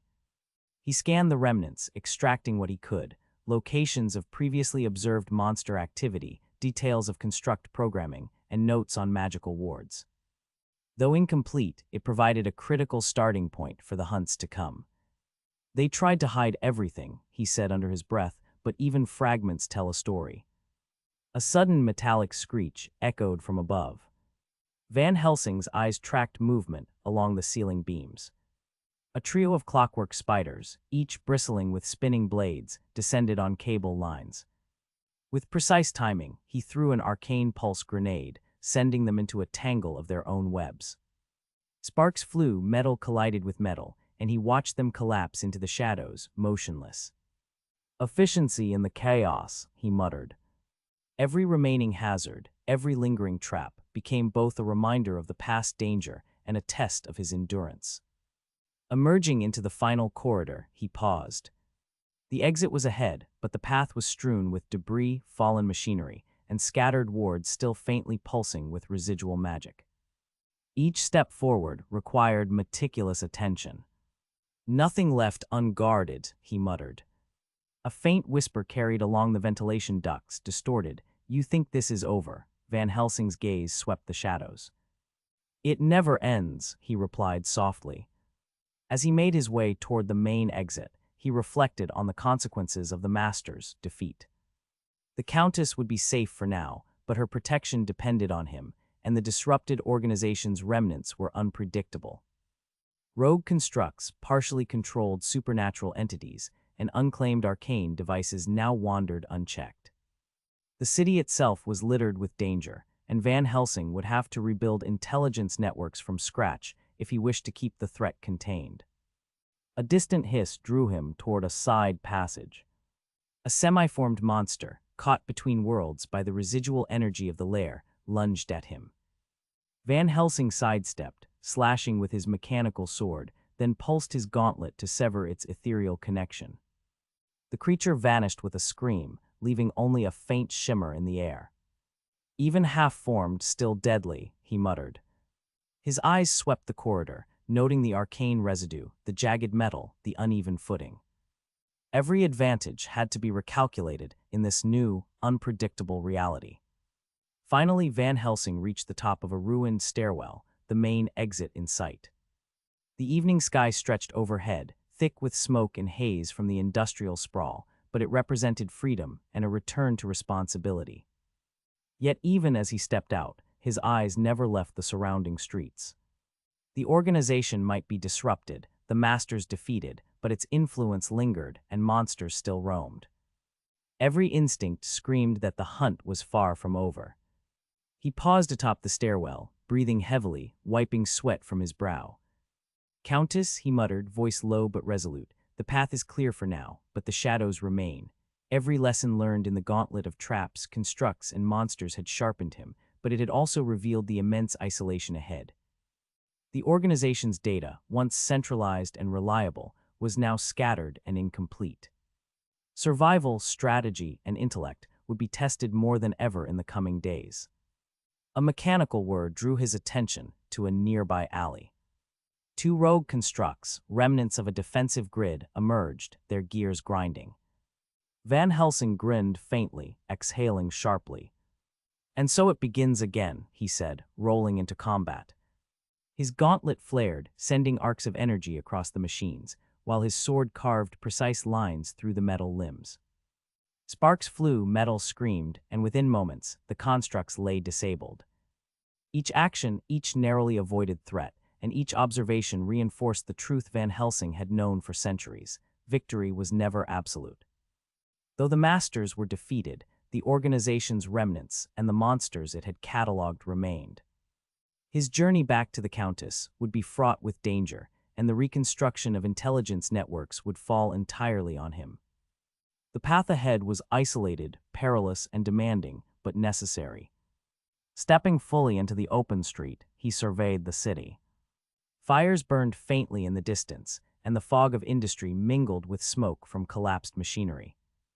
Van Helsing's mechanical monocle traced hidden arcane traces, confirming that no traps had been left fully active to follow him. "Temporary safety," he muttered, "but a fleeting reprieve. The hunt continues." With that, he began the careful journey back through the ruined industrial district, every step deliberate, senses alert. The Countess awaited news, but first he would navigate the remnants of the lair, document what he could, and prepare for the inevitable challenges the organization's scattered remnants and remaining monsters would bring. Every breath, every calculated movement, every strike, and every observation had brought him here, and would carry him forward alone into the next gauntlet.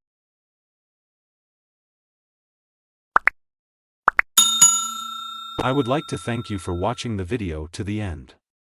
To encourage us to make more videos, please like, subscribe, comment, as well as share.